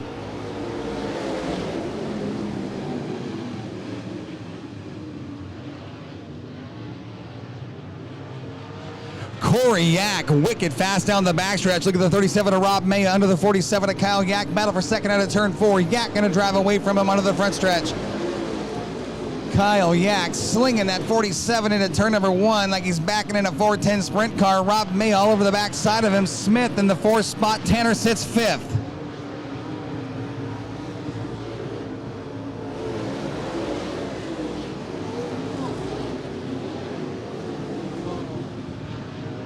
Corey Yak right now has got a sizable advantage over his brother in the 47. Look at Rob Mayo, the slide job at a turn 4. Couldn't make it sick, had to back out of it.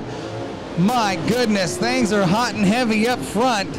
The 47 of Yak, the 37 of Maya, duking it out like a couple of heavyweights, both former champions here at Willamette Speedway.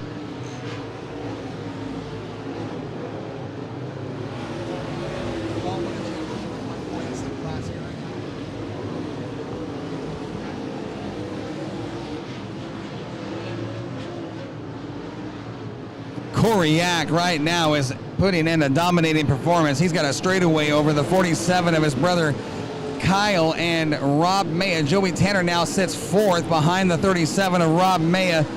Track conditions wicked fast right now.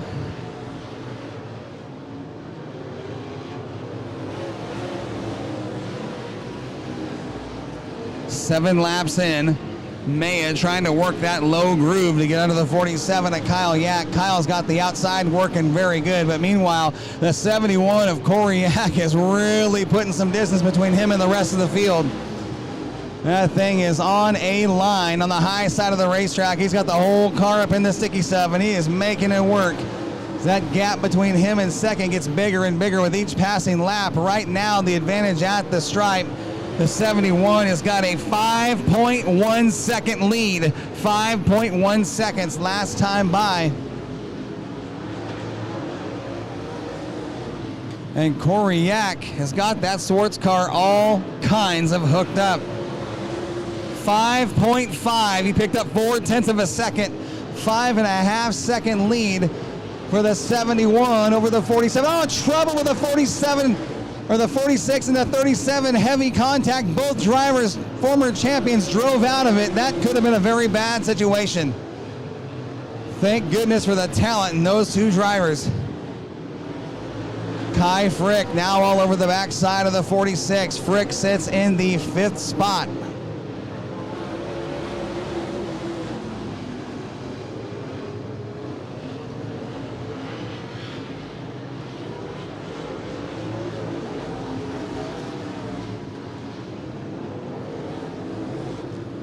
Second, third, fourth, and fifth. You can put them under a blanket at this stripe. They are all jockeying for position. Now Tanner going to look under the 37 of Maya. Maya's got the speed on the outside. Tanner took the short way around. Couldn't make it sick to get by the 37 for the 3rd spot. Meanwhile, the 08 of Kai Frick. Oh, goodness, we're flying around here tonight.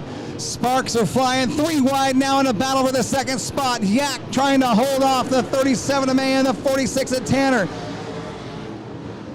Second, third, fourth, and fifth now into lap traffic as they race for position. Damage to the right rear quarter panel on the 46 of Tanner. Just looks cosmetic, doesn't look to be anything real major. I don't see any smoke off the right rear from the metal.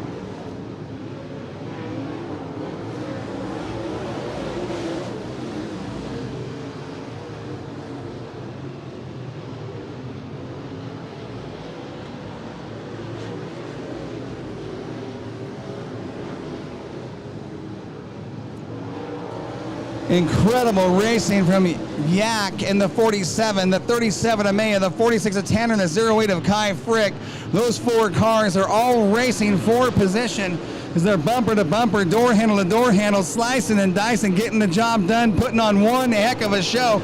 Race fans getting their money worth tonight here at Willamette Speedway.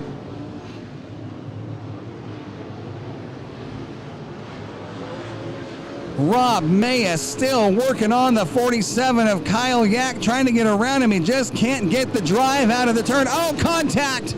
Contact between the 47 and the 37. Maya still working that low line to get around him, can't get it done. Tanner runs up on the backside of the 37, has to check up on the binders. Kai Frick, nowhere to go, kind of stuck back there behind those cars as they all jockey for positions. Incredible race going, 20 down, 20 to go.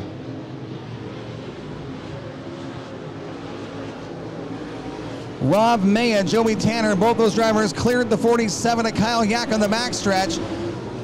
Maya now sits in the number 2 spot. Tanner sits third. Here comes Kai Frick under the 47 of Kyle Yak. That's a race for 4th and 5th.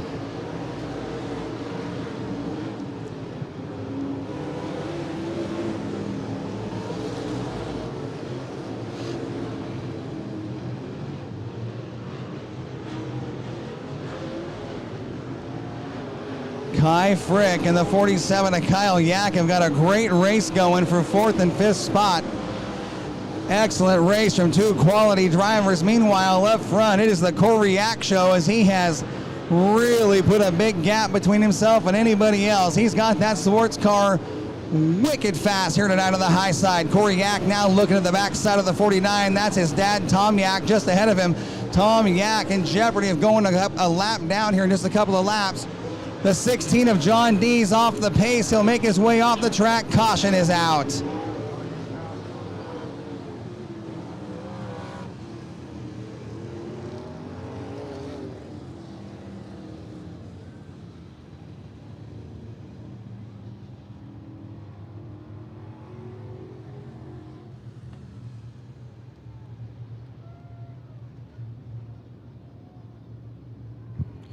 Caution is out on lap 24, 16 laps remaining. Corey Yak. The 71 has been a rocket from the drop of the green flag. He is the guy on the point, your leader. 2 lap cars between himself and the second place car, the 37 of Rob Maya. Your third place car is the 46 of Joey Tanner, followed by the 08 of Kai Frick, the 47 of Kyle Yak. That is your top 5. Then it's Brian Smith in the 40, Campos, Ramirez, and the 49 of Tom Yak.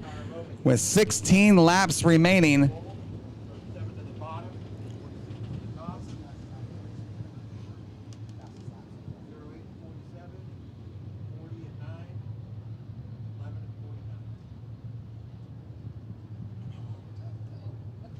the fastest lap in the race so far turned in by the 71 of Corey Yak, a 15 at 034. 15034 from the 71 early in the race. Showing them one. We're going green. Coors Light restart this time out at turn 4.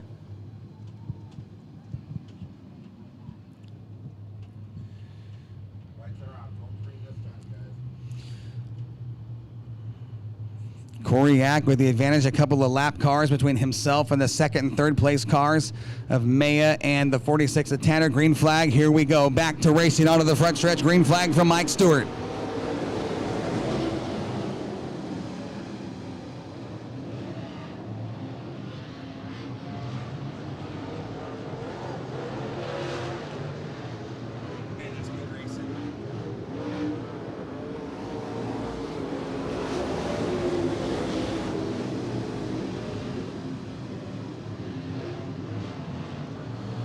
Rob Maya, Kai Frick, and Joey Tanner are just duking it out like three heavyweights. The gloves are off. These guys are racing for the fans tonight here at Hall of Fame night at Willamette Speedway. Unbelievable show as they race for position while Koryak once again starts to check out.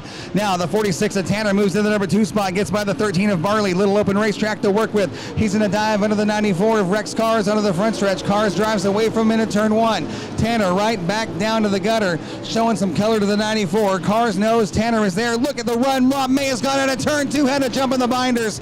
Rob Maya had the best drive of the night out of turn 2, had to jump on the binders and stay out of the backside of the 46. Unbelievable. Unbelievable the run. Watch him out of turn 2. Watch the 37 of Rob Maya, the forward drive in that car. Incredible. Tanner still working on the 94 of Cars. Caution is out. Trouble at the bottom of turns 1 and 2. Trouble at the bottom of turns 1 and 2. The 9 of Rob Campos sitting sideways in the racing line. Very dangerous. We are 28 laps down, 12 to go.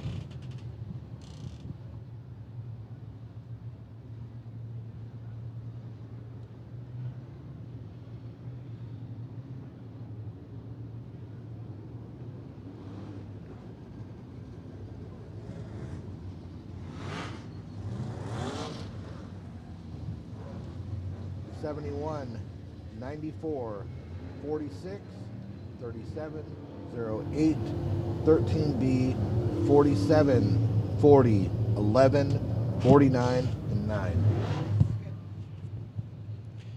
For you fans watching at home on Speed Union, you can hear the race director, Nate Ellertson, communicating with the drivers on the racetrack, letting them know where they should be here on the restart.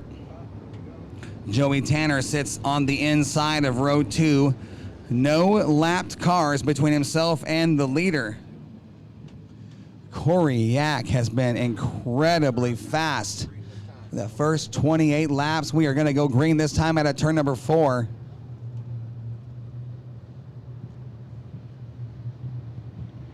Koryak will bring us back to the restart at a turn 4 on the throttle. Green flag is out. Here we go.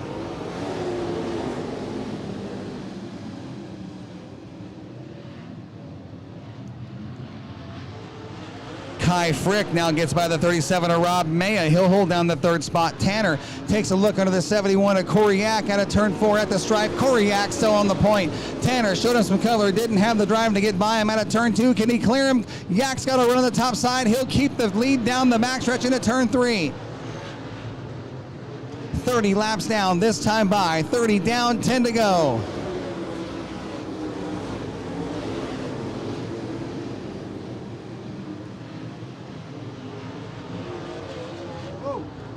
Oh boy, Rob Mayo, what a save in the 37. Oh my gosh, I can't believe what we just saw out of Rob Mayo. Expert job at driving. Look at the battle for the lead up front. Koryak able to hold off the challenge of the defending track champion. Yak bobbles out of turn 4. Tanner couldn't make it stick to get by him, and Yak puts it on the wall at the top of turns 1 and 2. Tanner's going to drive by him down the backstretch. Yak puts a bumper on him. Oh, we got a battle up front. Tanner with an expert job of driving to save that car. Incredible.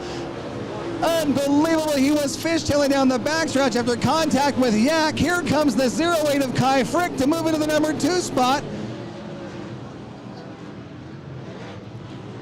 33 down, 34 this time by with 6 to go.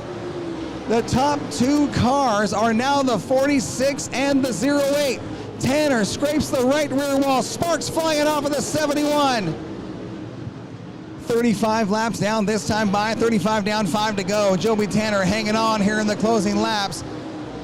The 08 of Kai Frick trying to close up on him to challenge him here in the late stages for the win. We're going to have a great race. If these guys get into traffic in the next couple of laps, it's going to be a Saturday night shootout. 4 laps to go this time by.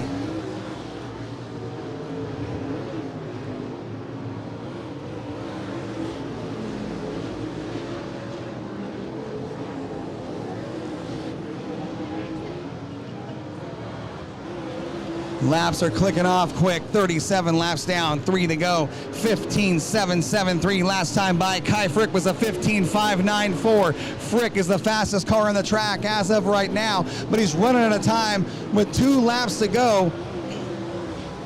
2 laps to go. Kai Frick. Tanner puts it in the wall on the top of turn 2. He touched the wall, had to get out of the throttle. Kai Frick rolls up on the back of him. White flag is out this time by. The white flag is out, and here comes Kai Frick. Kai Frick on the backside of the 46. 1 lap shootout. Oh my gosh. Tanner touched the wall. Had to hang on to the car at a turn 4. Joey Tanner gets the win. Kai Frick a close second. Unbelievable show here tonight. Corey Yak will hang on to 3rd with a tore-up body. 4th will go to Rob Maya. 5th to Yak, followed by Brian Smith. Unbelievable. How about it, race fans? Let those drivers hear you. What a show.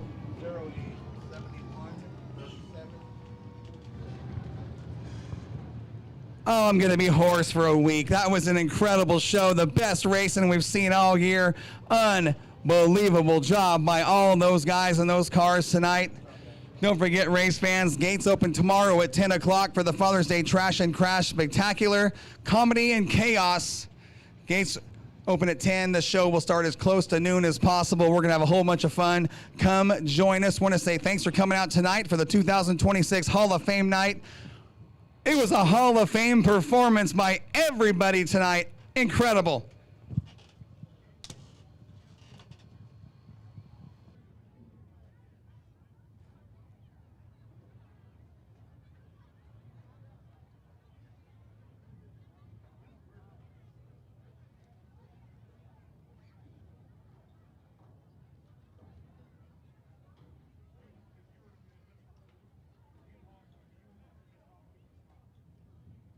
Fans, we're going to go trackside and talk to tonight's winners.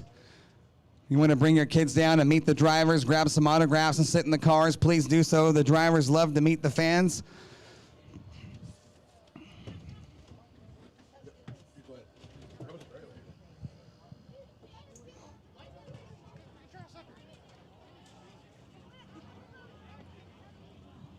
There's Jesse Shanklin in the 69, your KRKT Cricket Country Hornet feature winner. Clay Devitt in the 75X. Cabinet Guys limited late model feature winner. He's coming to victory lane.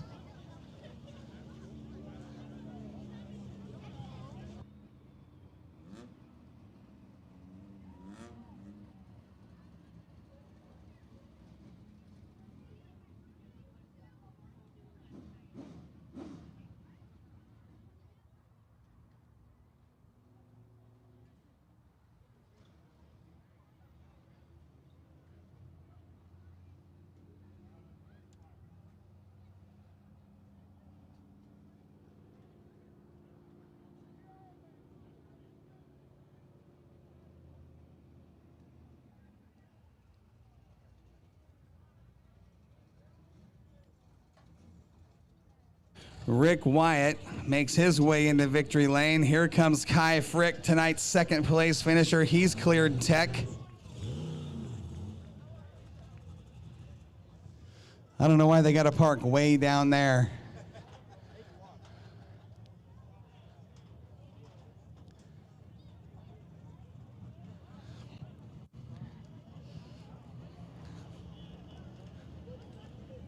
Kai Frick's got a tore up left side body panel. Here comes Wes Rolls, tonight's street stock feature winner.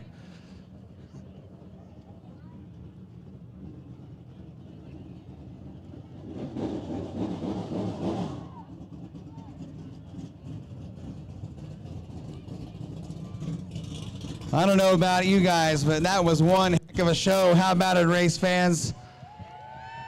That's as good as it gets in dirt track racing anywhere in the country. I hear a motor back there. We'll see if he clears tech. You'll know who comes over the top of turn 3 next.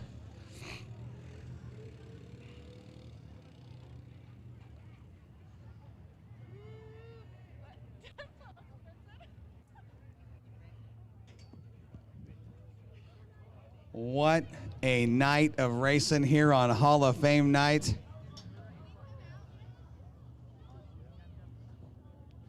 There is Corey Yak in the 71. He clears tech. He's your third place finisher tonight.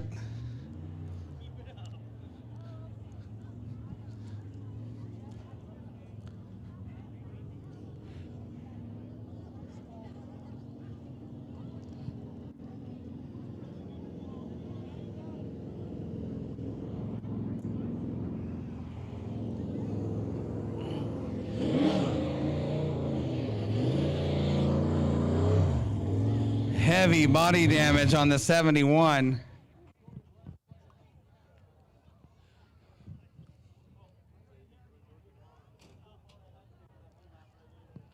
A lot of conversation going on down here amongst the drivers.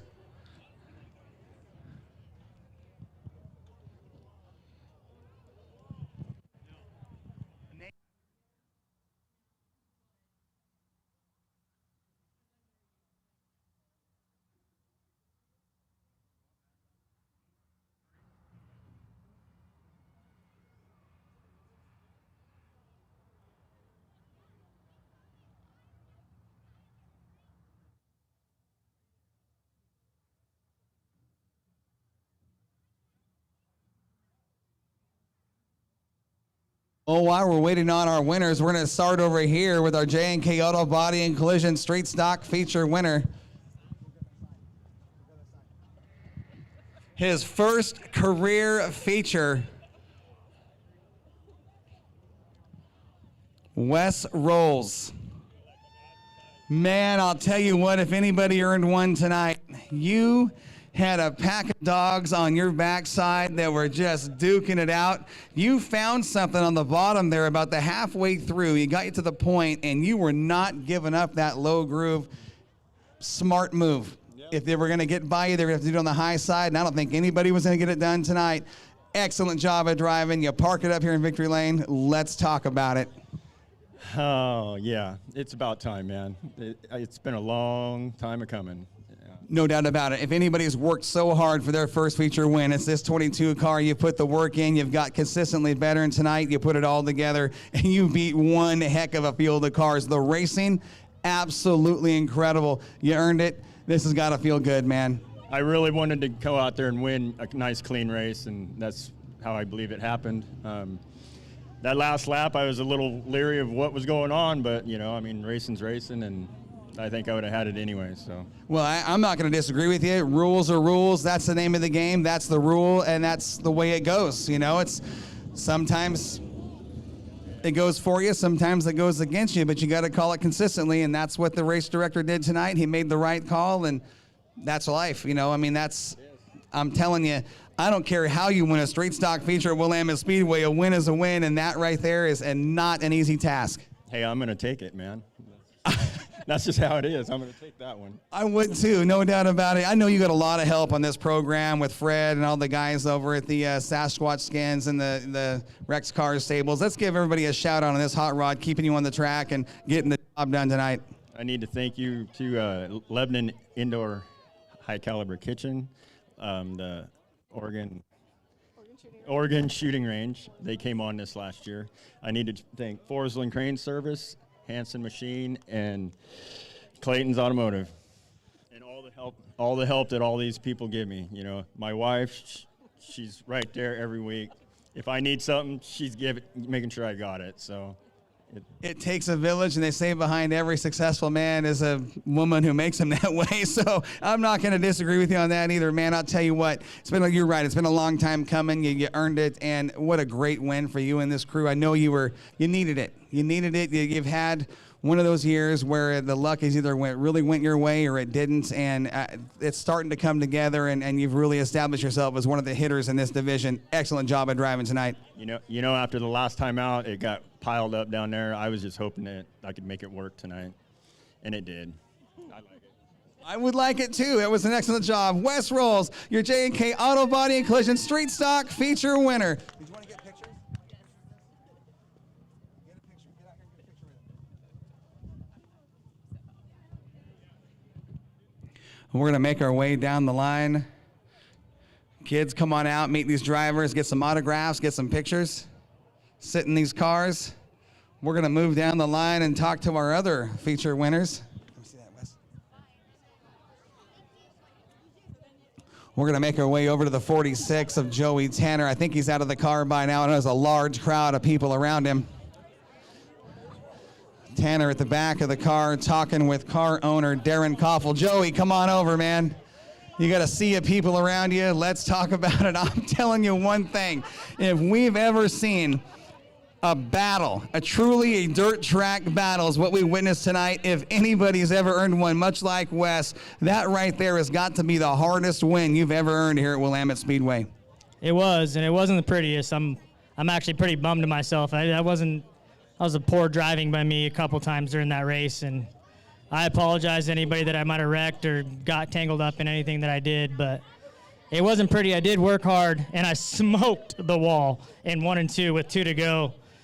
Probably bent some stuff in the right front, and I was just trying to hold on. But, yeah, man, it was a war. The track was like, it was kind of grippy, but it was like kind of slick getting in the corner, so you couldn't steer very good.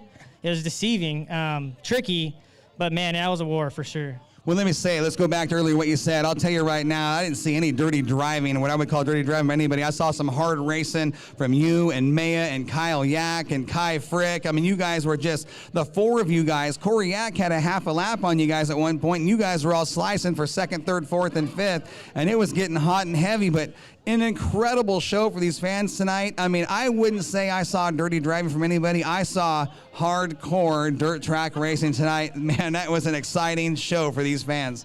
Yeah, I mean, I'm not saying that I was driving dirty. It just wasn't a very well-executed race by myself, on restarts and as the race went on. But, yeah, just super proud. That's our 6th win, I think, already this year, 6 out of 7.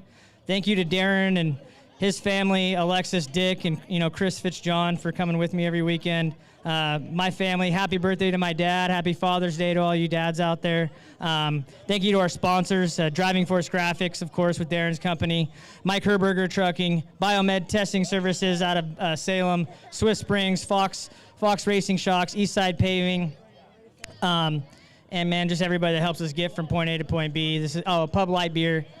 By 10 Barrel. Yeah, man, we'll just, we got a little bit of fixing to do on this car before we go to Cottage Grove next week. Let's go back with 2 to go. Did you know Kai Frick was as close as he was, or did you know when you touched the wall and you saw some color? Let's talk about that, what happened at the top of turns 1 and 2 with 2 to go. Take me through that process. I was just trying to go as fast as I could because, I mean, I knew he was there. I just misjudged 1 and 2, I just went in there like I normally did, just a little too high and a little too hard on the brakes, and I just did a death slide. And, yeah, man, I hit it well enough on the last 2. I didn't know he was right there, but I had a feeling just because I was screwing up so bad. But, yeah, man, congrats to them. They've been fast, and, yeah, good night. Unbelievable show. Great win for Joey Tanner in the 46 that Darren Koffel owned. Rocket 2.0. Excellent job of driving. Another big win for Joey Tanner. We're going to move down the line. Where is Jesse Shanklin right there, the number 69, your KRKT Cricket Country Hornet feature winner, Jesse. Man, you got something? Check that out. I like it. All right, there we go. I'm going to keep it. You want Dave's too? Yeah, give it to me. All right, hey, let's talk about it. Another win. How many is this for you this year? You've won so much, I don't even know. This is number 5. Number 5 on the season, a full pack of cars tonight. You had to drive through to win it. You came from the back on a restart to get back to the front to get the job done. Let's talk about how you did that and what you were looking at. Yeah, so when that accident happened, we kind of got debacled up stuff. I knew I was going to go back to the back. I was like, all right. I looked over the board. I was like, all right, how many laps do I got left? I was like, 4? Oh, we got this. So I just strategically, waited my lines, kind of waited it out. Trying to find my holes to sneak in and sneak around and stuff, and eventually just kind of wormed up through it and finally got around the last car and just kind of took away and kept on going. Well, I want to talk about that because after that last restart, watching your car, patience was a big thing because I'm watching your car coming out of turn 4, and the car looked tight on exit. You had the wheels turned to the left, and the car was pushing up towards the wall. Let's talk about the adjustments you had to make as a driver to get the job done and get that win. Yeah, when I noticed that the car was wanting to push out on me and stuff, I had to try to readjust, slow down just a little bit, and get the car to to more maneuver where I wanted to go and try to find the ground that was sticking a little bit more. And finally found a couple grooves that I liked and kind of hung with those and kind of bouncing around, and it worked out pretty good. Yeah, I was going to say, once you got to the front, it was just about being consistent, and lap after lap looked the same. You got the job done. Let's give these sponsors a big shout out here in Victory Lane. First foremost, Team Tie-Dye Racing, my family. Couldn't do it without them. I have my sponsor here tonight, Gateway Imprints. They got to come out and see the car finally run. And then we have Kathy Creations, Conti's Speed, Sound, and Custom, and then Plum Crazy Auto. Heck of a job at driving. Another big win for the 69 Jesse Shanklin, your KRKT Cricket Country Hornet feature winner. We're going to move down the line through all these race fans as everybody celebrates in Victory Lane. We're going to talk with, where's Kai Frick? We're going to go to Kai and come back to Corey. Kai's over here. Kai Frick. My goodness, we've got a lot of tore up bodies here in the late model division. Let's go through that race. You were second, you were fifth, you were up to fourth, back and forth all night long in that pack of cars. You guys negotiated lap traffic. You saw some opportunities to capitalize. You got some open racetrack to work with. You moved to the number 2 spot. Let's go through what happened with 2 to go and what was going through your mind. Well, I knew I had a pretty good car, and I could really make up some ground if I hit my marks right. But man, Tanner's just fast, and it's tough to beat him. But I was able to carry a lot of momentum and kind of slide job people, and it was working out pretty good for me. Well, we were looking at the lap times. I was telling the fans while we were under caution at one point late in the race, you were still the fastest car on the track, believe it or not. But, man, I mean, you got some tore-up panels here. Corey's got some tore-up panels. Joey's got one over there. That was a truly entertaining race, these fans. A hardcore dirt track battle that entertained everybody. In the seat, I know those moments get a little dicey and you start clenching up a little bit. You got to remain calm to keep that car underneath you. But let's go through that race and let's talk about halfway through when you really started to move up to get in the top 2-3 spots. Did you ever think you had a shot to really get home the win tonight? And let's go through what was going on. That second half of the race was pretty wild. Yeah, second half was a ton of fun. Anytime you can swap positions and paint a little bit with Tanner and Rob Maya, you're doing something right. And my car it came alive, and I was starting to figure it out. But I thought if I could get to the lead, I could probably hold everybody off because I had a really good car. But getting in front of those guys is a whole other story. But I'll tell you what, one thing that we've noticed this year that I've noticed from the Moxie Tower looking down on these races, watching, we're starting to see something with these Swartz cars who have been notoriously good on the slick are all of a sudden getting really, really fast on the heavy racetracks like we saw tonight. I don't know what you guys are doing different, but these cars it looks like the game is changing a little bit on these Swartz chassis. Yeah, they used to be, slick track cars, tight, and run the middle, but we've been working really hard on it, and it's pretty balanced right now. Well, watching you and Corey act tonight, and both of you guys in Swartz chassis was just an impressive run. I mean, he was at one point had a half lap on everybody. Then the caution came out and tightened things up, and then the race was on. But an incredible show. I don't think I've seen anything like that here in the last 5, 6, 7 years with 4 or 5 guys jockeying for position and traffic and banging doors. And I mean, I really didn't see any dirty driving. I just saw some hardcore racing by quality drivers. That's what you want to see as a race fan. I know it gets a little frustrating, but man, it was awesome. Yeah, it's just cosmetic mainly. So, pound it out and go again. But what a transformation like that. This track, a 180 compared to last week. And you guys did a great job giving us a fun race surface to race on and put on a show.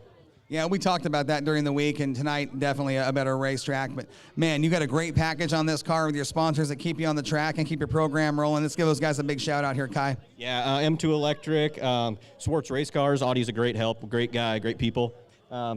TAC Incorporated, Tony and Shelley Larson's Family Foundation, and Crazy 8 Racing. Couldn't do it without friends, family, Mark, everybody that helps us. It's a team effort. It's not easy. And I want to shout out to my wife at home. She's the one that lets me race, and my daughter. So love them. It's great racetrack, fun night.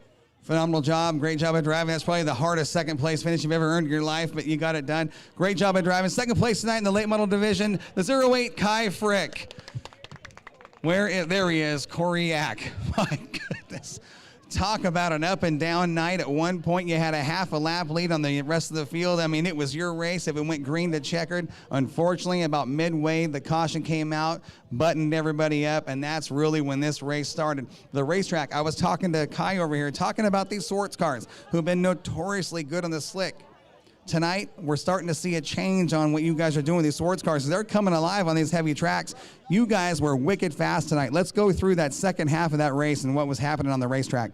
I was way too tight. I didn't need any of that grip tonight, but I made the best of it.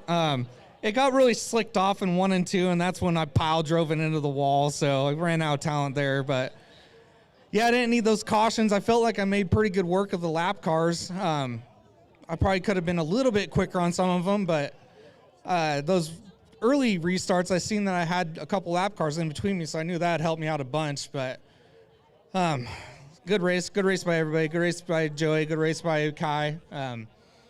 Fun night. I'm glad it turned out the way it did. I mean, I could have done better, but we'll take home third. I wouldn't complain about a third place finish in that race. Let's talk about a half a lap lead to the next thing you know, you're in a pack of cars, banging doors with Tanner and Kai Frick and Rob Maya. I mean, you got to keep your composure. That can be a little taxing on the mind a little bit, but man, you did a phenomenal job of driving tonight. Even after touching the wall, I mean, the right rear corner says it all. You still got the job done with the top three. You got to be proud of that finish.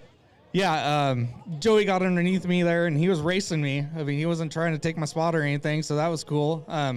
I just had to keep her wide open. I didn't have the right set of gears in to be running the top, so it was everything the 7,400 RPMs could turn tonight, so it's good. We'll go with that. Well, you're parking it in the trailer in one piece, minus that little spoiler job back there. But, man, you know, like all these guys here, you got an awesome sponsor package on these cars to keep your program moving. Let's give those guys a big thank you. Yeah, I got to thank my wife, the kids for coming out. Mom, Dad, my wife's parents came out tonight. That was awesome. Let's see, who's my good people here? GB's U-Cut Christmas Trees, Cascade Outdoor Power Equipment, Icebox Performance, Clay Debon,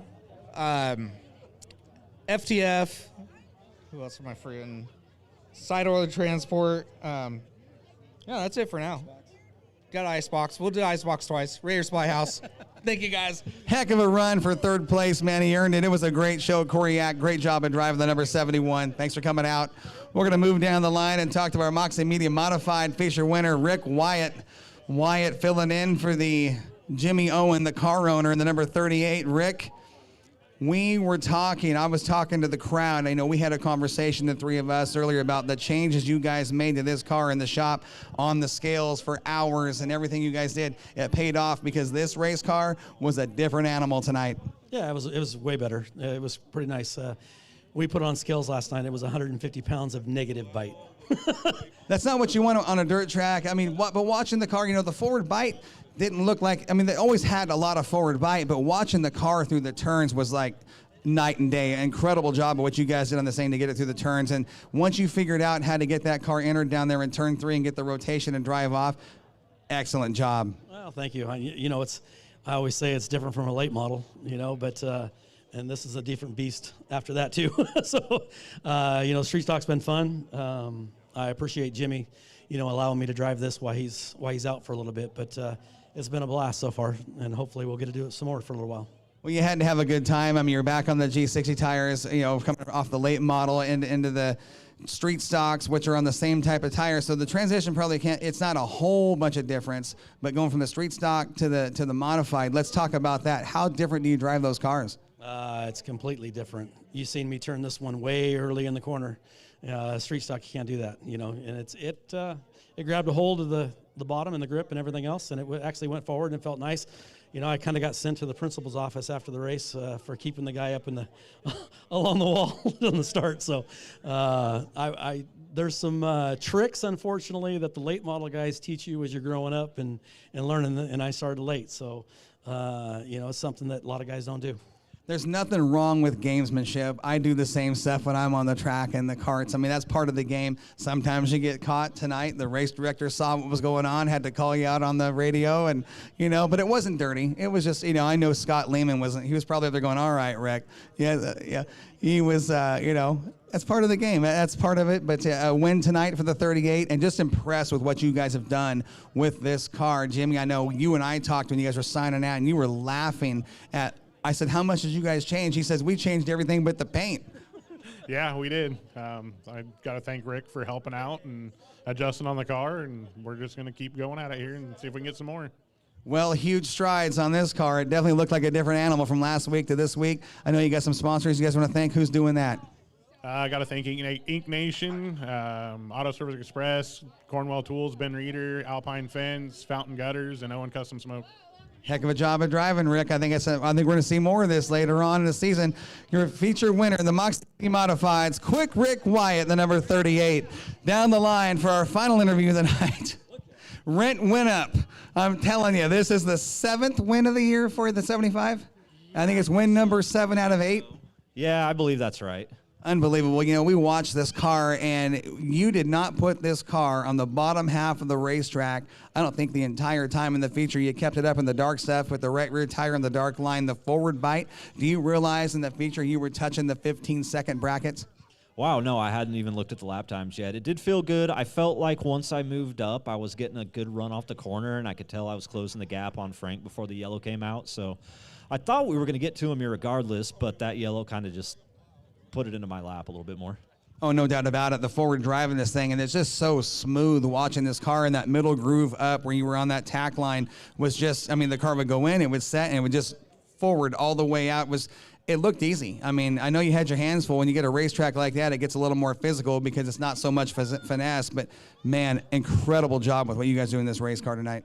Yeah, thank you. It was pretty routine, just driving. You know, I found something that was broke after last weekend when I got home and was pressure washing the car Sunday.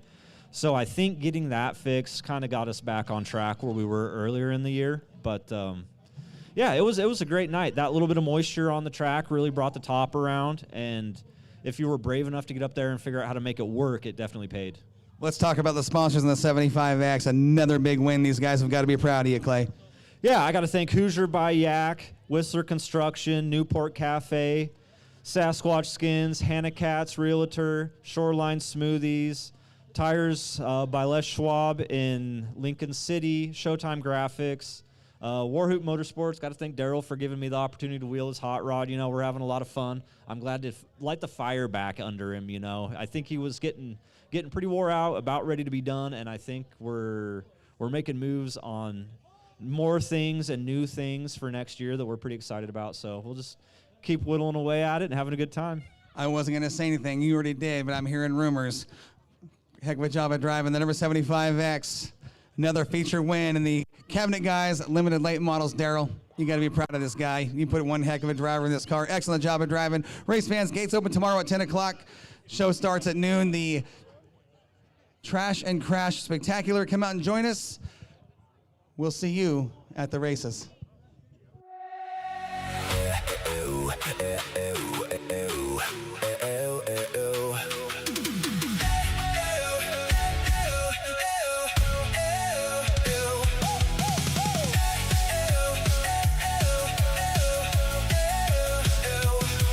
I was left in the fast lane, racing on a track with nothing to show. The dust kept flying, feel the fire grow.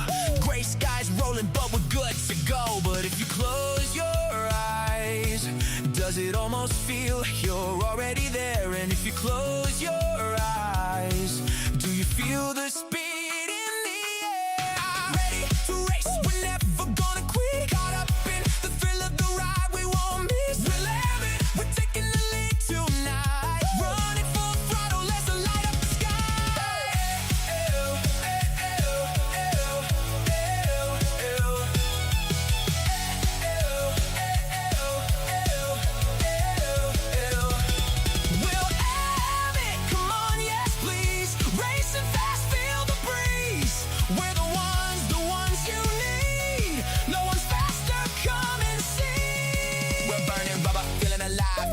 We keep